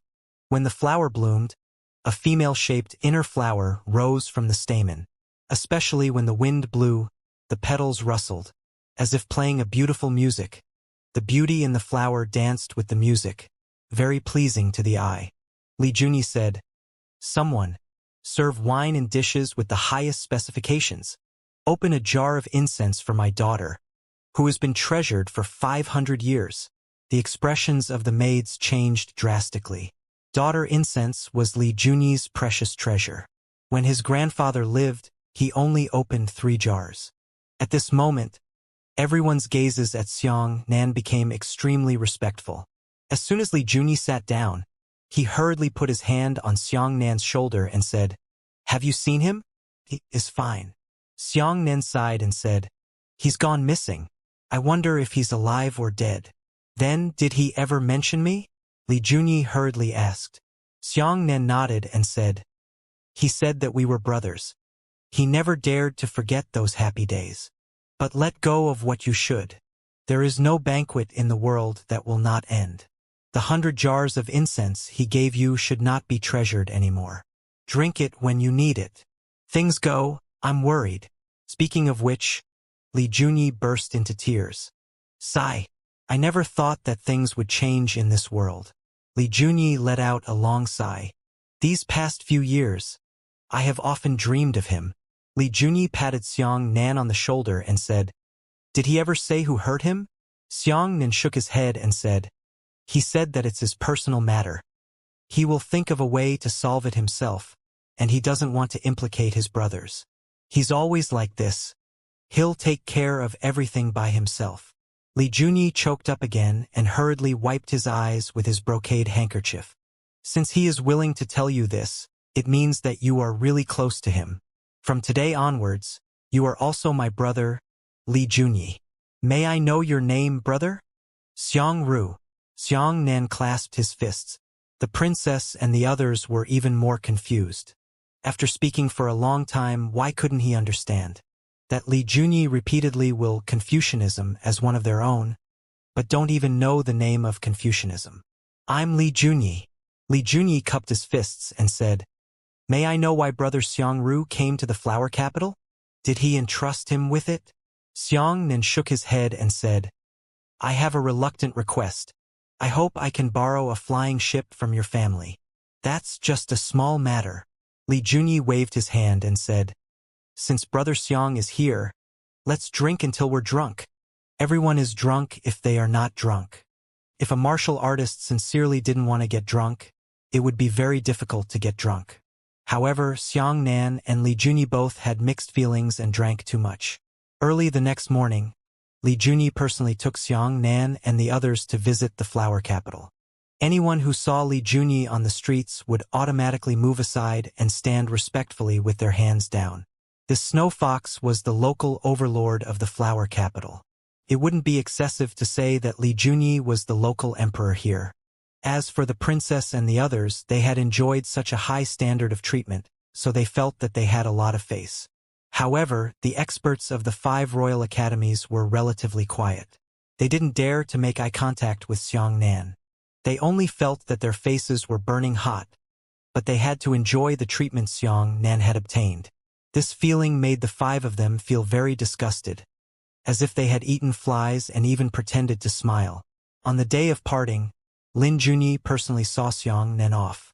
Not only did he give Xianxia a flying ship from the Snow Fox clan, he even gave Xianxia a total of 18 boxes of precious jewelry, including 100 dancer orchids. Before leaving, Li Junyi cupped his fists at Xianxia. Brother, there's nothing I can't handle in Zhouxiao Empire. If you encounter any trouble, just mention my name. No one dares to make things difficult for you. Thank you, let's say goodbye. Xianxia cupped his fists and parted ways with Li Junyi. The group of people obtained the flying ship of the Snow Fox clan. The journey north could be said to be smooth, and no one could stop them anymore. The enormous flying ship was carved with the Snow Fox clan's family emblem. Everyone who saw this emblem retreated. Xiangru, I'm sorry for your loss this time. I didn't expect your connections to be so wide that even the Nine Firmaments continent can speak. The princess's eyes flickered with stars as she blinked at Xianxia. Xianxia smiled and didn't say anything. With the speed of this flying ship, it would only take about 10 days to reach Tianyu City. When the flying ship reached the sky above a desolate mountain range, it suddenly flew up from the mountains and searched for nearly 100 small flying ships that were 50 meters long. Ah, it's a bandit! The Imperial Guards immediately turned pale with shock and quickly surrounded the princess. The bandits of the Nine Firmaments continent were not the kind of people who robbed their families. The bandits here were famous all over the world, and they were all vicious characters who licked their blood with their sabers. Moreover, they specialized in robbing martial artists. There were even some bandits with large forces whose potential energy was not inferior to the second-class sects of the Haotian Empire. Xianxia also frowned slightly. He didn't expect to encounter the Nine Firmaments mountain bandits here. This was a group of extremely vicious goods. In front, that's Brother Xiangru's boat. Someone shouted loudly from the front of the 100-odd bandit ships. Xianxia cupped his fists and said, Exactly. Young Lord Li Junyi has already sent a message to inform the brothers that it was thanks to the care of Mr. Bai Mukin, and by that they were able to set foot in the 9 heavens. Since you are Bai Mukin's friend, you are our benefactor. Come present. Bandit boats approached, and the ferocious-looking bandits were actually carrying large boxes to Xianxia's ship. Seeing this scene, the princess and the others were dumbfounded. The princess was even more shocked. Xiangru, do you know Bai Mukin? Xianxia sighed and could only helplessly nod. Li Junyi naturally understood the word Bai Mukin and could not casually mention it, but these bandits didn't care much about it. Heavens! The princess grabbed Xianxia's arm and shook it. How did you know him? Tell me what he looks like. Xianxia could only find an excuse to thank the bandits and temporarily leave the princess entanglement. The bandits were all extraordinarily powerful, and in their constant battles and killings, each of them was filled with a dense killing intent. These people killed people without blinking an eye, but at this moment all of them had friendly smiles on their faces, and they always felt awkward. Brother Xiangru, this is a token of respect from the brothers. Take the flowers on the road. A one-eyed dragon walked over and cupped his fists as he laughed. This person was the leader of this group of bandits. He was about 50 years old and had actually reached the 2nd level of Heaven Scryer. Brothers, you're too polite. Xianxia clasped his fists in return. He did not refuse these gifts. He knew that this was the only way for the bandits to express their friendliness. If he refused, it would be tantamount to not putting them in his eyes. Brother Xiang, it's been a good journey. Behind them, many bandit boats escorted Xianxia and the others 1,000 miles away before cupping their fists and saying goodbye. The 3rd day, Xianxia's flying ship passes through an inland sea. The structure of the 9 Firmaments continent was peculiar. The entire continent was split in half by an ocean that stretched across the continent. On the rough sea, many pirates were robbing the shopping mall. The sea was filled with flames of war. Countless martial practitioners of the caravan jumped onto the surface of the sea, using their yuan qi to solidify the sea water and fight with the pirates until their flesh and blood flew everywhere. Damn it! Why is Zhouxiao Empire so unpeaceful? Seeing that scene, the princess immediately ordered the flying ship to slow down and slowly stop, not daring to cross the ocean. Xianxia said, This is a method used by the Profound Sky sect to restrain the Nine Firmaments Imperial clan. They allowed the various powers to develop here, so that the Nine Firmaments Imperial clan would not have any avatars. The sea was burning with excitement. Suddenly, a giant whale over 500 meters long suddenly jumped out of the sea. The giant whale soared into the sky, its enormous body causing one to tremble with fear. The giant whale opened its bloody mouth and bit a 10,000-ton freighter in half with a single mouthful. After the giant whale fell into the water, it jumped up again, opened its huge mouth again, and swallowed 10 small merchant ships directly into its mouth. Heavens, everyone on Xianxia's flying ship felt their scalps go numb. That's the sea race. Demonic beasts were divided into 3 types: land, air, and sea. Among them, the sea race was the strongest because more than 70% of the world's surface was oceans. On the other hand, the bodies of the sea race were generally incomparably large, much larger than road-type demonic beasts. However, there was always a law in the world of martial arts that the larger a creature's body was, the more difficult it would be to cultivate. It was also because of this that the sea race was unable to dominate the world. The giant whale had apparently discovered Xianxia's flying ship. When the giant whale jumped out of the water again, it jumped for more than 10 li. It opened its huge mouth and directly swallowed towards Xianxia's flying ship. Not good. Prepare to accept the enemy. The 5 experts from the Royal College immediately picked up their weapons in fear. However, such a small weapon was simply not worth mentioning to the giant whale demon that was over 500 meters tall. But in an instant, the whale suddenly hung in midair. Above the whale's head stood a 5-meter-tall sea demon. The sea demon had a human-shaped outline and a trident in its hand. That's Brother Xiang Ruxiang's boat. The sea demon opened its mouth and cried out in surprise. This is me. Xianxian clasped his fists. The sea demon was immediately overjoyed. I've already received a message from young Lord Li Junyi. In his year, Mr. Bai Mukin personally pleaded with Hanlan Fire Prison for the release of our Shualin Sea Clan's 3rd prince. Since you are a friend of Mr. Bai Mukin, you are a friend of our Shualin Sea Clan. As he spoke, the sea demon waved its hand and roared, "Come, present!" The battle on the surface of the sea immediately stopped, and many of the merchant ships that had been besieged also had the opportunity to escape quickly. The sea tribes rode their sea beast mounts and flew into the sky one after another. Among them, 2 sea demons that were over 10 meters tall carried a large chest over with both of their hands. The sea demon standing above the whale beast shouted, "This is a gift that our Shualin Sea Clan wanted to give Mr. Bai Mukin back then, but he never had the chance to visit us again. This time, this 2-colored luminous pearl will be given to you." As he spoke, the 2 strong sea demons opened the big box. Inside, the light was infinite, illuminating the white clouds in the sky into red and blue colors. Wow, the 9th princess's eyes widened.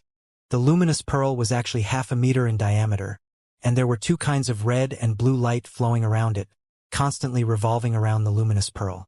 The sea demon laughed loudly and said, "This is the only luminous pearl. It won't be a problem to buy a medium-sized city from you humans." Xianxian hurriedly said, "How dare Xiangru accept such a big gift?" The sea race clansman said, "You're welcome. Take it and I'll give you a ride." After saying that, the sea race came to the back of the flying ship, and the giant whale opened its mouth wide to Xianxia's flying ship. Oh, oh, oh, oh, oh, oh, oh, oh. Ring after ring of air sound waves transmitted out, pushing Xianxia's flying ship forward at an accelerated speed. Like an arrow leaving a string, it instantly flew towards the intersection of the sky and sea, disappearing into thin air. Oh, oh, oh, oh! A whale can make such a sound. The princess widened her eyes. That's the sound of sound waves, not whales. Xianxian shook his head with emotion. He looked at the big box in front of him and didn't know what to say. The boundless desert. Ahead. Is that Brother Xiangru's flying ship? We are from the sand-digging demon clan. We have been waiting for a long time. Come on. Give us a gift. Sunset Forest. Ahead. Is that the Xiangru brothers' flying ship? We are part of the black demons of the swamp. We are waiting here. Come on. Give us a present. Luoyang City. Hehe, is that Brother Xiangru standing at the bow? We are disciples of the Sunset General God sect. We have been ordered by our master to wait here for many more days. Sisters, bring up our gifts. Along the way, the princess and the others spent the entire time in a thrilling manner. Along the way, people kept coming out to greet them. All sorts of underworld, and human demon races emerged one after another. Every time the flying ship was stopped, it would be stuffed with gifts, from jewelry to spiritual herbs, from delicacies to pill furnaces. Today, Xiangnan's flying ship was already stuffed full, and even its flying speed had slowed down a little. The cabin, the warehouse, and even the deck were filled with treasures. The imperial guards looked at Xiangnan with admiration. The ninth princess was even more shocked. She stared at Xiangnan and said incredulously, "Your face is too great. I'm afraid even the head of the Howran sect would not receive such treatment if he came personally." Xiangnan laughed dryly and said, "This is all for Bai Mukin's sake. It has nothing to do with me." "How do you know Bai Mukin?" The princess brought up the matter again. Xiangnan thought for a moment and said, "At that time, I was still young. I met him by chance and learned from him for a few days. That's all." "Damn it!" The princess was so rough that she grabbed Xiangnan's shoulder and said, "You learned martial arts from the number 1 genius in the starry sky? Ah, waste, what a waste. If I can get a few pointers from Bai Mukin, I'm afraid I'll be one of the 7 tigers in the southern domain." "Then tell me what happened to Bai Mukin, who once dominated the 9 firmaments continent." Everyone's speculations were different, and there was no result. Xiangnan narrowed his eyes. He took a deep breath and said, "I don't know what happened to Bai Mukin, but I know that he will definitely come back." The princess hurriedly asked, "Then do you think Bai Mukin is powerful or our Xiangnan is powerful? I mean his martial arts attainments, not his cultivation and talent." Xiangnan shook his head and laughed. "You really don't leave Xiangnan." The 5 experts of the Royal College crossed their shoulders, and one of them said, "Is there a need to compare? You can tell by looking at what we've seen along the way. Xiangnan and Bai Mukin, that's the difference between clouds and mud." The princess curled her lips and said, "So what? I don't believe that no one in this world can surpass Bai Mukin. I firmly believe that this person must be Xiangnan." When she said this, the princess felt a little drummed up in her heart. She had already admired Bai Mukin these past few days, and had completely admired Bai Mukin. What kind of person was that would attract all the heroes from all directions to treat him with courtesy? The 9 Firmaments Empire Heavenly City. On this day, the flying ship finally arrived at its final destination, 9 Firmament Imperial City, Tianyu. The entire Tianyu city was vast, and it was indeed worthy of this adjective. The 9 Firmaments continent had always been called the Holy Land of Martial Cultivators in the southern domain.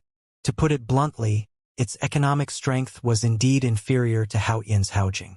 However, if one were to talk about the origins of martial arts and the area they occupied, it would be far more than 10 streets away from Haojing.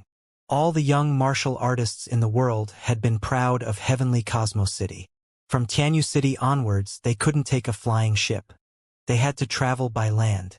From the South Gate to the 9 Firmaments Imperial Palace, it was actually 10,000 kilometers away. This city was only big. It was simply unimaginable. As soon as they entered the city gate, a huge statue that was heading towards them filled everyone's field of vision. It was a golden jade sculpture that was over 100 meters tall, and it depicted a young man with unparalleled elegance. The man was dressed in a platinum 2-colored robe. He held a sword in his hand and pointed it at the sky. The prototype of the sculpture had once made the 9 Firmaments continent proud. The number 1 genius in the starry sky, Bai Mukin. The sculpture was enveloped by a circular artificial dome with 8 circular openings. No matter where the sun went, the circular openings would open accordingly, ensuring that there would always be a ray of sunlight shining on the sculpture. Wow! When everyone saw the sculpture, they felt a deep shock in their hearts. The base of the statue was already filled with flowers. All the young martial artists who passed by bowed slightly in front of the sculpture, representing their highest respect for Baimukin. The reason why Baimukin was loved so much was not only because of his astonishing talent, but also because he respected every martial artist who had stepped into the martial path and respected everyone who had spent their entire lives pursuing the limits of martial arts. There were 16 city gates in Tianyu City, and there were 16 Baimukin sculptures. Each sculpture belonged to Baimukin from different periods of time. These 16 Baimukin sculptures represented the symbol and dignity of the word martial. Xianxia had been standing in front of the statue of himself for a long time, and his eyes were filled with confusion and loneliness. After such a long time, he almost forgot that he had once had such a glorious status and such a high status. All of that was given to him by the profound sky sect. However, in this life, he had to get rid of the identity of the profound sky sect and Baimukin's halo. I'm Xianxia. I'm back. Who finally arrived? Everyone relax. No matter how courageous the black sect was, they wouldn't dare to intercept and kill envoys in the imperial city. The princess heaved a sigh of relief. The closer she got to the 9 firmaments imperial palace, the more lonely the 9th princess felt. At this moment, she forced a smile and bowed slightly to the crowd. Please take care of everyone along the way. Young miss, you can't use it. Everyone was shocked and hurriedly bowed to the princess. The 9th princess looked in the direction of the palace and said disappointedly, I am very happy these days. Perhaps this is the last time we meet. Perhaps after these few days, we will be separated forever. Thank you for accompanying us along the way. Anyone could hear the reluctance in the 9th princess' words, and the eyes of all the royal guards were red. Even the 5 arrogant experts of the royal college were moved. To be able to accompany young miss is our lifelong fortune. Many of the royal guards saluted the princess with a standard military salute, their tone solemn and sincere. The 5 experts of the royal college cupped their fists at the 9th princess and said, Miss, you have no high airs on this road. You treat us as friends. It is our honor to have a lord like you. We are willing to do our best and die after going through fire and water. Everyone had feelings, not to mention that even though the 9th princess was unruly and willful, she had never put on the airs that a princess should have. This made everyone extremely grateful in their hearts. Xiangru, the 9th princess patted Xianxia on the shoulder and said, The one I'm most worried about is you. When you return to Haojing, you must cultivate hard. You can't waste your life like this anymore. Do you know? Young miss, this subordinate understands. Thank you for your hard work. Young miss. Xianxia looked at the princess' lonely expression and couldn't bear it. He wanted to speak and persuade the princess, but he didn't know where to start. However, he secretly decided in his heart that no matter what, as long as he was by his side, he would never let the princess suffer any grievances. If the 9 firmaments imperial clan treated the princess badly, he would have to bring the princess back to Conglan even if he had risked his life to be disrespectful. All right, let's not talk too much about emotions. Let's go. The 9th princess regained her spirits and gave everyone a brilliant smile. The more she acted like this, the more everyone loved her in their hearts. Look! Look! There are so many flying ships in the sky. The 9th princess pointed at the sky and smiled. Indeed, there were already so many flying ships in the imperial city that it was almost as if they were covering the sky and the sun. The flying ships that were sailing slowly were all propagating all sorts of things. There were slogans for sects to recruit disciples, and slogans for large clans to publicize their own industries. Within the imperial city, it was even more bustling. A flash of lightning flashed through Xianxia's eyes. He looked inside the imperial city and saw endless light soaring into the sky, illuminating the entire sky like a sea of light. It was formed by the yuan qi fluctuations of countless martial artists. Along the way, the team saw all sorts of interesting things. All the disciples of the 8 great sects had already arrived. Not all of these people had come to participate in the sect ranking tournament, but most of them had come as spectators to book seats in inns, restaurants, and the ranking tournament in advance. Apart from that, there were at least 1,000 sect martial practitioners of all sizes who had arrived at the 9 firmaments continent in advance. At least, there were a lot of them in Heavenly City. It was already late. At dawn, countless colorful lights with different styles were hanging high up in the sky, floating in the air, and many of them lit up the sky, illuminating the city even more brilliantly than daylight. An incomparably large flying ship slowly passed through the sky. The flying captain was over 10,000 meters away, and his width was more than 3,000 meters. Such a huge flying ship was the only thing Xiang Namping had ever seen in his life. Even the 9th princess's eyes widened in shock when she saw it. This flying ship, even in the military world, it is definitely a super heavyweight, a royal guard said in astonishment. 10,000 meters flying ship. In the entire Blue Tide continent, not a single ship could be found. In Xiang Nan's understanding, even the 9 firmaments continent probably didn't have such a large ship. If it was placed on the battlefield, if such a flying ship was used as a military force, the army and weapons it carried could destroy a city. When the flying ship slowly passed over everyone's heads, everyone raised their heads and saw that all their line of sight had been obscured by the flying ship, and they could not see the slightest bit of the sky. Such a shocking and oppressive scene caused everyone's hearts to involuntarily feel as if an apocalypse was approaching. On the hull of the flying ship was a large clover emblem. It's a ship from the Wampoa clan. The 9th princess saw the emblem at a glance and couldn't help but pale in shock. Just how powerful is this Wampoa clan? It's truly unimaginable. I heard. Lone Moon crossed his arms and said, I heard that the Wampoa clan's property and wealth are already comparable to the combined wealth of 10 medium-sized countries. Even this mysterious clan that has been passed down for thousands of years might be able to contend against the Haoyan Empire. A single clan was comparable to the Haoyan Empire. What kind of concept was that? Wampoa Xiang Nan muttered to himself. He didn't know what this mysterious family was like. I wonder if Miss Ruyan and little Yuer are well now. At this moment, tens of thousands of people cheered in unison. The huge flying ship was sprinkling a beautiful song. A woman dressed in gorgeous clothes was dancing on the bow of the ship, singing as she danced. It's Miss Yulan. The people immediately boiled over. Xiang Nan and the princess looked at each other. Only after listening to the conversations between the people on both sides did they know that Miss Yulan was a superstar in the 9 firmaments continent. She was not a martial artist, but her beautiful singing voice and graceful dancing had already conquered everyone. Normally, only at the grand gathering of the super family would they see Miss Yulan dancing and hear her beautiful singing. I heard that the young masters of the various super clans are crazily pursuing him, even including Snow Fox's Li Junyi, but no one has ever touched her heart. This time, the Wampoa aristocrat clan actually directly hid Miss Yulan and asked her to help with the publicity. This Wampoa aristocrat clan really has the ability to reach the heavens. Xiang Nan muttered to himself. It seemed that all the 9 firmament super clans, including Snow Fox, weren't as powerful as the Wampoa clan. Look! Look! After Xiang Nan and the others walked out a few blocks, someone pointed to the front and shouted loudly. Look! That's the 7th star of the 18 stars of the southern domain, Zhong Wushuang.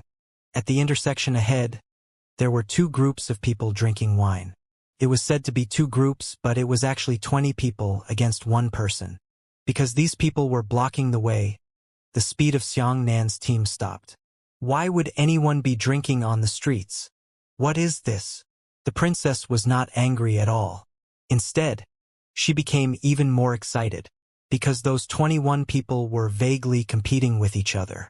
On the left was Zhong Wushuang, who was ranked 7th among the 18 stars in the southern domain. This was an elegant young master who was about 1.95 meters tall. His nose was tall, his eyes were sunken, and his pupils were jade blue. He had a strong foreign aura. This person looked like he was only 18 or 19 years old, but he had reached the first level of the heavenly Yuan realm. In the middle was a 3-meter-tall cauldron filled with wine. On the right, there were 20 heavenly Yuan first-layer martial artists. Most of these 20 martial artists were over 30 years old. Ha ha ha ha! Zhong Wu shook his folding fan with both hands and said with a carefree smile, I will set up a feast here. If you want to pass through this road, You must drink a mouthful of wine from my cauldron.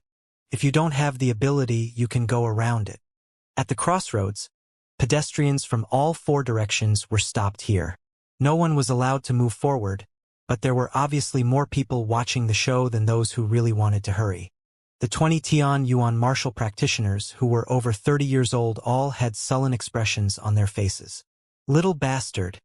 It's not easy to reach such a level at such a young age. But you're so arrogant. Aren't you afraid that your good future will be ruined? A Tian Yuan martial artist said angrily. Zhong Wushuang didn't care at all and smiled. I didn't want to have a grudge with you guys. I wanted to make friends with everyone, so I gave you guys wine. It was you who didn't want to drink it. Who's to blame? All right, I'll drink a bowl of wine from you. The Tian Yuan martial artist immediately took a step forward. He pulled the giant cauldron with his Yuan Qi, and the giant cauldron immediately flew towards him. With a wave of his left hand, a strand of wine flew out of the giant cauldron, and he opened his mouth to drink. Zhong Wushuang smiled faintly. With a twist of his right wrist, he flicked his finger onto the giant cauldron. The cauldron accelerated and knocked the Tian Yuan martial artist flying. Pooh! The Tian Yuan martial artist spat out a mouthful of blood and lay motionless on the distant road. So powerful! The 9th princess' eyes widened. The crowd cheered. When the other 19 Tian Yuan martial artists saw this scene, they were all enraged. The 19 of them immediately surrounded Zhong Wushuang. You are also at the first level of the heavenly Yuan realm. We are also at the first level of the heavenly Yuan realm, and we have more people than you. You'd better be more sensible and apologize immediately. Otherwise, don't blame us for being ruthless. Zhong Wushuang shook his folding fan and said, What did you say? I'll treat you to a drink, but you guys blame me instead. Don't talk nonsense to him. Go! The 19 people immediately rushed forward. Rays of wild and fierce Yuan Qi greeted Zhong Wushuang. Zhong Wushuang did not panic. He pulled his left hand and hooked it. The giant cauldron immediately flew back. Under Zhong Wushuang's Yuan Qi, the giant cauldron emitted a buzzing sound and rapidly rotated. Zhong Wushuang stretched out his finger and the giant cauldron rang loudly. The Yuan Qi hit it and immediately released a circular Yuan Qi wave. The powerful Yuan Qi of the 19 heavenly Yuan masters had all been destroyed by that wave. Immediately after, Zhong Wushuang's left foot touched the ground and his body flew into the air. He flicked his fingers at the giant cauldron repeatedly, and the giant cauldron flew out continuously.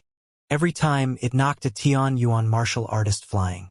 Every Tian Yuan martial artist who was hit by the collision coughed up a mouthful of blood and fainted from serious injuries. Stop him! The remaining 12 Tian Yuan martial artists immediately gathered together and pushed the giant cauldron with the strength of 12 people.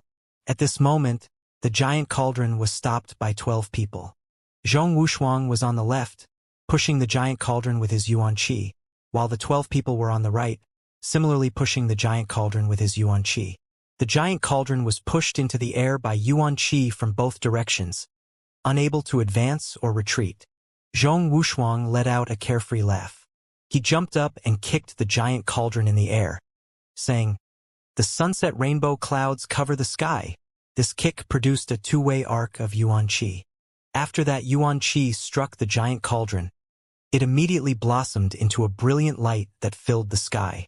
Looking at the giant cauldron, it suddenly became colorful, and then it suddenly expanded to a size of 10 meters. This is a combination of a martial skill and a strange technique. Xianxia watched in disbelief. Following that, the 5-colored cauldron landed on the ground with a loud rumble and quickly rushed towards the 12 people. Resist! Resist! The 12 people roared with red faces, but they actually discovered that they couldn't stop the giant cauldron from advancing with all their might. The giant cauldron was like a towering mountain, forcefully knocking the 12 people away. 20 Tianyuan Wundan experts were severely injured and fainted. In the end, no one was able to drink a single mouthful. Miss, let's take a detour, a royal guard said worriedly when he saw this scene. We have already arrived at Tianyu City. If we continue to be cowardly, wouldn't we be able to wipe out our prestige? The 9th princess said angrily. I'll meet him. Lone Moon immediately jumped out. He cupped his fists at Zhong Wushuang and said, I am willing to experience the young master's moves. Zhong Wushuang smiled and said, Drink. Lone Moon was full of confidence. He had fought against Xianxia, who was second in the 18 stars, and Zhong Wushuang was only seventh.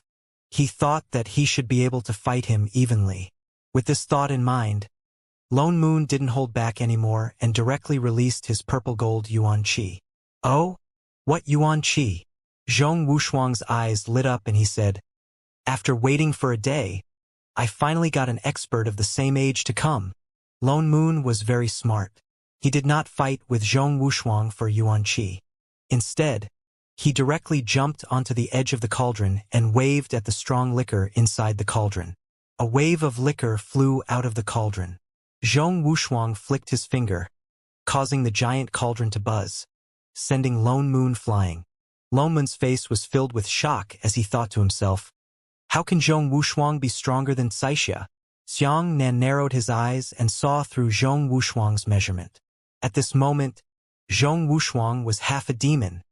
He didn't know what kind of strange technique he used to suppress his demonic appearance and continue to display it in human form. Because of the demonic transformation, Zhong Wushuang's strength had already far surpassed Xianxia's.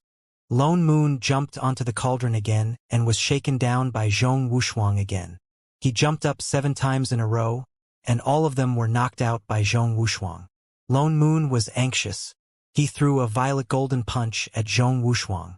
The violet golden fist flew towards Zhong Wushuang. Lone Moon took the opportunity to jump onto the giant cauldron again, wanting to drink wine.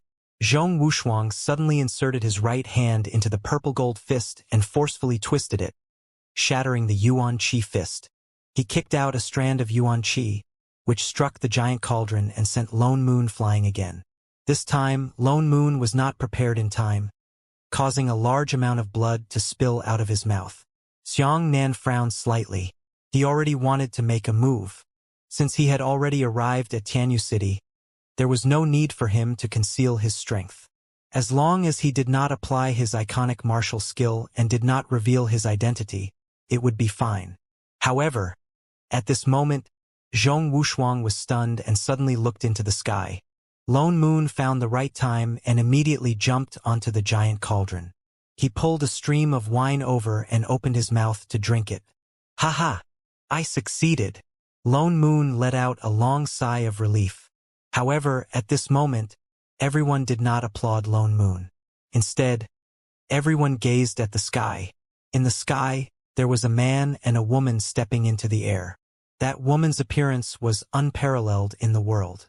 The man was extraordinarily handsome, and his eyes were bright like stars. It's Xianxia. It's the number 1 beauty of the 9 firmaments continent, Xianxia. Countless people cheered excitedly. It's her. It's really her. As if struck by lightning, Xianxia stood there in a daze. His mind was buzzing, and he had long since turned into a mess. She was so beautiful, like a peerless fairy walking out of the 9 firmaments galaxy. And that man was so handsome. His body was like a tiger, his eyes were like a dragon, his eyebrows were like swords, and his eyes were like stars. The woman was Xianxia, who had become the chief disciple of the Profound Sky sect after Baimukan had disappeared. As for the man, he was the chief disciple of the Flying Cloud sect, Flying Cloud's Flowing Sea. Nearly 2 years ago, the marriage between the 2 great sects had caused a stir. Everyone in the world knew that Xianxia and Feiyun Luhai were engaged. 3 years later, they would be married late. And now, there was only a year and a half left before the 3-year marriage. However, the 2 of them had already come out of their pairs, and Yanran was a pair of divine celestial couples that caused countless people to go crazy with envy. What made Xianxia even more surprised was that he thought that Xianxia could only advance to the late fortune realm at most. But in reality, the current Xianxia was already at the first level of the divine martial realm. It seemed that after obtaining the 5 heavenly spiritual meridians, her cultivation base had really improved by leaps and bounds like a fish in water. Is she Xianxia? She's really beautiful. The 9th princess saw through the gods and blankly said, This Xian Qingzhu's beauty is even above Su Caiyue's.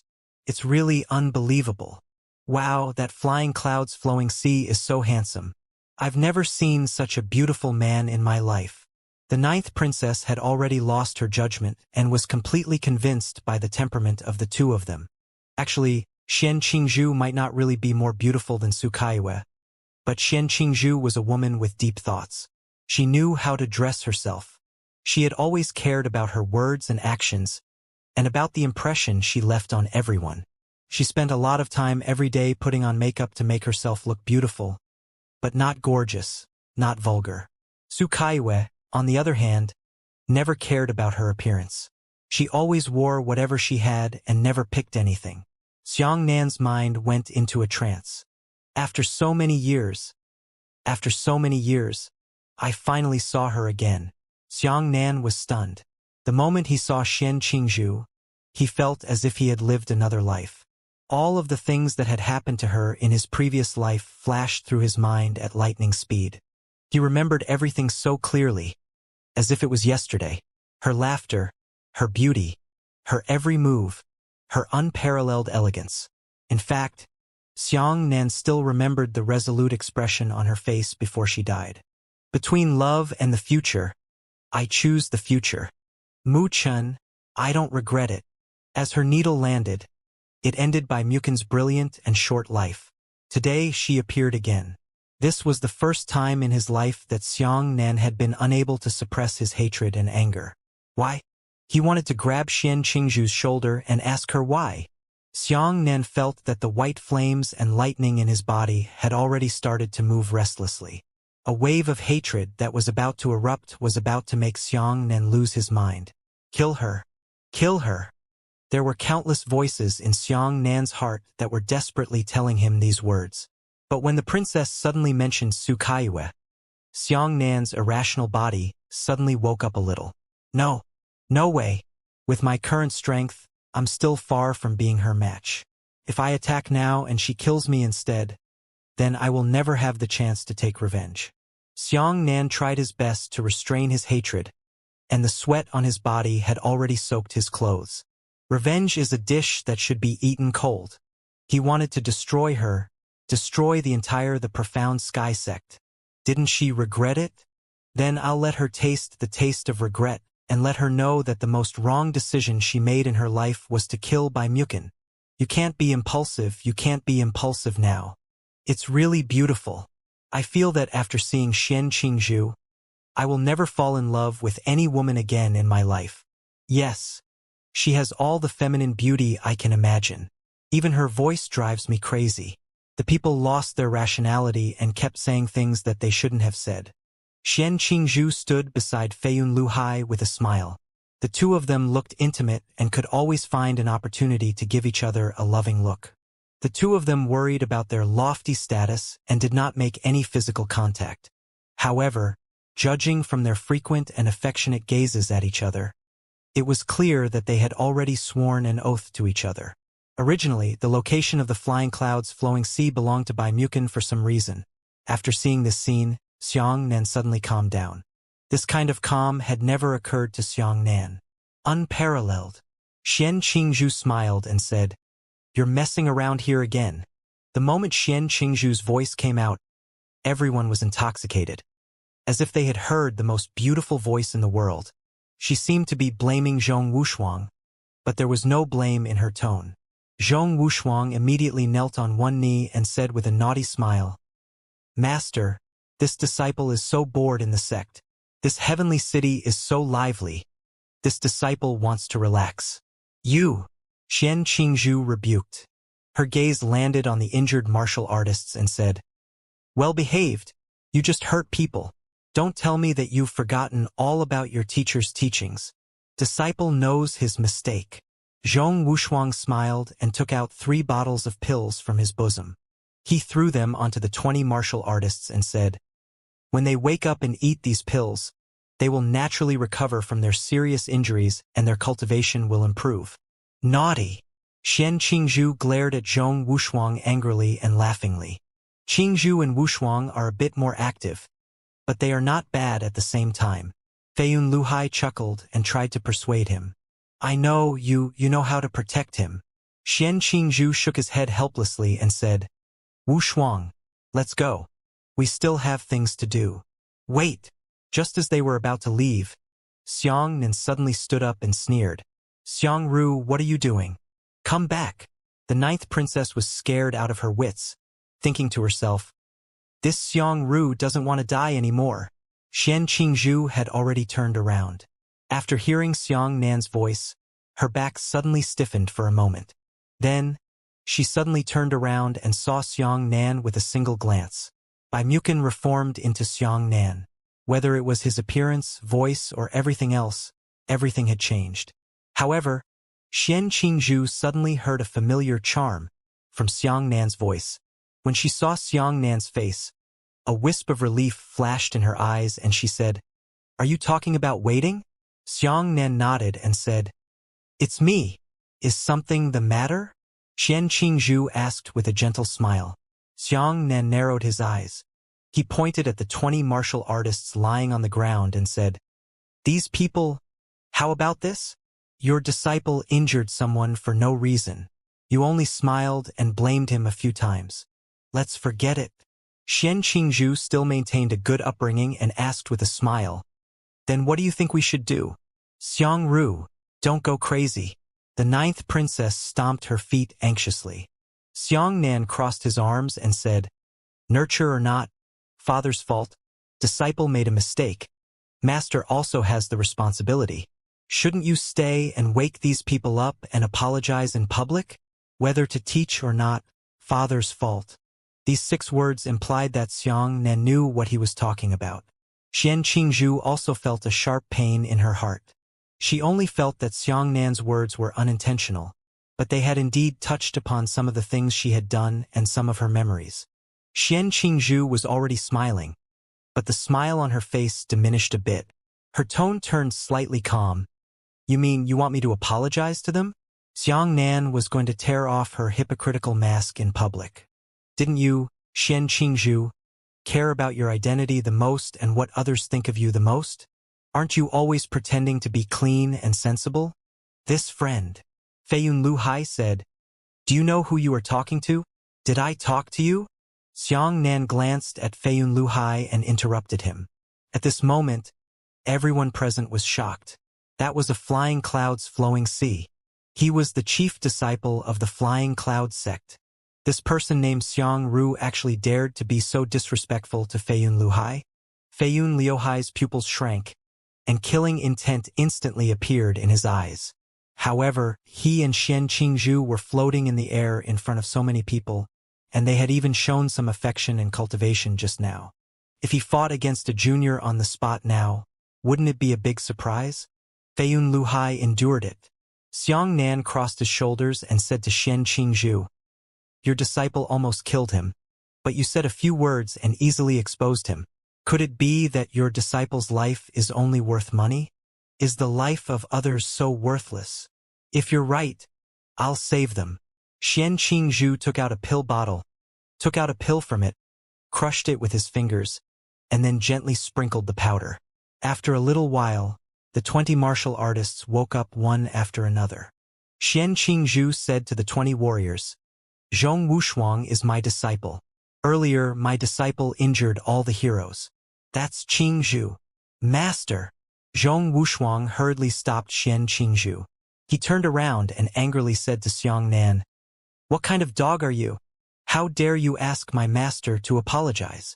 Curse, continue cursing. It's best to say all the curses your master gave you. Xiang Nan sneered. You! Zhong Wushuang raised her right hand and was about to hit Xiang Nan. Stop! Xianxingzhu's expression turned cold as he shouted, Isn't it embarrassing enough? Follow me. With that, Xianxingzhu wrapped his yuan qi around Zhong Wushuang and was about to leave. I'm sorry. I haven't finished yet. Xiang Nan's eyes turned cold as he spoke to Xianxingzhu's back. Don't be so unforgiving. Flying Clouds flowing sea suddenly turned around and gave Xiang Nan a threatening look. Xiang Nan raised his head and said without the slightest bit of fear, I'm just trying to get justice for others. Could it be that I was wrong to say that? that flying clouds flowing sea had never been so embarrassed, let alone being made difficult by a junior. The next thing Xianxia said was to blow up the frying pan on the spot. Xianxia cupped his fists at Fei Yunluhai and said, "I'm from a distant country, so I don't have much experience. I hope Senior can forgive me. If what I know is true, you should be the #1 genius in the starry sky, by Mukin." As soon as these words were spoken, the entire noisy street immediately went completely silent. Awkward. An extremely awkward atmosphere filled the entire block. Everyone knew that it wasn't by Mukin, but the flying clouds flowing sea. However, Xianxia actually said such words in public, causing Fei Yunluohai's entire body to explode with anger. On the other hand, Xian Qingzhu's face turned slightly pale. Immediately after, she immediately adjusted her state and maintained her calm appearance. However, the spectators all lowered their heads and remained silent. One could see how famous Bai Mukin was in the Nine Firmaments continent from the 16 sculptures. Everyone knew that Xian Qingzhu and Bai Mukin were the first pair. In fact, nearly 2 years ago, when Xian Qingzhu and Fei Yunluhai were engaged, all the people of the Nine Firmaments continent received this news, and their hearts were filled with incomparable resentment. They hated Xian Qingzhu for being so heartless. They hated that Xian Qingzhu had just lost Bai Mukin and immediately passed it on to others. However, this kind of resentment had always been hidden deep in their hearts. No one dared to say it out loud. After a long time, everyone would get used to it. Until today, Xianxia's words had ruthlessly torn open the Nine Firmaments continent's indelible scar. Its blood sparkled as it appeared in front of everyone. Perhaps you still don't know that this person is the flying clouds flowing sea of the flying cloud sect. Not by Mukin. Xian Qingzhu replied calmly. Xianxia made an expression of sudden enlightenment. He smiled and didn't say anything else. The more he acted like this, the more Xian Qingzhu felt that there was a silent slap on his face. This was the first time Xian Qingzhu had lost her demeanor in public, because she no longer left her iconic smile to Xianxia. "What is your name?" Xian Qingzhu looked at Xianxia and asked. "What, you want to take revenge on me?" Xianxia teased. "I don't dare to leave my name behind. Perhaps one day, I will disappear from the world for no reason." "Ha ha."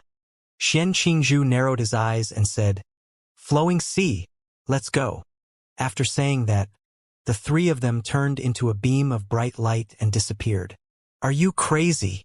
The 9th princess immediately rushed forward. She hammered Xianxia's chest and said in fear, "Well done. What do you insist on provoking her for? What if she hurts you?" Hearing these words, Xianxia suddenly felt that his life's activities were even more worthwhile than his previous life. Because in this life, there were so many people who cared about themselves. The princess was angry, but it was not because she had offended the profound sky sect and Xian Qingzhu for her. She was angry, but she was afraid that this kid named Xiangru would be killed. Xianxia said guiltily, "I implicated Mississippi. I was too impulsive." The 9th princess glared fiercely at Xianxia, then covered her mouth and secretly laughed. "But what you did was quite fun. I don't like their arrogance either, as if they were born superior. You should teach them a lesson. However, next time you shouldn't act recklessly. Of course, you can resolve your hatred by doing so, but your own safety is the most important thing. This subordinate understands." Xianxia smiled. "Hurry up and leave this place." The 9th princess urged the convoy to continue forward. The next day, at dawn, the convoy finally completed its mission, successfully contacted the 9 Firmaments imperial clan, and entered the palace. Compared to Emperor Haoyan's peak martial arts, this 9 Firmament Great Emperor was nothing. In fact, Emperor 9 Firmament was not a martial arts expert, but a scholar who liked to play with words. This was also one of the reasons why the 9 Firmaments imperial clan had always been threatened by the profound sky sect and the flying cloud sect. However, Emperor Zhouxiao had produced a few outstanding sons. Those sons were all like the 6th prince of the Haoyan imperial clan. They were people who had great ambitions and wanted to do something big. These princes were the real thorns in the sky profound sect's heart. The nine-firmament great emperor fell ill 2 years ago, and he hasn't recovered to this day. In the Golden Hall, the ambitious first prince is in charge of receiving the ninth princess and her group. Brother, we've finally met you on this dangerous journey. The ninth princess bowed to the first prince. She understood the importance of the matter. In the Golden Palace, she was acting like a princess and did not embarrass the Haotian Empire in the slightest. As for her brother's words, they were meaningful. There was a new relationship between the Nine Firmaments Imperial clan and the Haotian Imperial clan hidden behind them. The first prince was a middle-aged man with sharp eyebrows and tiger eyes who was not angry at all. He laughed loudly and said, "I am waiting every day, waiting every night. Finally, I am looking forward to the arrival of my ninth sister." The conversation between the two of them was like a family. Xianxia sized up the first prince and gave him a simple evaluation in his heart. Nowadays, Xianxia had seen quite a few people. He had come into contact with all types of people, so it was quite accurate to judge them. In view of his previous life's experience, he could only be considered decent. Xianxia did not feel any positive or negative temperament from this first prince. It should be said that he was a more objective person. This kind of people usually did great things because they did not have too many emotions that humans should have. They were not tortured by conscience or restrained by regret. Therefore, when thinking about a problem, this kind of person always looked at the whole situation and had a long-term view. The more such a person, the more he actually possessed the appearance of an emperor. The emperor had to consider the entire country, the entire world, and the people that the emperor would need to consider. Xianxia nodded slightly. He didn't know if Duke Zhou's main wife was the first prince. So, there was no need to worry. Although it was unlikely that the princess would be happy if she married the first prince, it would not be too bad. At the very least, it would not be a problem for her to continue to enjoy glory for the rest of her life. If she married a cynical little prince, then it would really be worse. With the princess temperament, she would definitely not tolerate her husband cheating on her everywhere. "Come on. Pass on the 13th brother." The first prince waved his hand. Xianxia was slightly moved by what he was thinking. From the tone of the first prince, he should be planning to arrange for the 13th prince to be given to the 9th princess. Very quickly, a person walked into the Golden Hall. This person was about 19 years old. He was skinny, and his eyes were filled with a strong sense of emotion. Xianxia took a deep look and discovered that he was only at the Xiantian realm. Moreover, his martial Dao foundation was very unstable, but his every smile revealed an elegant demeanor of a great family. Seeing this, Xianxia thought to himself, it seemed that the 13th prince had perfectly inherited Emperor Zhouxiao's temper and temperament. He should also be a person who liked to dance, play with ink, and appreciate art. Emperor Nine Firmament Xianxia was still familiar with him. That emperor was very famous throughout the entire the Nine Firmaments continent. His words and paintings were definitely top-notch.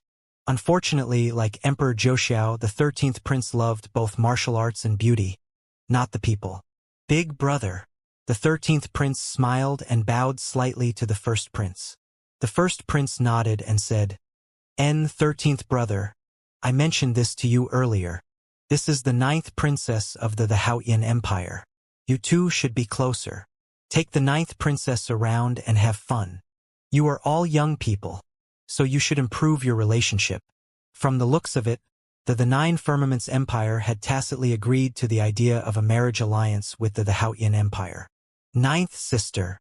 The 13th prince immediately nodded at the princess.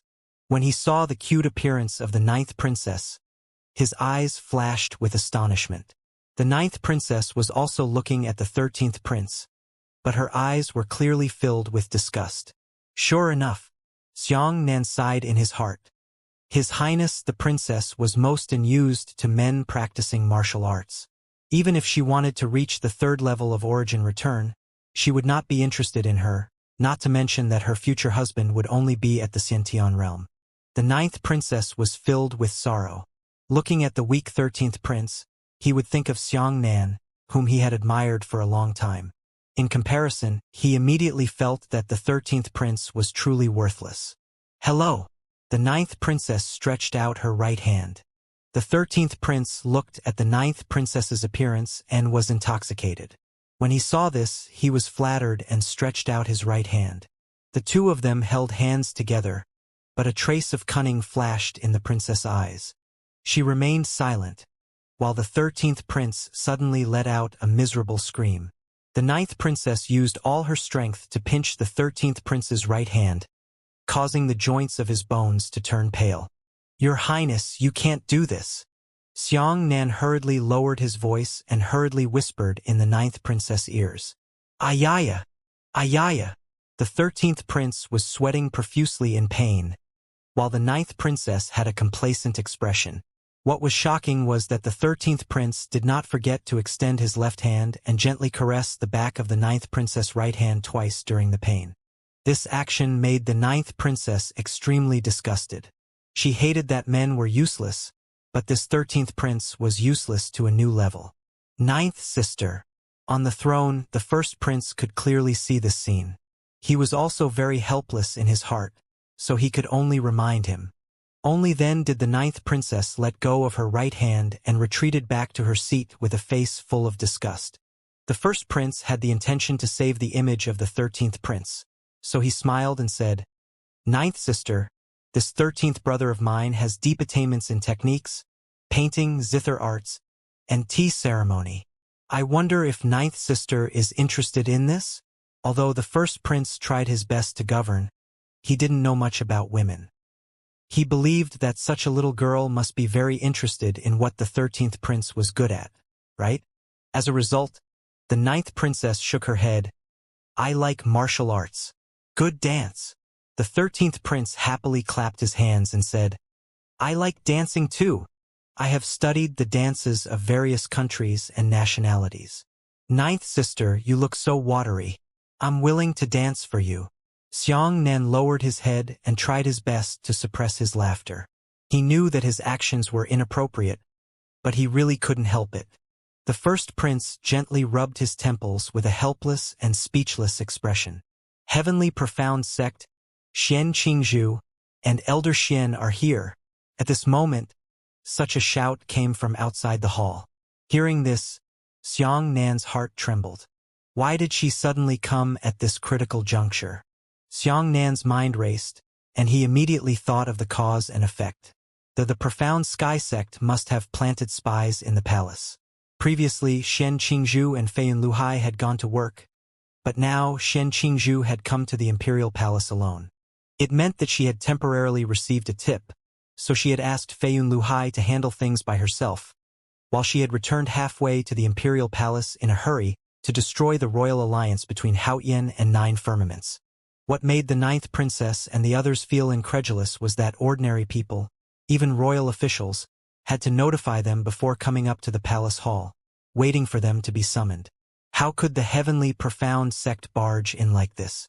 From this, it could be seen what sort of power the profound sky sect had become in the Nine Firmaments continent. Very quickly, a graceful figure walked in from outside the Golden Hall. It was Shen Qingzhu and one of her disciples, Zhong Wushuang. First Prince. Shen Qingzhu bowed slightly to the first prince. "Elder Qingzhu, why do you have the time to visit me?" The first prince remained calm and said with a smile. Shen Qingzhu said, "Recently, I miss the first prince very much. I wonder if the first princess body is still healthy, so I will take the time to get together with the first prince." These are... Shen Qingzhu pretended not to know that an envoy from Haotian was coming. She pretended to be surprised as she looked at Xianxia, the ninth princess, and the others, but when she saw this, she was really surprised. "It's you." Shen Qingzhu was slightly stunned.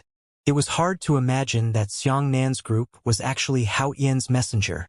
"It's you, stinking brat." When Zhong Wushuang saw Xianxia, he was instantly enraged. "Haha, it's me." Xianxia hugged his shoulders and smiled faintly. The first prince secretly sighed. The matter had already reached this stage, and if he wanted to hide it, he could no longer hide it. "This is His Highness the ninth princess from the Haotian Empire. The rest are the royal guards who escort the ninth princess," the first prince said with a smile. "Oh? from the Haotian Empire. Xian Qingzhu looked up and down at the ninth princess. The ninth princess was not willing to be outdone. She likewise raised her chin and looked at Xian Qingzhu arrogantly. However, in comparison, the ninth princess herself felt a little ashamed. Whether it was his height, cultivation, appearance, or even his figure, he was inferior to Xian Qingzhu. Not even in terms of age, Xian Qingzhu was now in his 30s, less than 40 years old. However, a martial artist's youth far surpassed that of an ordinary person. A female martial artist in her 30s was like a beautiful flower that bloomed completely. She was at the peak of her youth, just like a mortal woman's 18 years of age. The ninth princess, on the other hand, was a budding flower bud that had yet to bloom. Xian Qingzhu smiled and asked, "I wonder why the ninth princess came to our the Nine Firmaments Empire. Is there a need to report this to you?" The ninth princess was unhappy in her heart, so she stared back at him blankly. Xian Qingzhu smiled faintly and said, "Earlier, the Nine Firmaments continent had many countries opposing each other. The profound sky sect helped the previous emperor fight in all directions. For the sake of the reunification of the Nine Firmaments continent, it can be said that we have made great contributions. When the previous emperor was about to die, he personally swore an oath that the profound sky sect can assist and supervise the government when necessary. What those words meant was that if the descendants of the emperor and prince were not worthwhile, the profound sky sect could directly supervise them and let them return to the path of righteousness. This right was as great as the heavens. However, the profound sky sect had wasted the trust that the previous emperor had placed in them. The ninth princess looked at the first prince in disbelief. The first prince could only nod his head and say, "There really is something going on." Xian Qingzhu's eyes were sharp. She immediately saw the 13th prince's deformed right hand. She smiled slightly and said, "I wonder where the injury on the 13th prince's hand came from." The first prince thought that something was wrong, so he immediately wanted to speak up for the ninth princess and said, "Oh, it was when they were playing. I did it." The ninth princess's stubbornness rose, and she directly admitted it on the spot. Upon hearing this, the first prince and Xianxia were all shocked. Xianxia was so angry. Just now, the ninth princess was clearly fine and maintained the demeanor of the royal family. However, ever since she saw the 13th prince, her temper had become uncontrollable, and she immediately revealed her true colors. When Xian Qingzhu got the answer she wanted, she smiled and nodded. "First prince, I have something to say. I don't know if I should say it or not."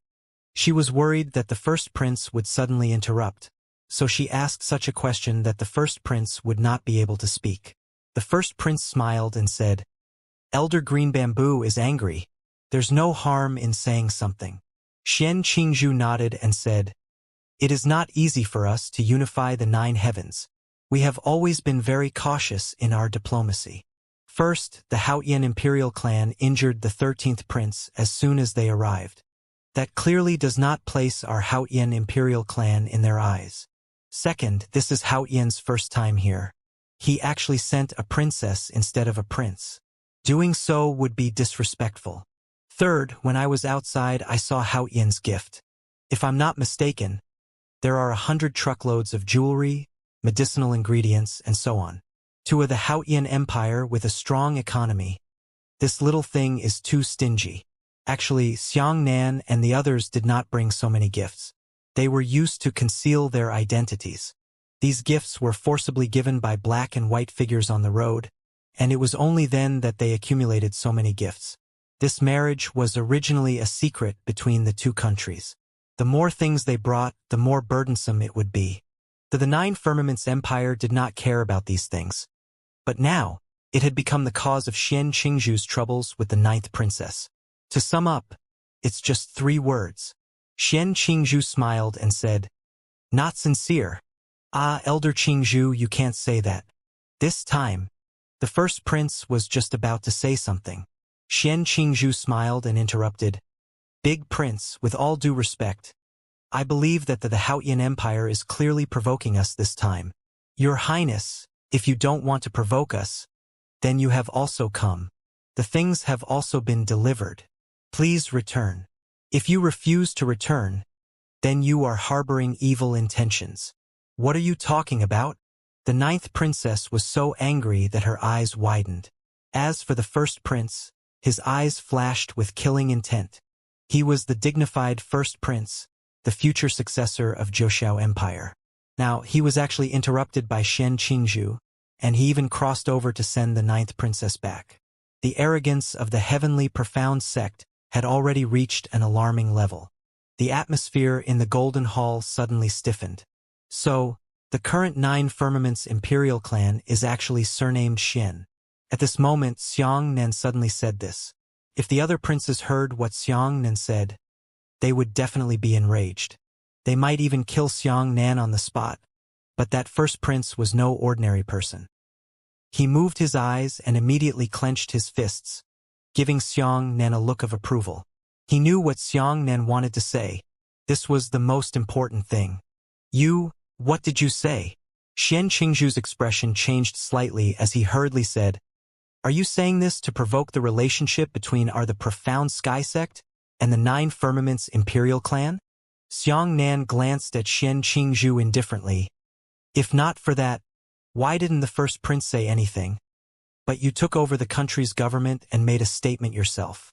Xianxingzhu narrowed his eyes and said, I have already said before that the previous emperor once. Xianxia shook his head and said, I know what the previous emperor said. What the previous emperor meant was that if the descendants of the 9 Firmaments Imperial clan did not become great weapons and abandon the country's government, that the profound sky sect had the right to interfere directly in the emperor and the prince's affairs, right? Of course. Xianxingzhu thought to herself that something was wrong. She felt that Xianxia had something to say, but she could not help but reply. Xianxia nodded. He covered his right hand in his heart and knelt down on one knee to the first prince. I believe that His Highness the First Prince is a rare candidate for a prince. He works day and night for the country and the people. And Elder Azure Bamboo is interfering in the country's affairs now? Could it be that you mean that the first prince is a person who does not do his job properly and is only greedy for pleasure? Xianxingzhu's face turned pale. She took 2 steps back and hurriedly said, First Prince, I have no intention of doing so. And, based on my understanding of Elder Qingzhu, she's not someone who doesn't distinguish between superiority and inferiority, nor between a monarch and a subject. The first prince smiled faintly, but his heart was incomparably refreshed. That's how she should be treated. Oh right. Xianxia patted his forehead and pretended to be puzzled. He asked the first prince, if the royal family isn't right, that the profound sky sect can help.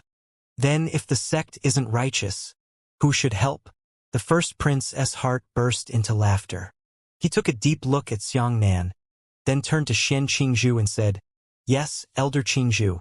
If the sect isn't righteous, does our royal family have the right to interfere? Show your face. This was too much of a show. The 9th princess's heart suddenly became extremely straightforward. This is too revealing to the Haotian Empire. Even the so-called experts of the 5 royal academies felt extremely happy in their hearts. Previously, they had criticized Xianxia for not doing anything and disliked Xianxia as a useless scholar. But now, they were incomparably glad that there was such a scholar in the party. They were all vulgar martial artists. When they faced Xianxingzhu's aggression, they only felt anger in their hearts. Their only impulse was to hit people. However, if they were to say Xianxia's words, they would not be able to do so. The 5 experts from the Royal College instantly admired Xianxia to the extreme. What is a critical moment? This was the crucial moment. The person who could stand up for the 9th princess at the critical moment was Xiangru. Xianxingzhu was speechless from being questioned. She stood there for a long time before she coldly said to Xianxia, What a sharp-tongued scholar! Xianxia said calmly, It's better to have a sharp tongue than to be ungrateful. Xiangxia's words were like needles that pierced into Xianxingzhu's heart. About to bleed, Xianxingzhu endured his anger and said, All right, even if what you said is reasonable, I was wrong. I shouldn't have looked down on the Golden Hall. But I was wrong. and I can't prove that your actions are correct. The 3 reasons I gave earlier still exist. I have no respect or inferiority, but you all have no sincerity. I can leave now, but you must also go back. Xianxia still wanted to say something, but when he saw the first prince giving him a look, he held back and didn't say anything. The first prince also had his reasons. After all, he couldn't really offend the profound sky sect. The first prince smiled and said, all right. The profound sky sect is our 9 firmaments imperial clan's right arm. The Haotian Empire is our 9 firmaments imperial clan's friend. Everyone, don't let such a trivial matter hurt your peace. Elder Qingzhu, if you exceed your authority to command the government, I can forgive your innocence. However, the Haotian Empire is not perfect. You should also tolerate it. Qingzhu knelt down on one knee to the first prince. I am willing to use the wall for a month to atone for my sins. The Haotian Empire must also show the sincerity it deserves to make up for their mistakes. The first prince said, then tell me, how should they show their sincerity? Qingzhu looked at the 9th princess and said, I want to set 5 questions. If they can complete them, even if they are sincere, if they retreat in the face of difficulties, they will not come to see you with determination. This number 1. Qingzhu spoke very quickly and directly lit up the first one, lest that Xianxia suddenly create other ghosts. Qingzhu cupped his fists and said, I heard that the Haotian Empire was founded on martial arts, and Emperor Haotian is an expert who has already reached Dai Feng's martial arts realm. If the people they sent this time are useless, then they are dishonest, unparalleled. Zhong Wushuang immediately stood up and said, Master, Qingzhu said, today, this disciple of mine is standing here. If someone in His Highness team can defeat him, then it will be considered as completing the first test. Otherwise, quickly return. You're too much of a bully, the 9th princess said angrily. The first prince was also worried. It was true that the Haotian Empire was founded on martial arts. If all they sent was wine and rice bags, it would be hard to justify. But who was Zhong Wushuang? The first prince was very clear in his heart, so he was very worried about whether there were any experts in the 9th princess team that could take action. The first prince asked the 9th princess with his eyes. After seeing the expression on the 9th princess' face, the first prince's heart sank. He thought to himself that this was the end. Lone Moon, I can only rely on you. The 9th princess sighed. Actually, she really wanted to do it herself, but her identity was placed here. If a princess fought with someone else in the Golden Palace, wouldn't it make the world laugh? Princess, don't worry. I will do my best. Lone Moon clasped his fists and strode out, standing opposite Zhong Wushuang. Zhong Wushuang mockingly pointed at Lone Moon with a folding fan. Just him? He's not even worthy to lift my shoes. He is only a 9th-level Origin Realm martial artist. Is he qualified to fight me? Don't be so arrogant. Lone Moon gritted his teeth and took out a small brocade box from his bosom.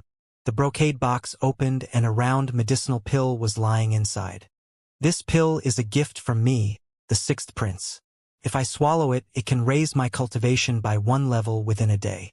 Do you have any objections if I eat it? Lone Moon asked while holding the pill.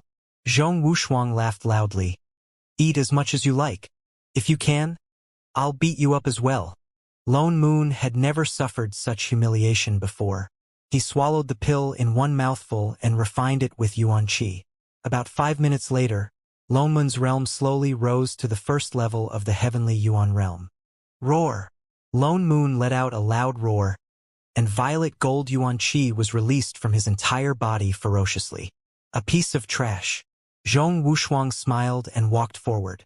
I'm arrogant. Lone Moon was furious and said, Twin dragons explore the sea. Lone Moon's fists shot out at the same time, blasting out 2 purple gold Yuan Qi dragons. These 2 Yuan Qi dragons were 2 strands of strong Yuan Qi light, and they shot towards Zhong Wushuang in an arc. This kind of attack was very difficult to defend against because his Yuan Qi did not have a fixed path forward. However, Zhong Wushuang did not defend at all. He put his hands behind his back and stood there laughing. 2 strands of purple gold yuan qi landed on Zhong Wushuang's body. Zhong Wushuang's body only slipped 2 to 3 meters backwards before gently patting the dust on his body. "Is that all you have?" he said. Loneman's heart sank as he thought to himself, "Why is this person's defense so shocking?" Half-demon body, the first prince frowned deeply. "The divine dragon covers the heavens." Lone Moon jumped up and his yuan qi began to spread to the left and right, enveloping him in the shape of a giant purple gold dragon. "Do you really think that by imitating the outline of the azure dragon, you can increase your lethality?" Zhong Wushuang didn't care and still put his hands behind his back. Lone Moon suddenly descended from the sky, and the huge dragon head bit towards Zhong Wushuang. Zhong Wushuang casually raised his left hand and gently placed it on the lower jaw of the dragon head. However, this casual action caused the violet gold dragon to freeze in midair. Lone Moon fought with all his might, and the veins on his forehead jumped up and down, unable to move forward in the slightest. "It's my turn." Zhong Wushuang shook his head in disdain. He dug into the dragon's mouth and grabbed Lone Moon's right arm. "This move of mine is called coincidentally taking dragon dung." Zhong Wushuang smiled happily and dragged Lone Moon over. He swung Lone Moon over his head, swung it round, and smashed it fiercely onto the ground. Zhong Wushuang's yuan qi poured into the golden brick floor of the ground through his feet, smashing Lone Moon high into the air. There were several sounds of bones shattering. After Lone Moon bounced up and landed on the ground, his entire body lay flat on the ground. Nearly 60% of his bones had already shattered. "Naughty!" Xian Qingzhu frowned, but his eyes were filled with satisfaction. This move was called taking the gentian gallbladder or the dragon's heart. However, in order to insult Lone Moon, Zhong Wushuang actually said that it was dragon dung. This was simply spilling a basin of dirty water on the 9th princess. "Senior brother." The other 4 experts from the Royal College rushed forward in panic and helped Lone Moon up.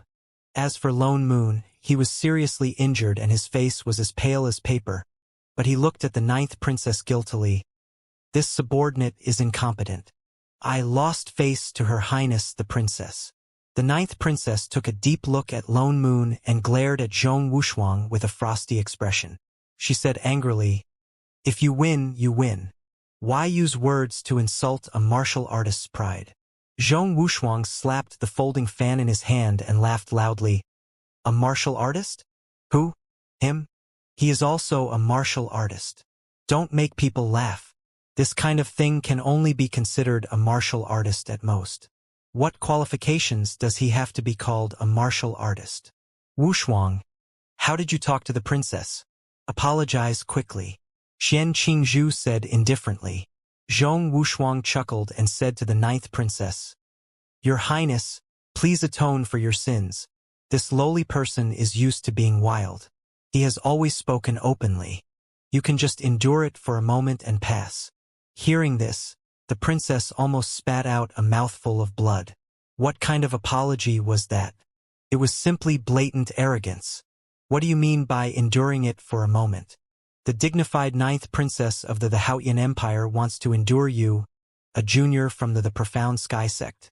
Xianxia looked at Xian Qingzhu and asked curiously, "When your disciple said those words, you didn't show any signs?" Xian Qingzhu asked Xianxia, "Was my disciple wrong? Isn't he already apologizing?" "Haha, good." Xianxia smiled.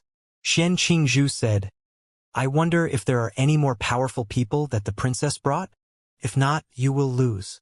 I can only personally take action." The 9th princess muttered to herself.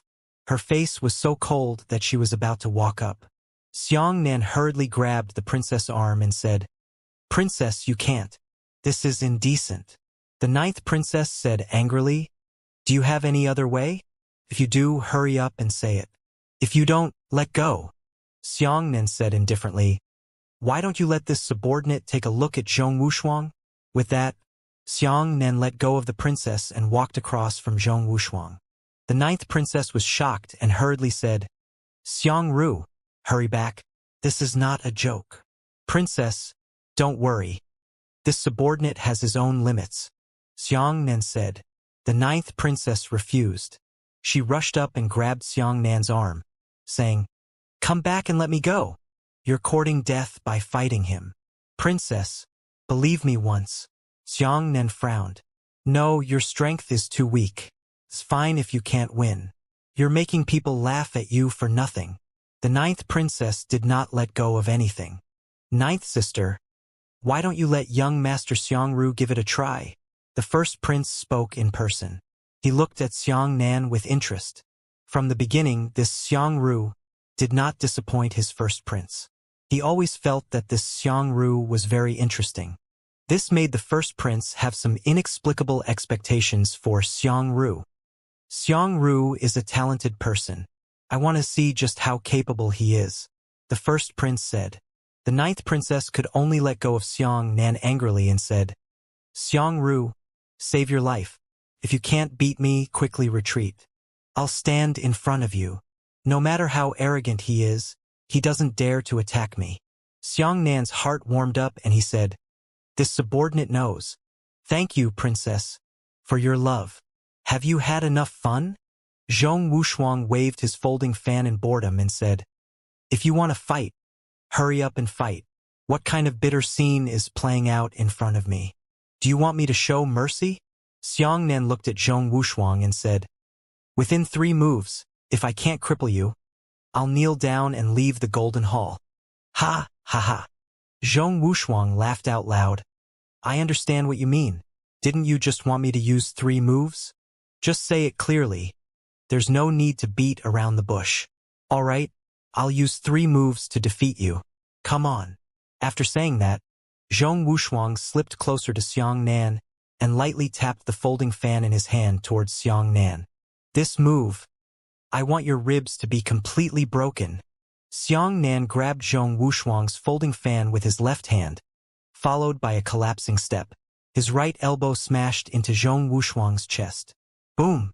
Zhong Wushuang was smashed into an afterimage and flew out of the Golden Palace without a trace. The scene fell silent. Even the first prince stood up abruptly and looked at Xiangnan in shock. You. The ninth princess pointed at Xiangnan as if she had seen a ghost, unable to even utter a complete sentence. Xian Qingzhu looked at Xiangnan in surprise, his eyes filled with disbelief. Nothing. With one move, Zhong Wushuang disappeared without a trace. Later, a strong light roared and flew back. "Xiangru, I want your life." Zhong Wushuang roared as he rushed back. The Yuan Qi in his body was extremely released.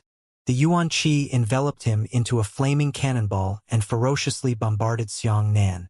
His speed was too fast, his power too fierce, so much so that he charged 3 meters above the ground, and even caused a chasm to appear on the ground. The defensive array of the 9 firmaments Imperial Palace was triggered. A huge golden light shield enveloped the Golden Palace, preventing Zhong Wushuang from dealing a devastating blow to the building. However, the power of his move did not diminish in the slightest as he rushed straight towards Xiangnan. "Be careful!" The ninth princess cried out involuntarily. "This is the second move." Xiangnan put his hands behind his back and stood there. Meanwhile, Zhong Wushuang used incomparable strength to bombard Xiangnan's chest. Boom! An inconceivable scene appeared. Xiangnan slid backwards 2 meters and did not retreat any further. As for Zhong Wushuang, he was shocked by the recoil from this charge, causing him to spit out blood and fly out of the Golden Hall. That scene was like a wild boar running out of control and suddenly crashing into a mountain. The scene fell into a deathly silence once again. "Xiangru!" Zhong Wushuang roared hysterically as he rushed back. He jumped up and turned into a giant 5-colored phoenix. 5 phoenixes stepping on the heavens. This was a martial skill created by Mukin. Unexpectedly, Zhong Wushuang also had 5 types of meridians. They were 2 types of heavenly meridians and 3 types of earthly meridians. These 5 types of meridians were able to gather all the attributes of the 5 phoenix heaven trampling. "This move is amazing." The first prince's heart trembled. He thought to himself, no matter how powerful Xiangru was, he probably wouldn't be able to withstand this move. That was one of Bai Mukin's standard martial skills. Under the heavens, there were very few martial artists of the same cultivation realm who could defend against this move. Xiangru die. The irrational Zhong Wushuang transformed into a 5-colored phoenix and smashed towards Xiang Nan. Xiang Nan's eyes narrowed slightly. Pretend to be like this. Do you really think that imitating the outline of the phoenix can increase the lethality of the phoenix? As he said that, Xiang Nan stretched out both of his hands and used his flower fingers to quickly disintegrate the 5 phoenix stepping on the heavens. Following closely behind, a Weitua palm landed on Zhong Wushuang's chest. When Xiang Nan dismantled the 5 phoenix stepping on the heavens, Xian Qingzhu was struck by lightning and immediately stood there in a daze. At this moment, Xiang Nan's Weitua palm pierced through Zhong Wushuang's back. An invisible palm force pierced through Zhong Wushuang's chest and out of his back. Zhong Wushuang's back bulged high, and his eyes popped out. Blood and tears flowed out from the corners of his eyes, and he remained motionless as if he was dead. Later on, Zhong Wushuang knelt on both knees with a putong sound, and his head fell straight to the ground. You actually made such a vicious move. Xian Qingzhu was furious. Xiang Nan said indifferently, Elder Qingzhu, I have to apologize to you. I have always acted without regard to importance. However, if you endure it, you will be able to pass. Xiang Nan did not kill him, nor did Zhong Wushuang. He was only on the verge of death. Xiang Nan really wanted to kill this ignorant little beast, but he was worried about the first prince, so he had to give the first prince some leeway. If he really killed Xian Qingzhu's disciple, he could slap his butt and leave, but the relationship between the 9 Firmament Imperial clan and the Profound Sky sect would become even more tense. The first prince knew what Xiang Nan was doing. He gave Xiang Nan a gratified look and thought to himself that he knew his limits and knew how to advance and retreat. It would be of great use. However, in the eyes of others, this scene was extremely shocking. The 7th star Zhong Wushuang of the 18 stars of the southern domain was almost killed by Xiang Nan within 3 moves. What was that concept? As for Xiang Nan's apology to Xian Qingzhu, it caused everyone present to cheer in their hearts and cry out in joy. The 5 experts of the Royal College were shocked and ashamed. Thinking back, they always looked for an opportunity to mock Xiang Nan and say that he was trash. However, only now did it prove that Xiangru was not only not trash, he was also a top expert. Thinking of the ridiculing words he had said to Xiangru, the 5 of them felt ashamed and wished they could find a crack in the ground. Originally, Xiangru had always been looking at him as a joke, but he just didn't expose it. Elder Qingzhu, I wonder if you still have any experts to take it out. If not, we will win. Xiang Nan asked indifferently. A strange expression flashed in Xian Qingzhu's eyes. She was very angry. It could be said that she was extremely angry, but at the same time, she was very eager to accept talents like Xiang Nan. At this time, the Profound Sky sect was employing people. If they could subdue this Xiangru, wouldn't the Profound Sky sect have another peerless genius after Yu Donghai? These 2 completely different emotions caused Xian Qingzhu's heart to feel very uncomfortable.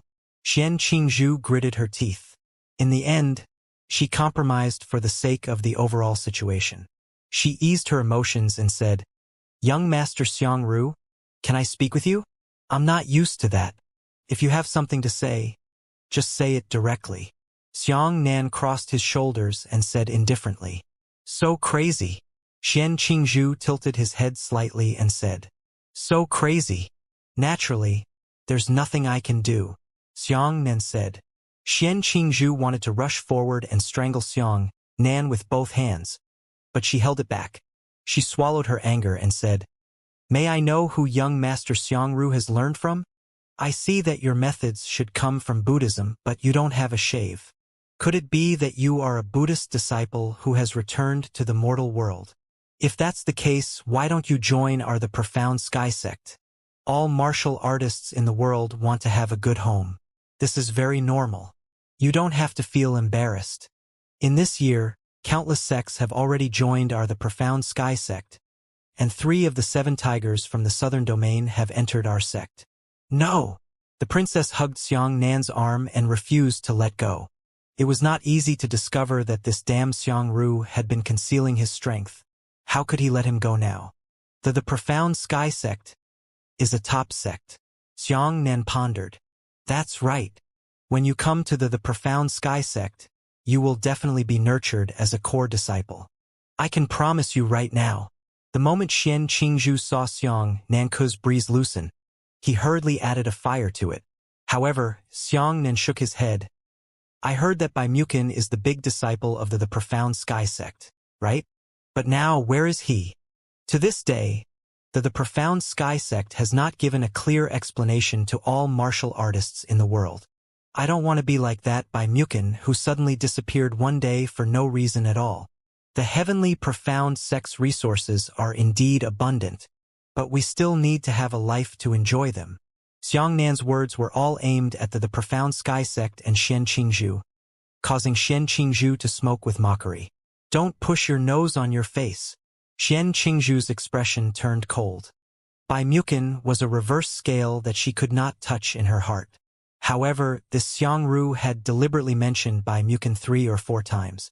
The last piece of shameful cloth that Xian Qingzhu was hiding in his heart was constantly being provoked by others, and he was unscrupulously spying on her wounds. Xiang Nan said, I am a princess. In terms of status, I am naturally taller than you. Do I need to kick your nose and fuck your face? You are already below me. Haha. Good, good. The princess jumped and jumped happily. Haha. Xian Qingzhu smiled angrily and said, All right, you have sharp teeth and a sharp mouth. I can't beat you. Originally, I was going to randomly ask a few questions. But since you provoked me like this, I don't need to be soft-hearted to you. This second question requires you to go to Mr. Rihua and ask for a word. As long as you can ask for it, you will pass. Elder Qingzhu. The first prince stood up and frowned. Your question is a little tricky. Everyone knows that Mr. Rihua has a strange temper. Although his ink can be said to be priceless, he never sends words to anyone. From ancient times until now, there were only 3 people who had obtained ink treasures from Mr. Rihua. The first prince cupped his fists and said to the heavens, One is the former emperor, the other is the sect master of the profound sky sect, the profound sky master. The third one is Bai Mukin, who has disappeared for many years. If you ask them to ask Mr. Rihua for words, wouldn't that be even harder than ascending to heaven? Xian Qingzhu said, Is it not difficult to calculate the exam questions? Your Highness, do you want to accept my exam questions? The 9th princess did not know what Mr. Rihua was, but the first prince was clearly giving her some advice. She said, We. Take it. Xiang Nan said. Ah. The 9th princess widened her eyes and looked at Xiang Nan in disbelief. She thought to herself, Why is this stinking scholar suddenly dumbfounded? The first prince has already openly instructed us. How dare you accept such an exam question? Good. Young Master Xiangru is so valiant. A cold light flashed in Xian Qingzhu's eyes as he said, Do you dare to swear an oath of alliance with my 3 palms? Come on. Whoever is afraid. Xiang Nan walked forward and struck 3 times with the black-green bamboo. When he clapped his hands, Xiang Nan once again felt the warm palm of Xian Qingzhu, the temperature that he had felt countless times before. It was as if beautiful memories of the past had surfaced in his mind again and again. However, the more this happened, the more hatred Xiang Nan felt in his heart. Xian Qingzhu nodded and said, Bring Mr. Rihua back to the Golden Hall in 3 days. See you in 3 days. After saying that, Xian Qingzhu brought Zhong Wushuang, who was seriously injured and could not wake up, and flew away as a ray of light. As soon as Xian Qingzhu left, the 9th princess rushed forward and pinched and kicked Xiang Nan. Dead Xiangru, smelly Xiangru. How many things are you hiding from me? Ah? Why are you so strong? What realm are you at? Why are you taking the second exam for me?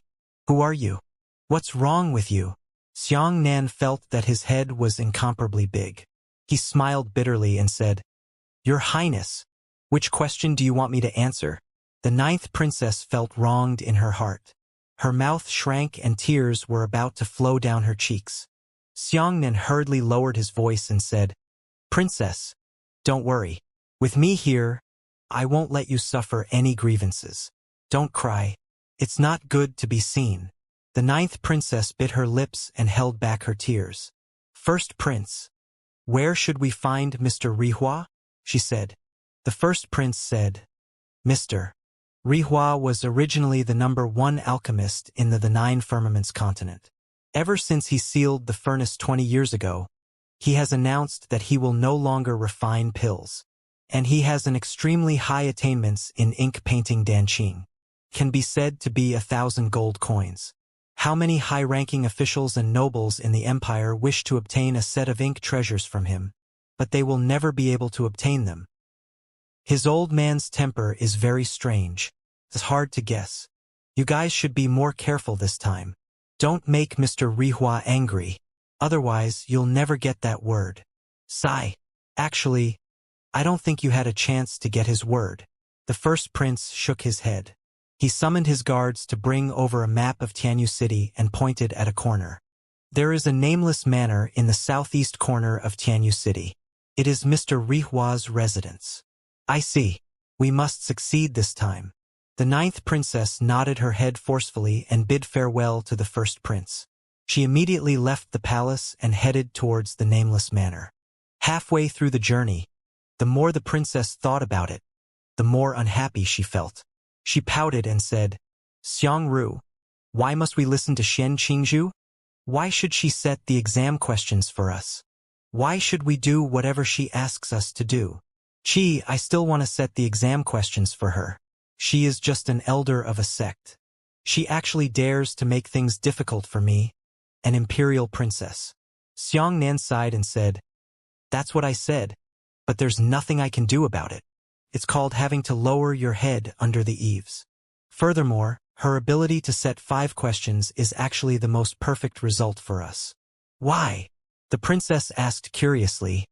She made things difficult for us. Instead, we took advantage of her. Xiangnan said, It's best to make things difficult. I'm afraid that she won't even make things difficult for us. Princess, let me set a result like this for you. Listen and see. If I were Shen Qingzhu, I would do this. I would use my powerful martial arts realm to break into the palace and capture all of you from the Haoyan Empire.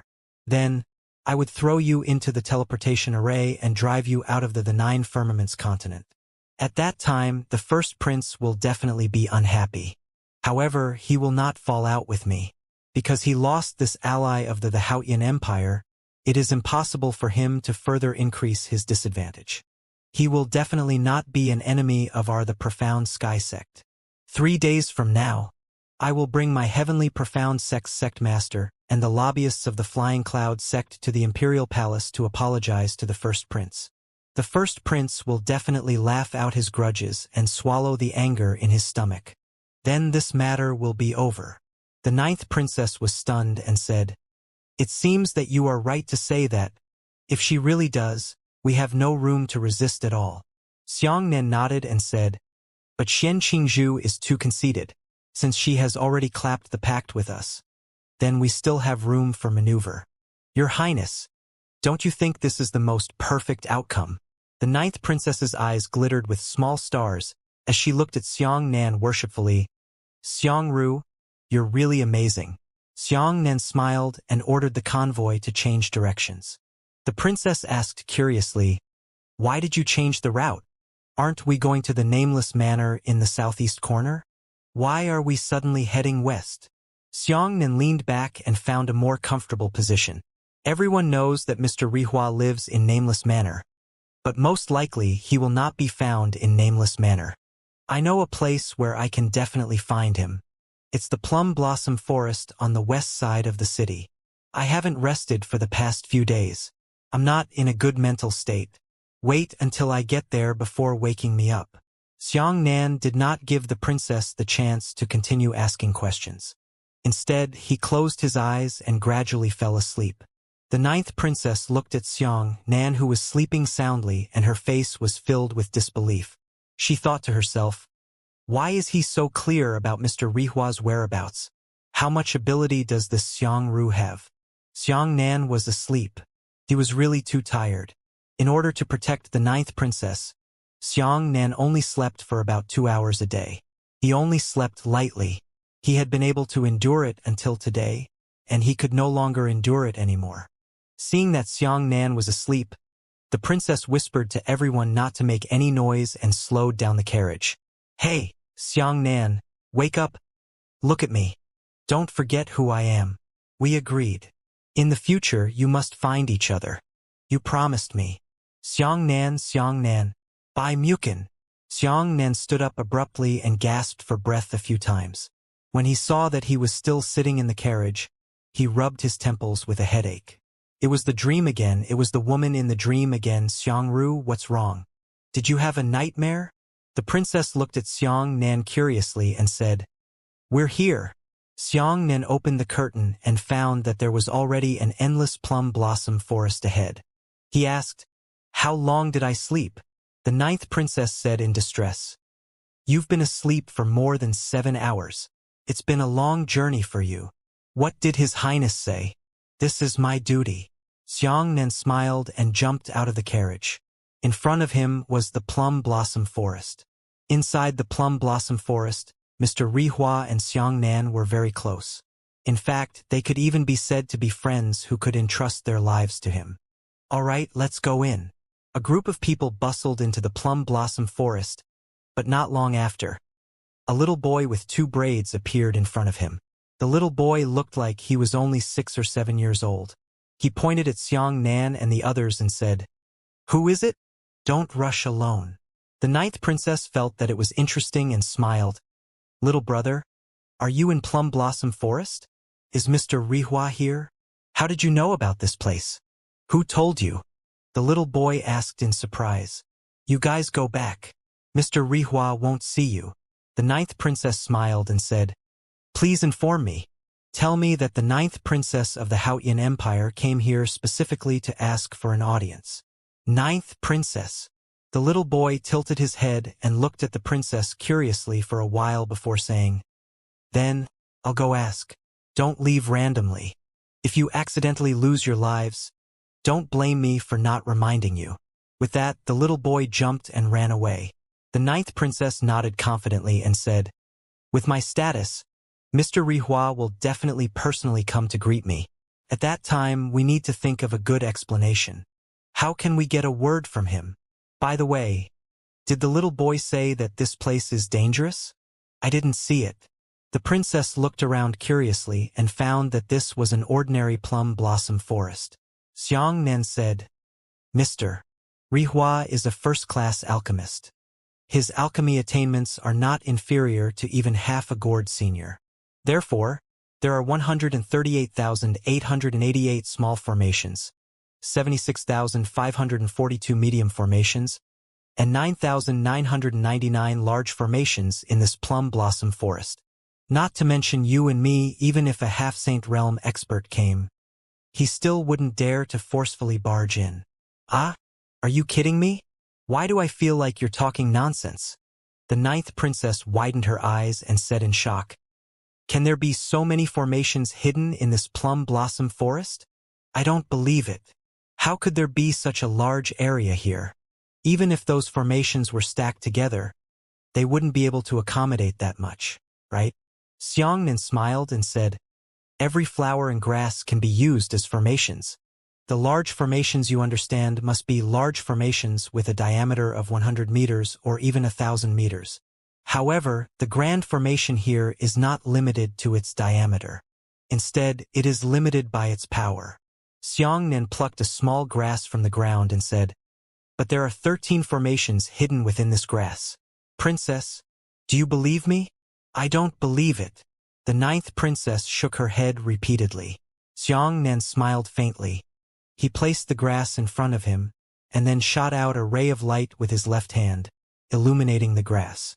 After the light penetrated the grass, it projected onto the ground, revealing the projection of a ring formation. The expression of the ninth princess changed drastically, and the 5 experts beside her also took a few steps back in fright. Xianxia held the grass and smiled. "This method of setting up formations is extremely brilliant. If it weren't for the fact that the profound Tao realm had reached a certain level, it would definitely not have been possible to do so. Throughout the world, those who can do this are all rare existences. Pa pa pa. Suddenly, a clapping sound appeared in front of him. The little boy clapped his hands and shouted, "Young master, you have good eyesight. You are one of the few people who can discover the formation here." "Your Highness?" The little boy looked at the princess and said, "We, Mr. Rihua, said that he won't see any guests. Please go back." The ninth princess was stunned when she heard this. She hurriedly said, "Have you ever indicated my identity? I am the ninth princess of the Haotian Empire." The little boy said, "I mentioned your identity. Our Mr. Rihua said that he is missing." Everyone panicked. The ninth princess said, "Please tell me that I have something important to ask. What should we do?" Not to mention begging for words. In the end, if he couldn't even see Mr. Rihua, wouldn't he lose this round? The ninth princess had never expected that, with her high status, Mr. Rihua would not even see her. "No need." The little boy shook his head. "If we, Mr. Rihua, refuse to meet a guest, then even if the sky falls, you will not be able to see it. What should we do?" The ninth princess was so anxious that she almost cried out. In the past, no matter what she wanted to do, as long as she revealed her identity, she would naturally succeed. He didn't expect that he would encounter such a soft-hearted fellow today. He actually dared not to give face to this princess. Xianxia smiled and said, "Your Highness, don't worry. Little child." Xianxia looked at the boy and said, "Do you have a sword in your hand?" "Yes." The little boy didn't know where to touch it, but he took out a silver sword that was about a meter long. "Can I use a martial sword?" Xianxia asked. The child thought it was interesting and hurriedly tossed the silver sword to Xianxia. He happily clapped his hands and said, all right, hurry up and fight." Xianxia took the silver sword and blinked at the princess. Then, he took 3 steps forward and began to fight in the open space. The ninth princess and the others looked at each other, not knowing what Xianxia was up to. The ninth princess thought to herself, could it be that Xiangru was planning to launch a sneak attack and stab the child to death before we directly barge in? It wasn't impossible to do so, but it was just a bit too cruel. But gradually, everyone's mood changed as they watched Xianxia dance the sword. It was as if everyone had seen a story from Xianxia's swordsmanship. This statement was ridiculous in itself, making the ninth princess think that she was thinking too much. This was Xianxia's rhyme. Rhyme could exist in anything, using everything as a carrier, and swordsmanship was naturally one of them. He saw Xianxia jump, glide horizontally, sprint longitudinally. The silver sword slanted upwards, slashed downwards, and stabbed forward horizontally, incomparably agile. At this moment, in everyone's eyes, Xianxia was no longer playing a set of swordsmanship. Instead, he was using swordsmanship as a language to tell a beautiful story.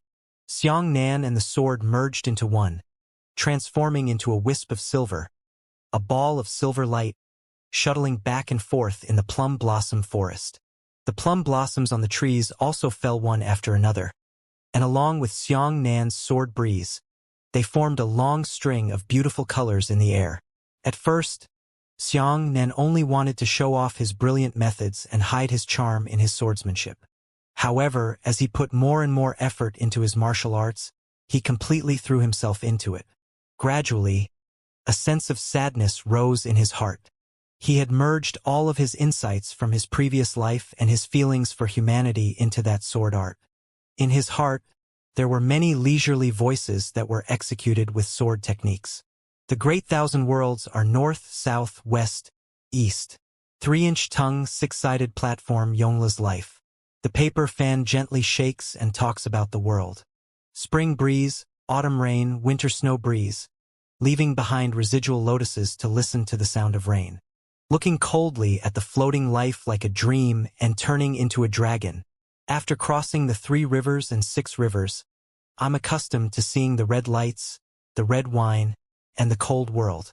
What I earn is more, and what I earn is less. Everyone was intoxicated by the sight, drunk, dreaming, waking up, and living. It was as if there was a world hidden within Xiang Nan's swordsmanship. There were joys and sorrows in that world, as well as joy and sorrow. Even the little boy's face was filled with tears. He didn't know why he shed tears, but he felt sorrowful in his heart. An indistinct comprehension surfaced in his heart. Ninth Princess and the others didn't know when Xiang Nan stopped. By the time they reacted, Xiang Nan had already carried the silver sword on his back and looked at the sky blankly. The ninth princess took a deep breath and rubbed the tears at the corner of her eyes. She had a sad dream and just woke up from it. At this moment, an aged voice suddenly came from afar. Good, good, good. Little friend. This set of swordsmanship tells us everything about the surging mortal world. Everything in this world is truly impressive. Tonger, bring this little friend to see me. I only see him alone. At this point, the voice broke. The little boy happily took the silver sword from Xiang Nan and said, Young master, please follow me. Our husband is willing to see you. Xiang Nan nodded with a smile and said to the ninth princess, Your Highness, please wait a moment. I will definitely bring out the words. Seeing Xiang Nan and the little boy leave, the ninth princess and the others were stunned. Lone Moon sighed. Young Master Xiang is not immortal. He can actually use a set of sword techniques to talk to Mr. Rihua. Yes. The princess nodded her head in disappointment. I feel that we are not on the same level as him, she said. Within the plum blossom forest, there was a field and a straw house on the ground. An old man with crane-haired and childish complexion and a face that was as still as water sat on a couch in front of the thatched cottage, looking at the field with ease in his heart. And what was planted in that field was not some magical herb, it was just some of the most common fruits and vegetables, that was all. Xiang Nan cupped his fists at Mr. Rihua and said, Mr. Rihua is so elegant. Mr. Rihua glanced at Xiang Nan and smiled. Little friend, where did the martial swordsmanship from before come from? Xiang Nan said, I feel something. Mr. Rihua nodded his head and praised. What a feeling, Mr. Rihua smiled and said, You must have visited quite a few of my old friends in order to see me. Only they know that if you want to see me, you must vote for me. I don't like gold and silver treasures. I don't like miraculous medicines. I only like to hear stories, and I only like to hear stories with souls. A painting is a story, a word is a story, and a set of martial skills can also be a story. Xiang Nan said, I understand the first two things you said, but this set of martial skills is also a story that I have never heard of before, said Mr. Rihua with a flash of brilliance in his eyes. If you hadn't personally executed it once in my plum blossom forest, you wouldn't have believed it. Little friend's martial arts attainments are the only ones I've ever seen in my life. I admire you. I admire you. Xiang Nan smiled and said, I don't dare. Grandmasters from all fields were actually one with all methods. They were all from the same sect, and they could eventually come together. Whether it was calligraphy, painting, profound Tao, or martial Tao, it was the same. Bai Wuya was a great master of martial arts, and his martial arts attainments were unparalleled in the world. Mr. Rihua looked at Xiang Nan seriously and kept muttering to himself, It's rare to have such a profound and unfathomable view of martial arts at such a young age. Little friend, are you looking for me for something? Since I have already agreed to let you in, you can just bring it up. Xiang Nan cupped his fists and smiled. This junior wishes to obtain a word from you, Mr. Rihua was stunned when he heard this and sighed. I thought that little friend was also a person with a temperament, but I didn't expect him to be as conventional as others. He came for my words. I'm entrusted with loyalty. I'm not here for your words. I'm here for righteousness. Xiang Nan replied neither humbly nor arrogantly. Mr. Rihua smiled happily and said, What a good idea. However, if you came to me a few years ago, I would definitely give it to you. However, I won't give it to you now. The ancients broke the zither for their confidant, and I, for a friend who died, have already closed my book. If there is no one in this world who really appreciates my writing, then what's the use of writing thousands of pieces? Xiang Nan said, I wonder if the person Mr. Yu Chun is referring to is surnamed Bai. Mr. Rihua nodded and said, "It's Bai. He." At this point, Mr. Rihua suddenly stood up from his seat. He looked at Xianxia in shock and said, "Who exactly are you? In this world, there is only one person who calls me Mr. Yu Chun." Xianxia's eyes turned slightly red. He looked at Mr. Rihua and said, "That year, you said that you didn't like the word Rihua because it was too sharp." That person said jokingly, "If he wasn't called Rihua, he might as well call him Yu Chun." This was originally a joke, but afterwards, it was easy to call him Yu Chun. Mr. Rihua's eyes were also slightly red. He took a deep look at Xianxia and said, "I dare to ask if that him is already dead." Xianxia said, "He is already dead, but another he is revived." Mr. Rihua's voice trembled slightly. "There is such a miraculous thing in the world. Can you really come back from the dead and reincarnate? Then let me ask you, do you still remember that him from your previous life?" Xianxia's eyes were filled with tears. He smiled and said, "I remember. Of course I remember. If it wasn't for him remembering what you said in your previous life, a person could put into a pill furnace to refine his body like a medicinal pill. How could there be such a good fortune in his current life? At that time he called you a madman and a mad genius. Who would have thought that he would personally verify it in this life and understand that it was possible for people to refine pills?" Mr. Rihua's tears had already flowed down. He looked up and sighed, "The heavens have eyes! The heavens have eyes! Ha! Ha ha ha! Ha ha ha ha!" Xianxia was also filled with emotions as he said, "Mr. Yu Chun, after many years of separation, your old man has been well." Mr. Rihua took a few steps forward and grabbed Xianxia's wrist, saying, "Mu Chun, I will accompany you to the profound sky sect to seek revenge. Even if I risk my life, I will help you kill your enemy." Xianxia smiled and shook his head. Although Mr. Yu Chen's martial arts realm is not ordinary, he will never be able to return to the profound sky sect. Not to mention, isn't it quick to personally kill the enemy's blood? I will end my own hatred. Mr. Rihua nodded and smiled happily. "Sure enough, it's still your usual style. I never thought that I would see you again in my lifetime. Mu Chen, you make this old man miss you so much." Xianxia's eyes shed tears as he said, "Senior Yu Chan has missed this junior so much. Even if I die again, I will still be satisfied." Mr. Rihua hurriedly pulled Xianxia into the room and said, "Quickly tell me what happened to you all these years." For the first time in his life, Xianxia revealed his secret to someone else. And this person was Xianxia's life and death acquaintance in his previous life, Mr. Rihua. After Xianxia finished speaking, Mr. Rihua woke up as if he had personally experienced Xianxia's life. He sighed, "There is such a miracle in this world. So, you can already absorb the world-devastating divine lightning by relying on the 9 transformations of thunder and the divine lightning meridians. Then I have a piece of news that you might like. Mr. Yu Chun, there's no harm in speaking." Xianxia said. Mr. Rihua thought for a moment and said, "The 9 Firmaments Imperial Clan has a divine lightning in their possession. It is the 15th ranked Red Cloud Fire Lightning on the Divine Lightning rankings." "Oh, there's actually such a thing." Xianxia's heart skipped a beat and he sighed.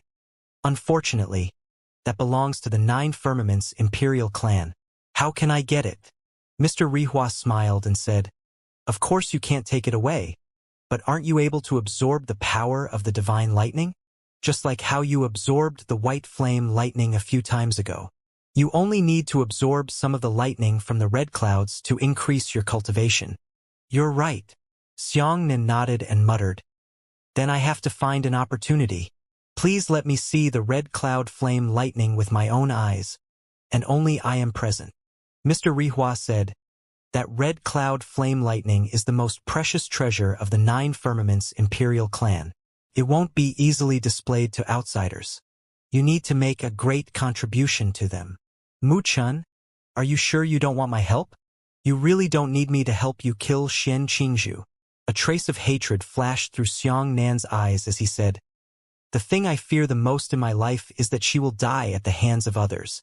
Whether it is because she was struck by lightning, or because she went into a devil's way to cultivate, that is the last thing I want to see. I have to personally kill her in order to resolve the hatred in my heart. That's right. I'm most afraid that I've finally mastered all of my martial arts. But my enemy is no longer alive. Mr. Rihua sighed.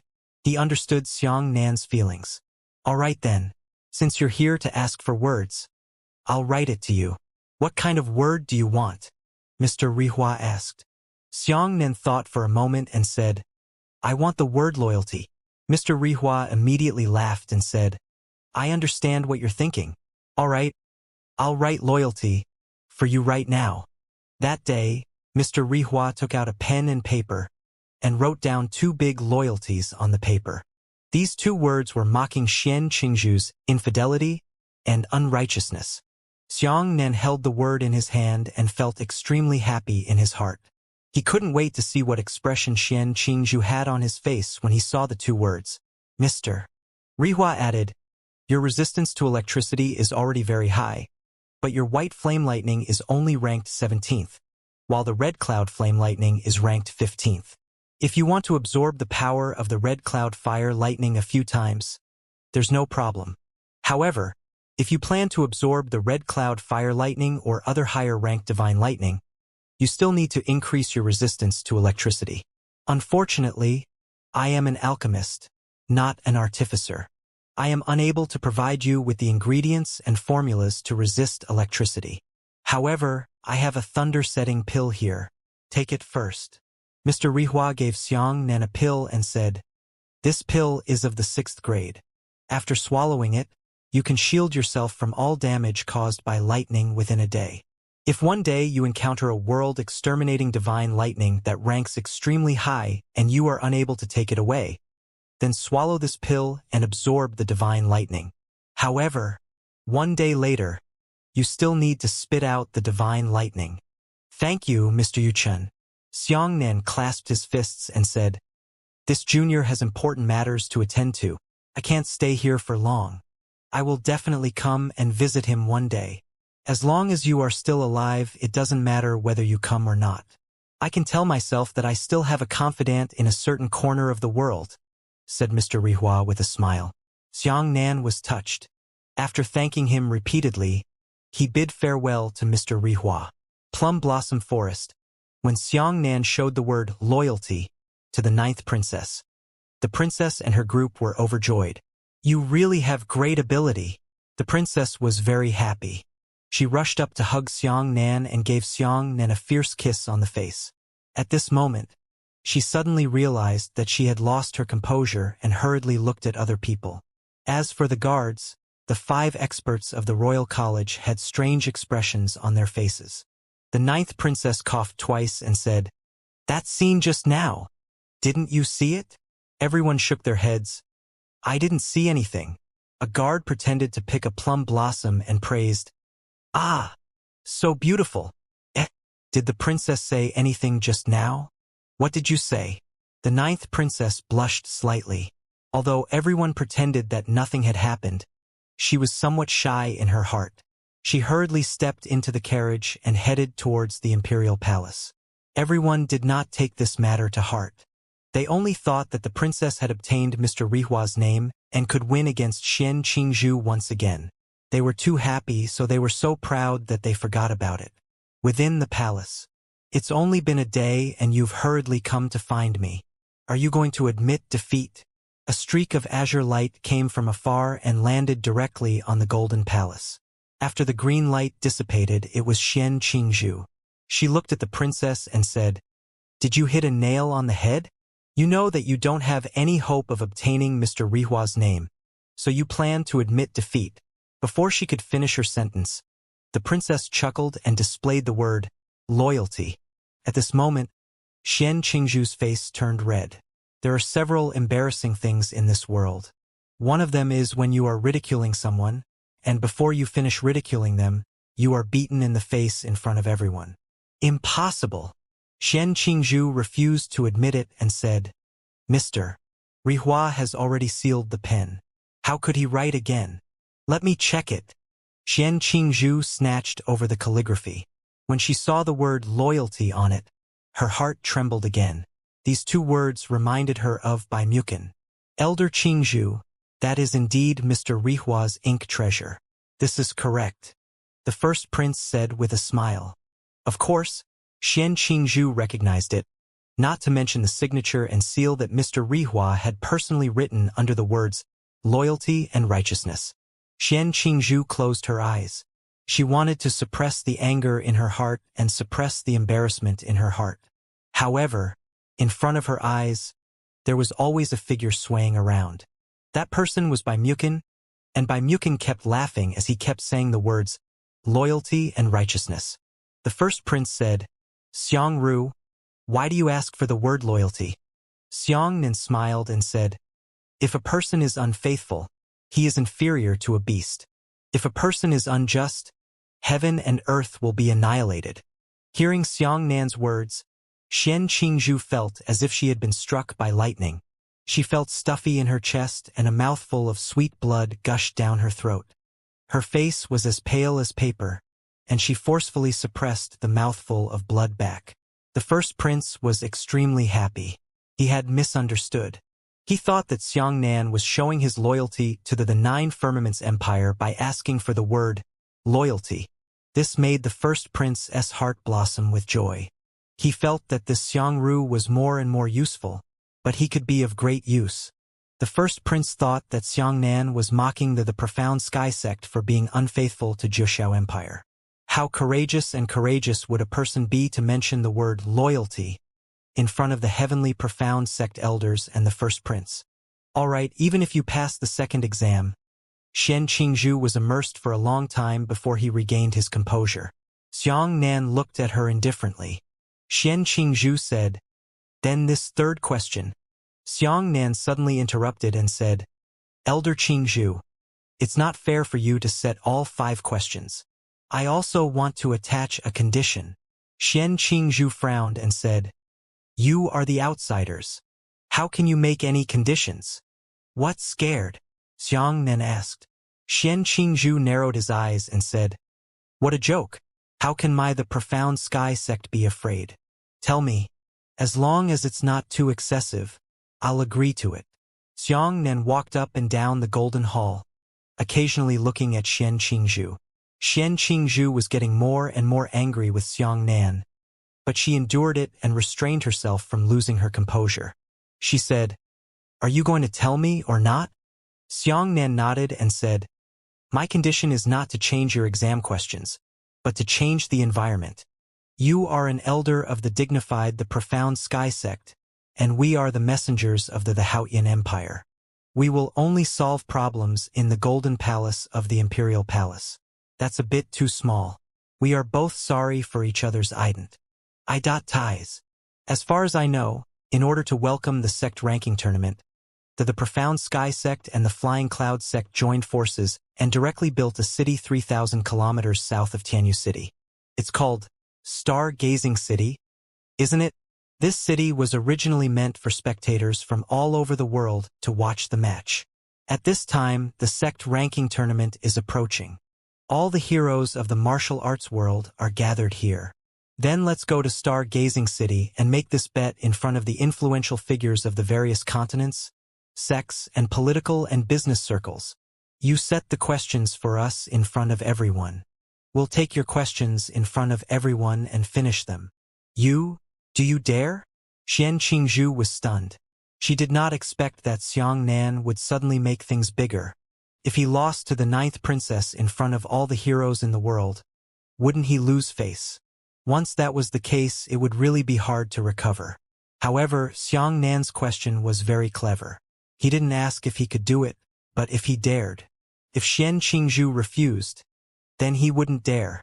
You don't even have the courage to confront me, so why don't you just leave the topic and go back to the profound sky sect? The first prince did not expect Xiang Nan to do this. This was a dangerous move. Not only was it dangerous to the profound sky sect, it was also dangerous to the Haotian Empire. If the princess team hadn't completed the last 3 questions, then what face did the Haotian Empire have to rush over to form an alliance with Zhuxiao Empire? Really? Do you want to play so big? The princess whispered in Xiang Nan's ear, "If we really lose, there will be no room for maneuver." Xiang Nan whispered, "Your Highness, we can only do this now. We have no room to maneuver, right? They've already chased us to the imperial palace to force us. Do we still have to be cowardly? Since the profound sky sect wants to make things difficult for us, let's just fight them." When the ninth princess heard Xiang Nan's words, she felt very relieved. She whispered, "You're right. Let's do this. Room for maneuver?" When Xian Qingzhu ran over and repeatedly told the princess to scram back to the Haoyan Empire, it was already gone. "All right." Xian Qingzhu hesitated for a long time before he gritted his teeth and said, "I'll follow you. Let's meet in Star City." After saying that, the black-green bamboo turned into a streak of green light and headed south. Xiang Ru, the first prince, took a deep breath and said seriously, "It's too risky for you to do this. Nothing goes into a tiger's den. Nothing goes into a tiger's den." Xiang Nan gritted his teeth and said, "If we can defeat the profound sky sect in this way, the Haoyan Empire will no longer need to sneak around and can openly travel to the 9 heavens." The first prince thought for a moment and said, "This is a very courageous move. If you want to break this pool of stagnant water, you can only attack with all your might. All right? I'll gamble with you this time. Go, don't disappoint me." "Yes." Xiang Nan cupped his fists. "Princess, let's go." Xiang Nan grabbed the princess's arm and wrapped his left hand around the 5 Imperial Academy martial artists before stepping into the air. At this time, Xiang Nan was already a Tianyuan 5th layer expert. He no longer had to use his Yuan Qi feathered wings and could directly fly freely between heaven and earth. With this heaven origin realm, Xiang Nan's flying speed had already far surpassed Yuan Qi wings. As he stepped into the air, his figure transformed into a beam of intense light and flew towards the south. The 9th princess pinched Xiang Nan's waist and said angrily, "You're clearly already a heaven origin realm expert, but you still want to disguise yourself as a returning origin realm expert." Xiang Nan said, "In order to protect the princess, I can only pretend. I hope the princess will forgive me." Stargazing City was a medium-sized city that could accommodate 20 to 30 million people. This city was built out of thin air. At this moment, there were no inhabitants in the city, only the martial artists gathered here in the world. Just as Xiang Nan said, the role of Stargazing City was specifically built for the sect ranking tournament. At this moment, the Stargazing City was extremely lively. Although there was still 1/3 of the city to be completed, martial artists from all over the world had already lived inside. The entire city was circular and it was progressive. The further it went, the higher the terrain became. It was like a coliseum that had expanded countless times. However, the seats in the ring of the coliseum had all turned into buildings. The tallest building in Stargazing City was a bell tower. At this moment, the black-green bamboo was already floating above the bell tower. Below, countless martial artists raised their heads and looked up, their voices shaking the heavens. "Look, that's Xian Qingzhu, right? She seems to be the chief disciple of the Profound Sky Sect and also holds the position of an elder of the Profound Sky Sect. That's right, it must be her. How could anyone in this world be so beautiful?" The Flying Cloud Sect's Flying Clouds Flowing Sea had also received news and had rushed over before Xiang Nan. "Qingzhu, what you said in the message is true?" Feiyun Luhai frowned and said, "Are you really planning to bet with the Haoyan Empire in front of the heroes of the world? Furthermore, it's already 2 rounds?" Xian Qingzhu closed his eyes and didn't even look at Feiyun Luhai. He said, "I've already made up my mind. You don't need to dissuade me." Xian Qingzhu had always been this kind of person. If she decided to do this, she would never listen to other people's advice. Just like how she had ruthlessly wanted to kill Bai Mukin and seize Bai Mukin's 5 heavenly spiritual meridians. Of course, Feiyun Luhai understood Xian Qingzhu's personality very well, so he no longer tried to dissuade him.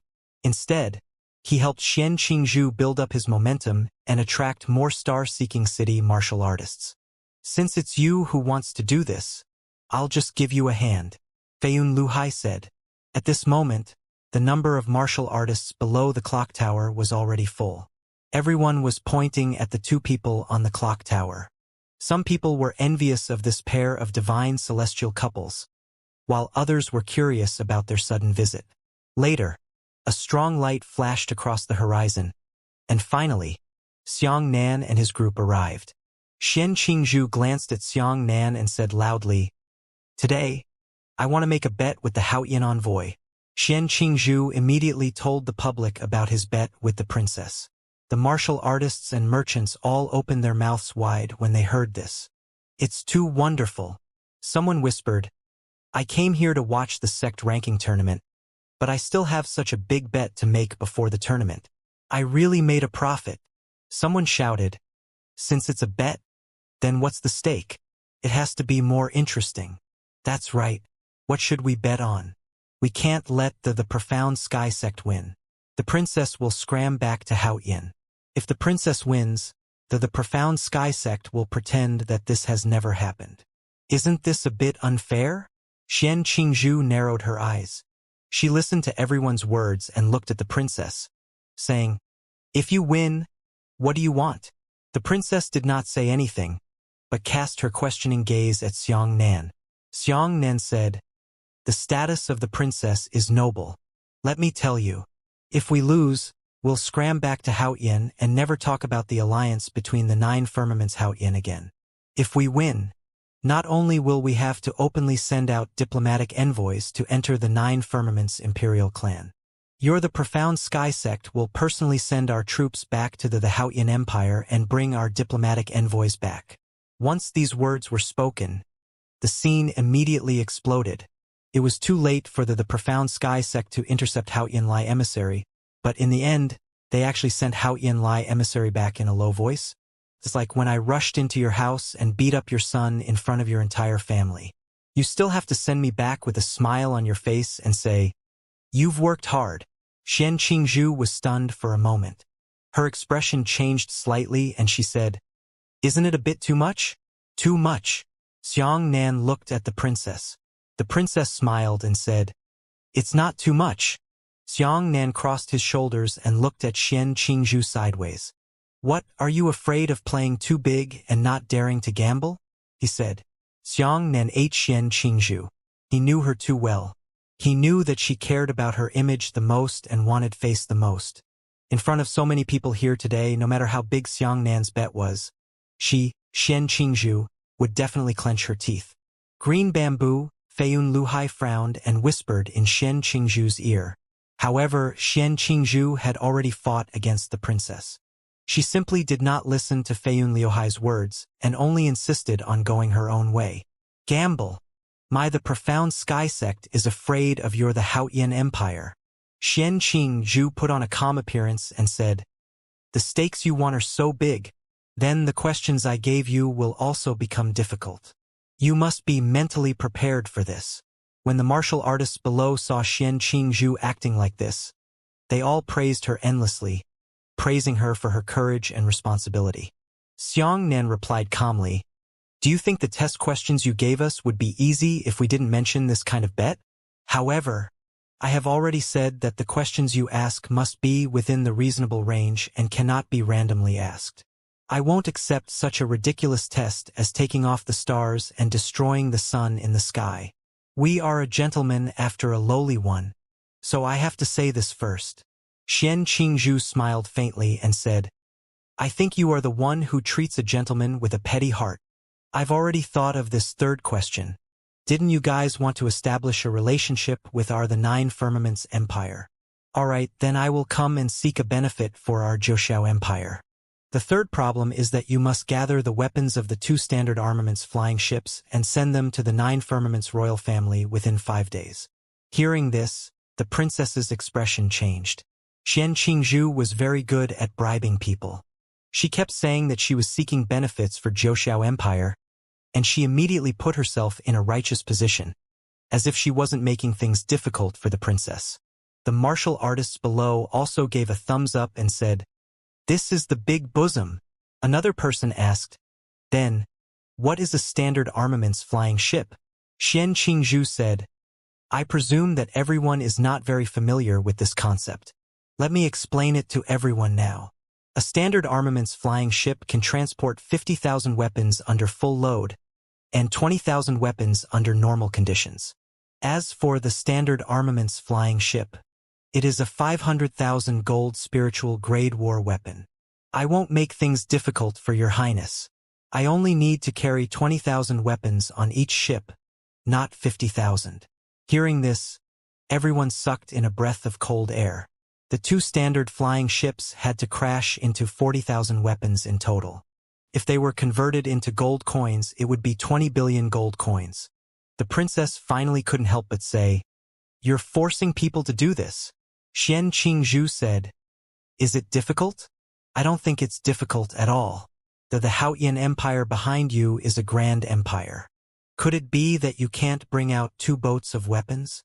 Remember, the 2 standard armaments flying ships will be delivered here in 5 days." After saying that, Xian Qingzhu and Feiyun Luhai turned into 2 rays of light and disappeared into the distance. Damn it! She's clearly making things difficult for us. The princess gritted her teeth angrily. Xiangnan whispered, "Your Highness, go back to your residence first before discussing. This place is not suitable for you to speak." Xiangnan brought the princess and her group back to the palace where they were staying. Inside the palace, the 9th princess walked around quickly, thinking of countermeasures. Seeing that she hadn't spoken for a long time, Xiangnan reminded her, "Your Highness, we only have 5 days. We must hurry up and do this." The 9th princess frowned and said, "But I don't have a clue. If you have a plan, just say it directly. I'll leave the power to you." Xiangnan nodded and said, "All the royal guards and friends of the 5 royal academies, please go and handle the weapons orders immediately. 40,000 spirit weapons isn't a small number. You need to find a medium-sized weapon shop and place an order. It's best if each shop can order at least 1,000 spirit weapons. As for the money, let me and the princess worry about it." Upon hearing this, the guards heaved a sigh of relief. It was not easy to place an order. This was an easy task. "Princess, young master, we're going." The guards immediately split up and quickly left. For a medium-sized weapon shop to have 100 spirit weapons for display was already amazing. Adding in the inventory, there were only 400 to 500 spirit weapons. Within 5 days, in order to produce 40,000 spirit weapons, they had to disperse and place orders with more weapon stores. "What about the money?" The 9th princess looked at Xiangnan with a worried expression and said, 20 billion gold coins. Where are we going to get so much money?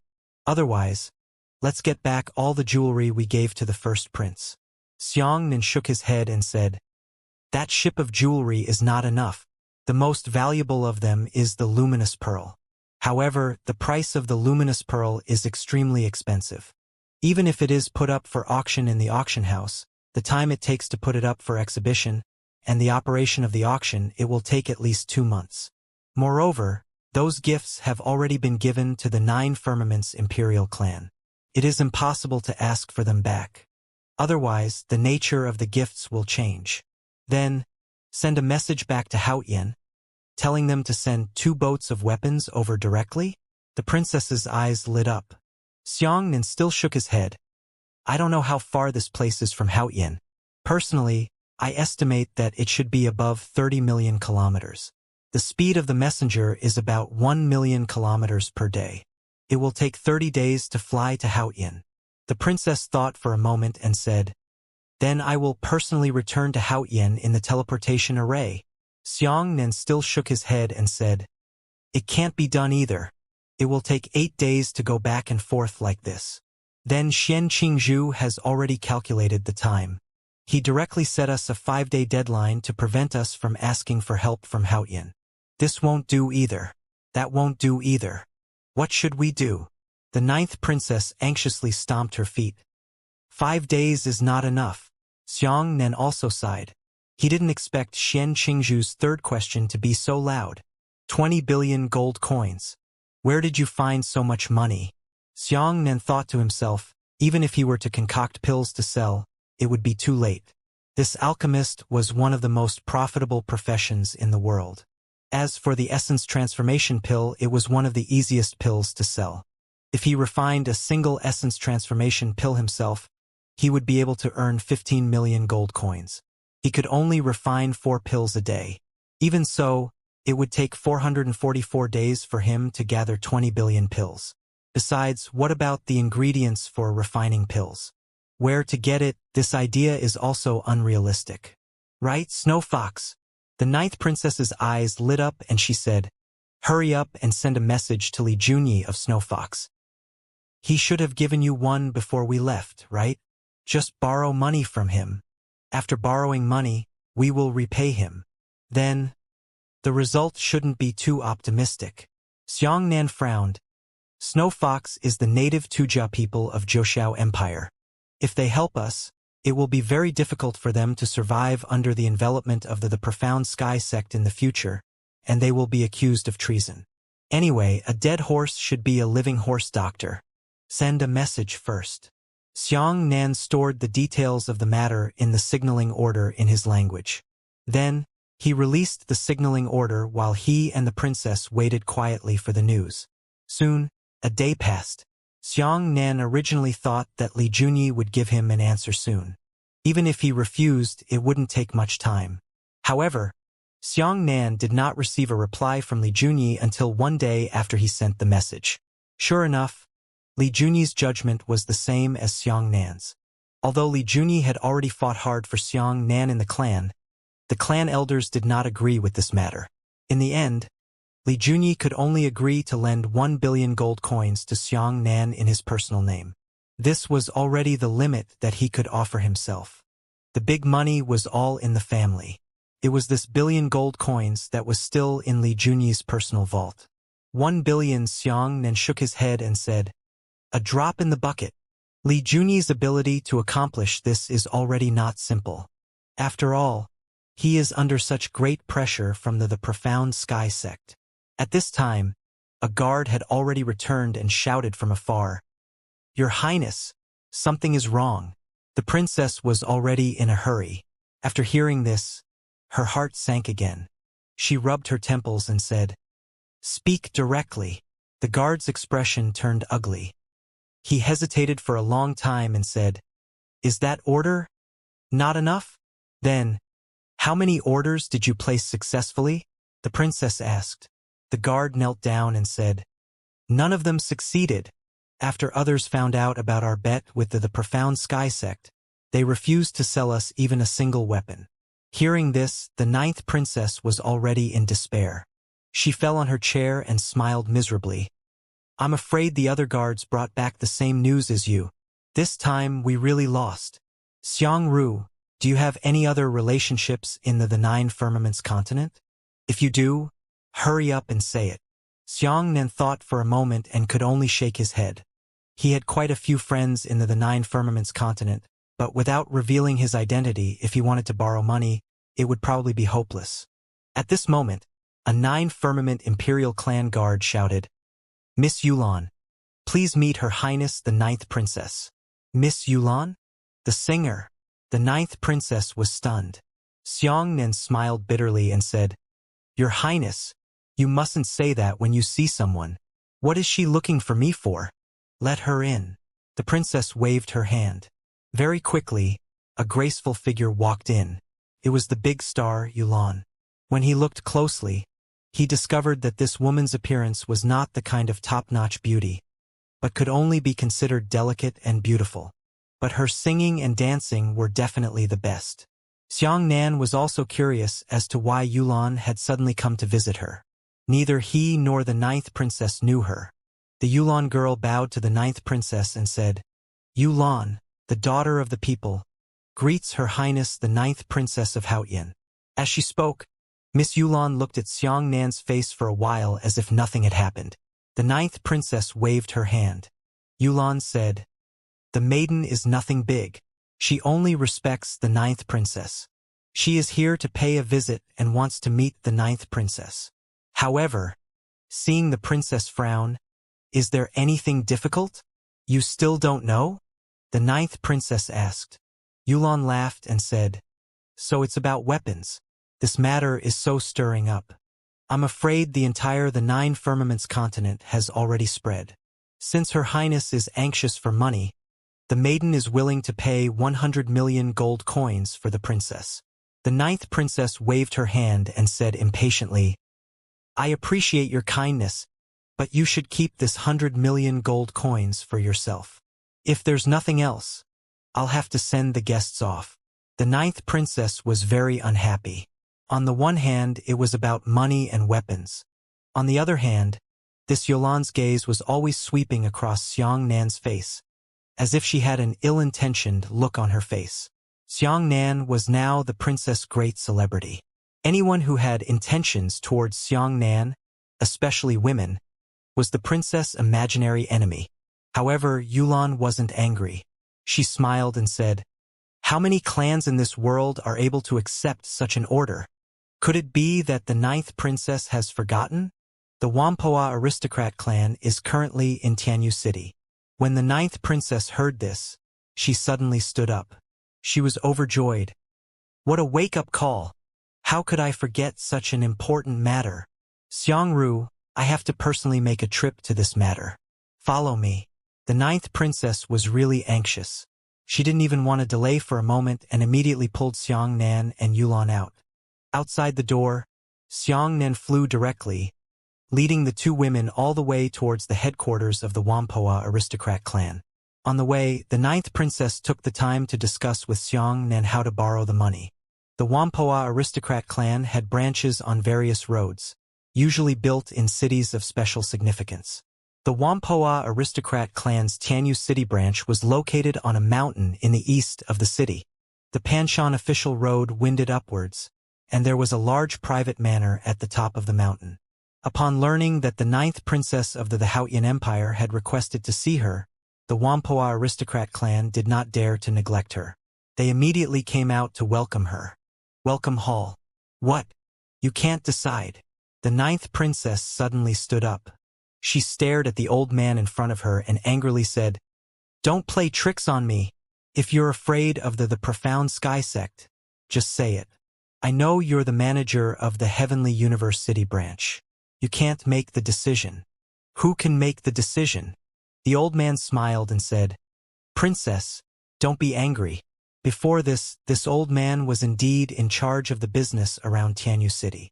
However, the sect ranking tournament is approaching. The clan feels that this is a great business opportunity, so they have already appointed a senior clan official to temporarily take over. Then where is the upper echelon? The princess asked. The old man replied, Our Wampoa clan is located in the 9 firmaments continent. There are a total of 3 branches, one on the east bank, one on the south bank, and one on Tianyu City. At this moment, the high-ranking members of our Wampoa aristocrat clan have already gone to the south bank to deal with our clan's affairs. I will send a message for you right now. Please wait patiently. Can I still wait? The 9th princess said anxiously, Quick, quick, quick. Yes, your highness. The old man bowed slightly and shook his hand to release a message. The message quickly disappeared into a ray of light. This is already the 2nd day. The deadline will be reached in 3 days. The 9th princess walked around impatiently, her heart burning. Until now, she had never complained about Xiangnan. She had never complained about Xiangnan making such a huge bet with Shen Qingzhu.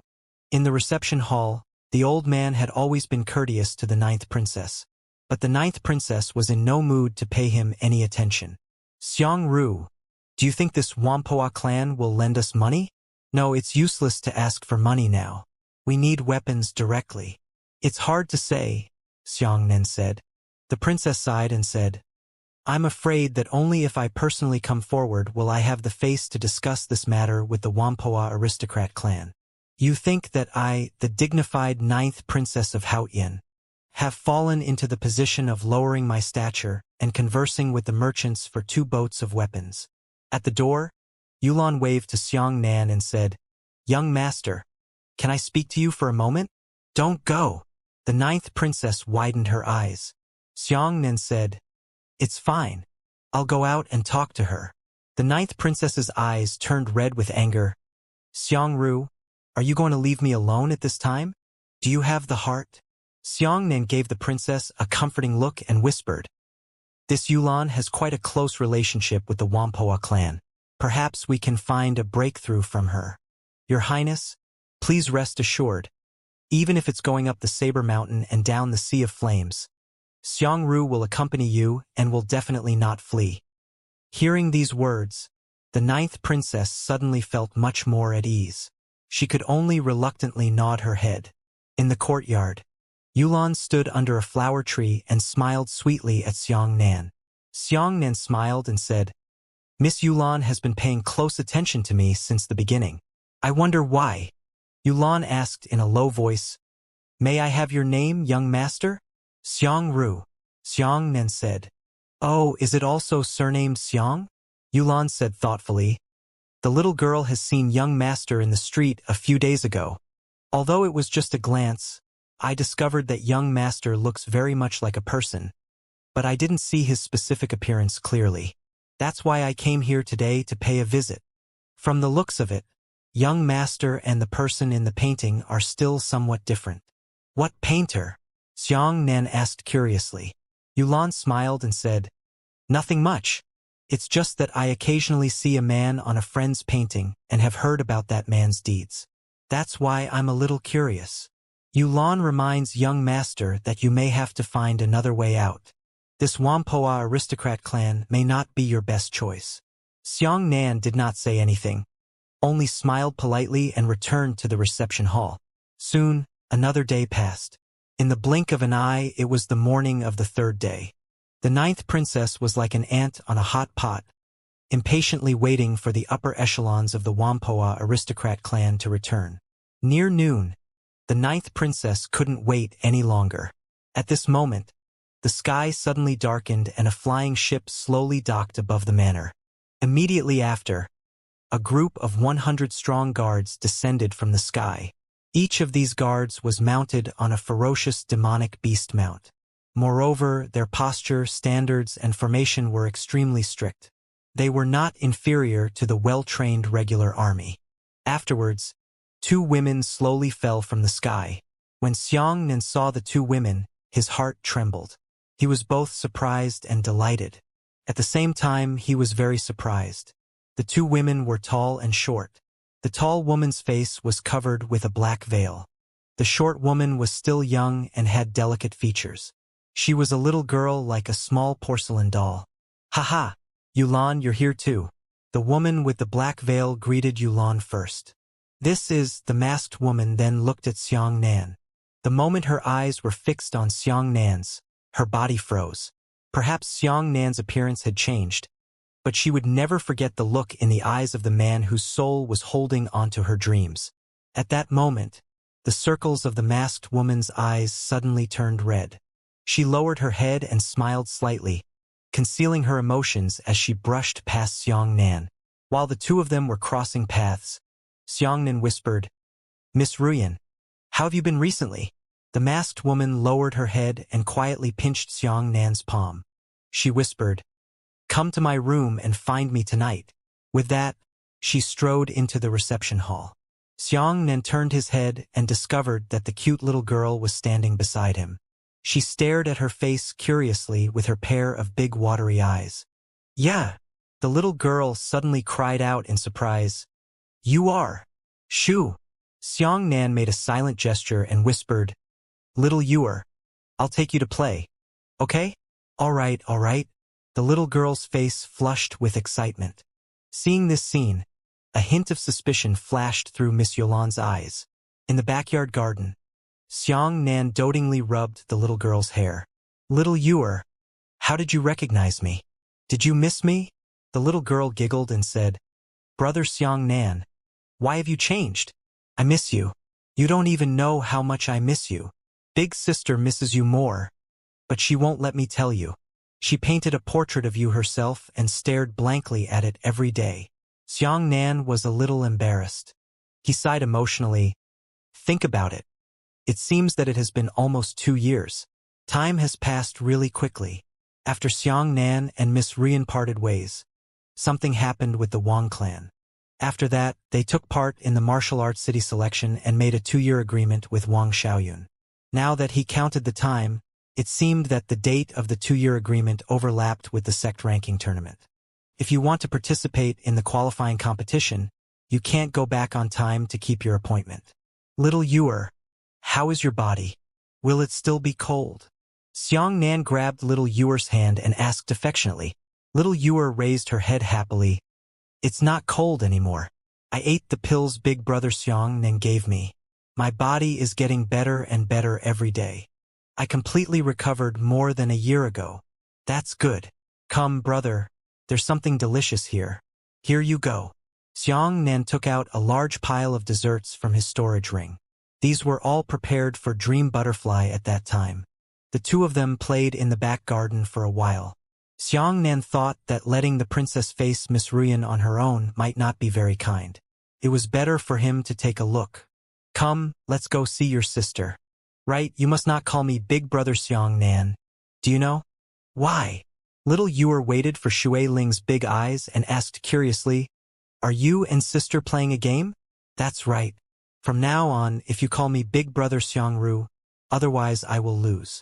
Xiang Nan smiled. Good, good, good. Little Yuer will definitely keep it a secret for her brother. Little Yuer clapped her hands happily. Xiang Nan pulled Xiao Yuer back to the entrance of the reception hall in the front yard. Inside, the two women were arguing fiercely about something. The 9th princess said, Miss Ruyan, I only borrowed 40,000 spirit weapons from you. I will repay you directly in gold coins when the amount of money is due in the future. Doing this is equivalent to you doing a big business. Is it not good for you? Ruyan took off her veil. She held the teacup and smiled. Your Highness, I've said it more than once. It's not about money. If I lend you my weapon, it will be very disadvantageous to our future development in Tianyu City. What exactly are you going to do to lend me your weapon? The 9th princess had no choice but to speak softly. Seeing the 9th princess compromise like this, Xiang Nan couldn't bear it anymore. Miss Ruyan thought for a moment and said, Only a few of you know your true purpose in coming to the 9 Firmaments continent. Coincidentally, I also know. If you borrow our weapons and return to the Haoyan Empire, then you will be fine. Where should our Wampoa clan be? Unless what? The 9th princess hurriedly asked. Miss Ruyan glanced at Xiang Nan outside the door and said, Unless you stay in Zhouxiao Empire and marry the prince to support us. You! The 9th princess stood up abruptly. She stared at Miss Ruyan with wide eyes. As for Miss Ruyan, she looked as if she was an old god and was not afraid at all. Xiang Nan thought to himself, this Wampoa clan's energy is really great. Even they know that we came to the 9 Firmaments Imperial clan to get married.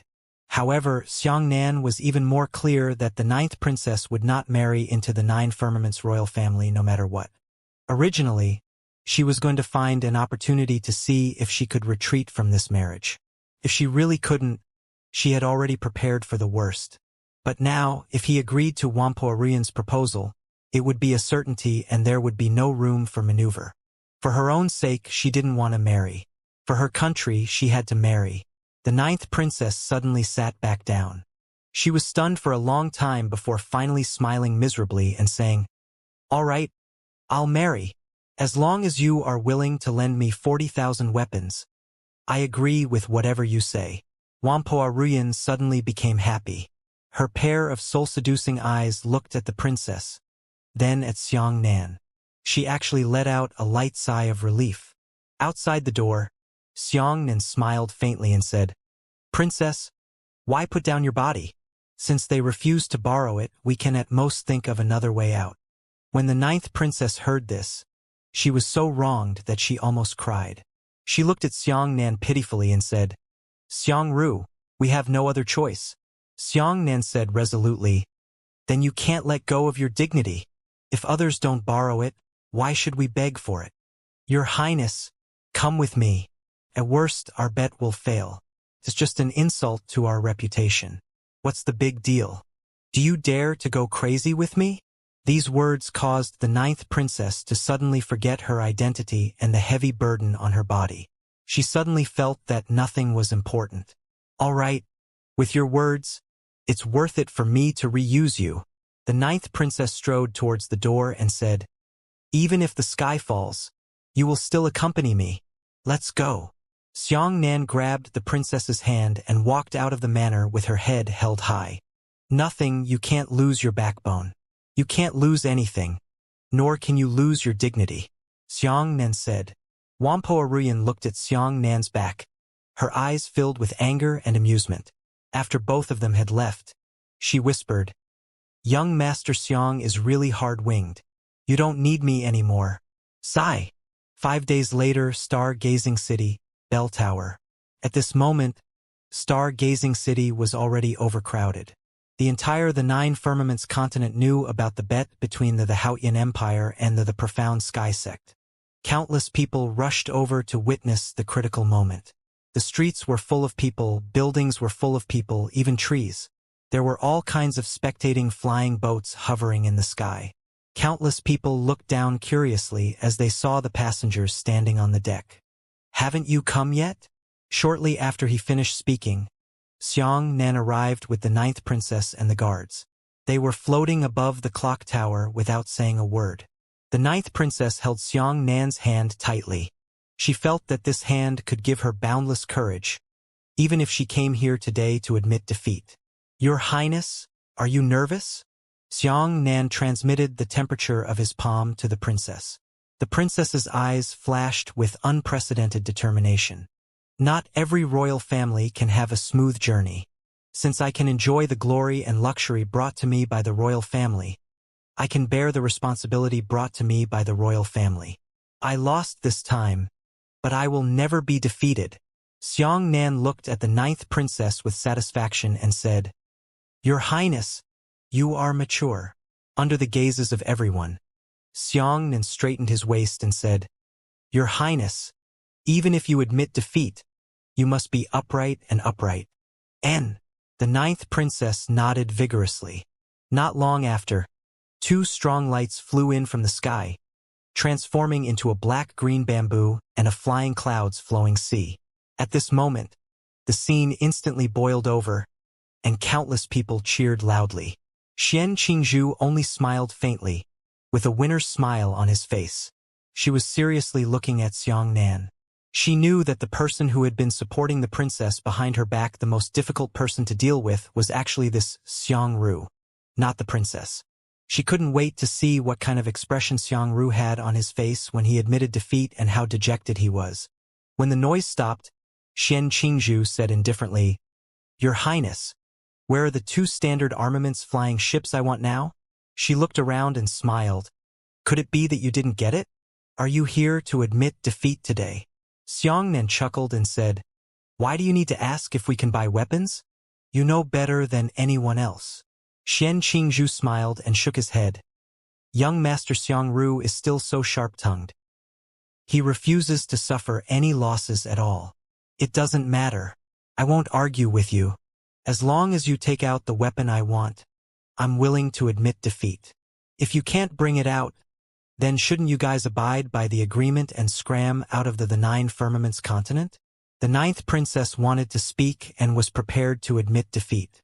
Xianxia used his gaze to stop her and smiled at Xianxia. Elder Qingzhu seems to have eaten us. He thinks that we can't take out our weapons. Xianxia chuckled and said, This is the end of the matter. Let me get straight to the point. Here, in this land, in this the 9 firmaments continent, as long as I say a word, I can guarantee that you won't be able to buy even a single weapon. This is the ability of the Profound Sky Sect. Countless onlookers opened their mouths wide. What imposing words! As expected of the Profound Sky Sect, truly domineering. Of course, who is the Heavenly Profound Sect? That's the leader of the 8 great sections. If the princess of the Haotian Empire wants to fight against the Heavenly Profound Sect, she might still be on the verge of a fire. After all, this princess is still young. Although she looks so cute, her brain is not very useful. If she can't fight with someone, she must fight with Xianxia. That's right. In this world, can there be anyone who can defeat Elder Xianxia? As soon as someone mentioned Xianxia, Someone also mentioned Bai Mukin. Bai Mukin, once known as the number one genius in the starry sky, has disappeared, and Xian Qingzhu is still standing in this world. From this, it can be seen that this woman is truly extraordinary. Hearing the whispers of outsiders, Xian Qingzhu remained silent. In fact, he was already extremely arrogant deep down in his heart. Finally, someone was willing to stand up and say that she was stronger than Bai Mukin. She was extremely poor and wanted to get rid of the halo of Bai Mukin's fiancé. She wanted to prove to the world that she didn't need to be attached to anyone. She, Xian Qingzhu, was number one in the world. At this moment, Xianxia said, "Elder Qingzhu is so bold that he can even say such words. Do you really think that the nine firmaments continent is what you have in your possession? If you say a word, no one will dare to sell me even a weapon? What if I insist on competing with you? I say, there is no one in the nine firmaments continent, no one. You can stop me. As long as I want it, I will definitely get it. Speak crazily," Xian Qingzhu said. At this moment, the scene suddenly stirred up. Countless people raised their hands and pointed at the sky. Look, look! It's a flying ship from the Wampoa aristocrat clan. Hearing this, Xian Qingzhu felt as if he had been struck by lightning. As for Xianxia, he slightly raised the corner of his mouth and said, "Elder Green Bamboo, you've lost. I have to remind you that in the future, you have to distinguish clearly what it means to speak crazily, and what it means to attack oneself with your own face.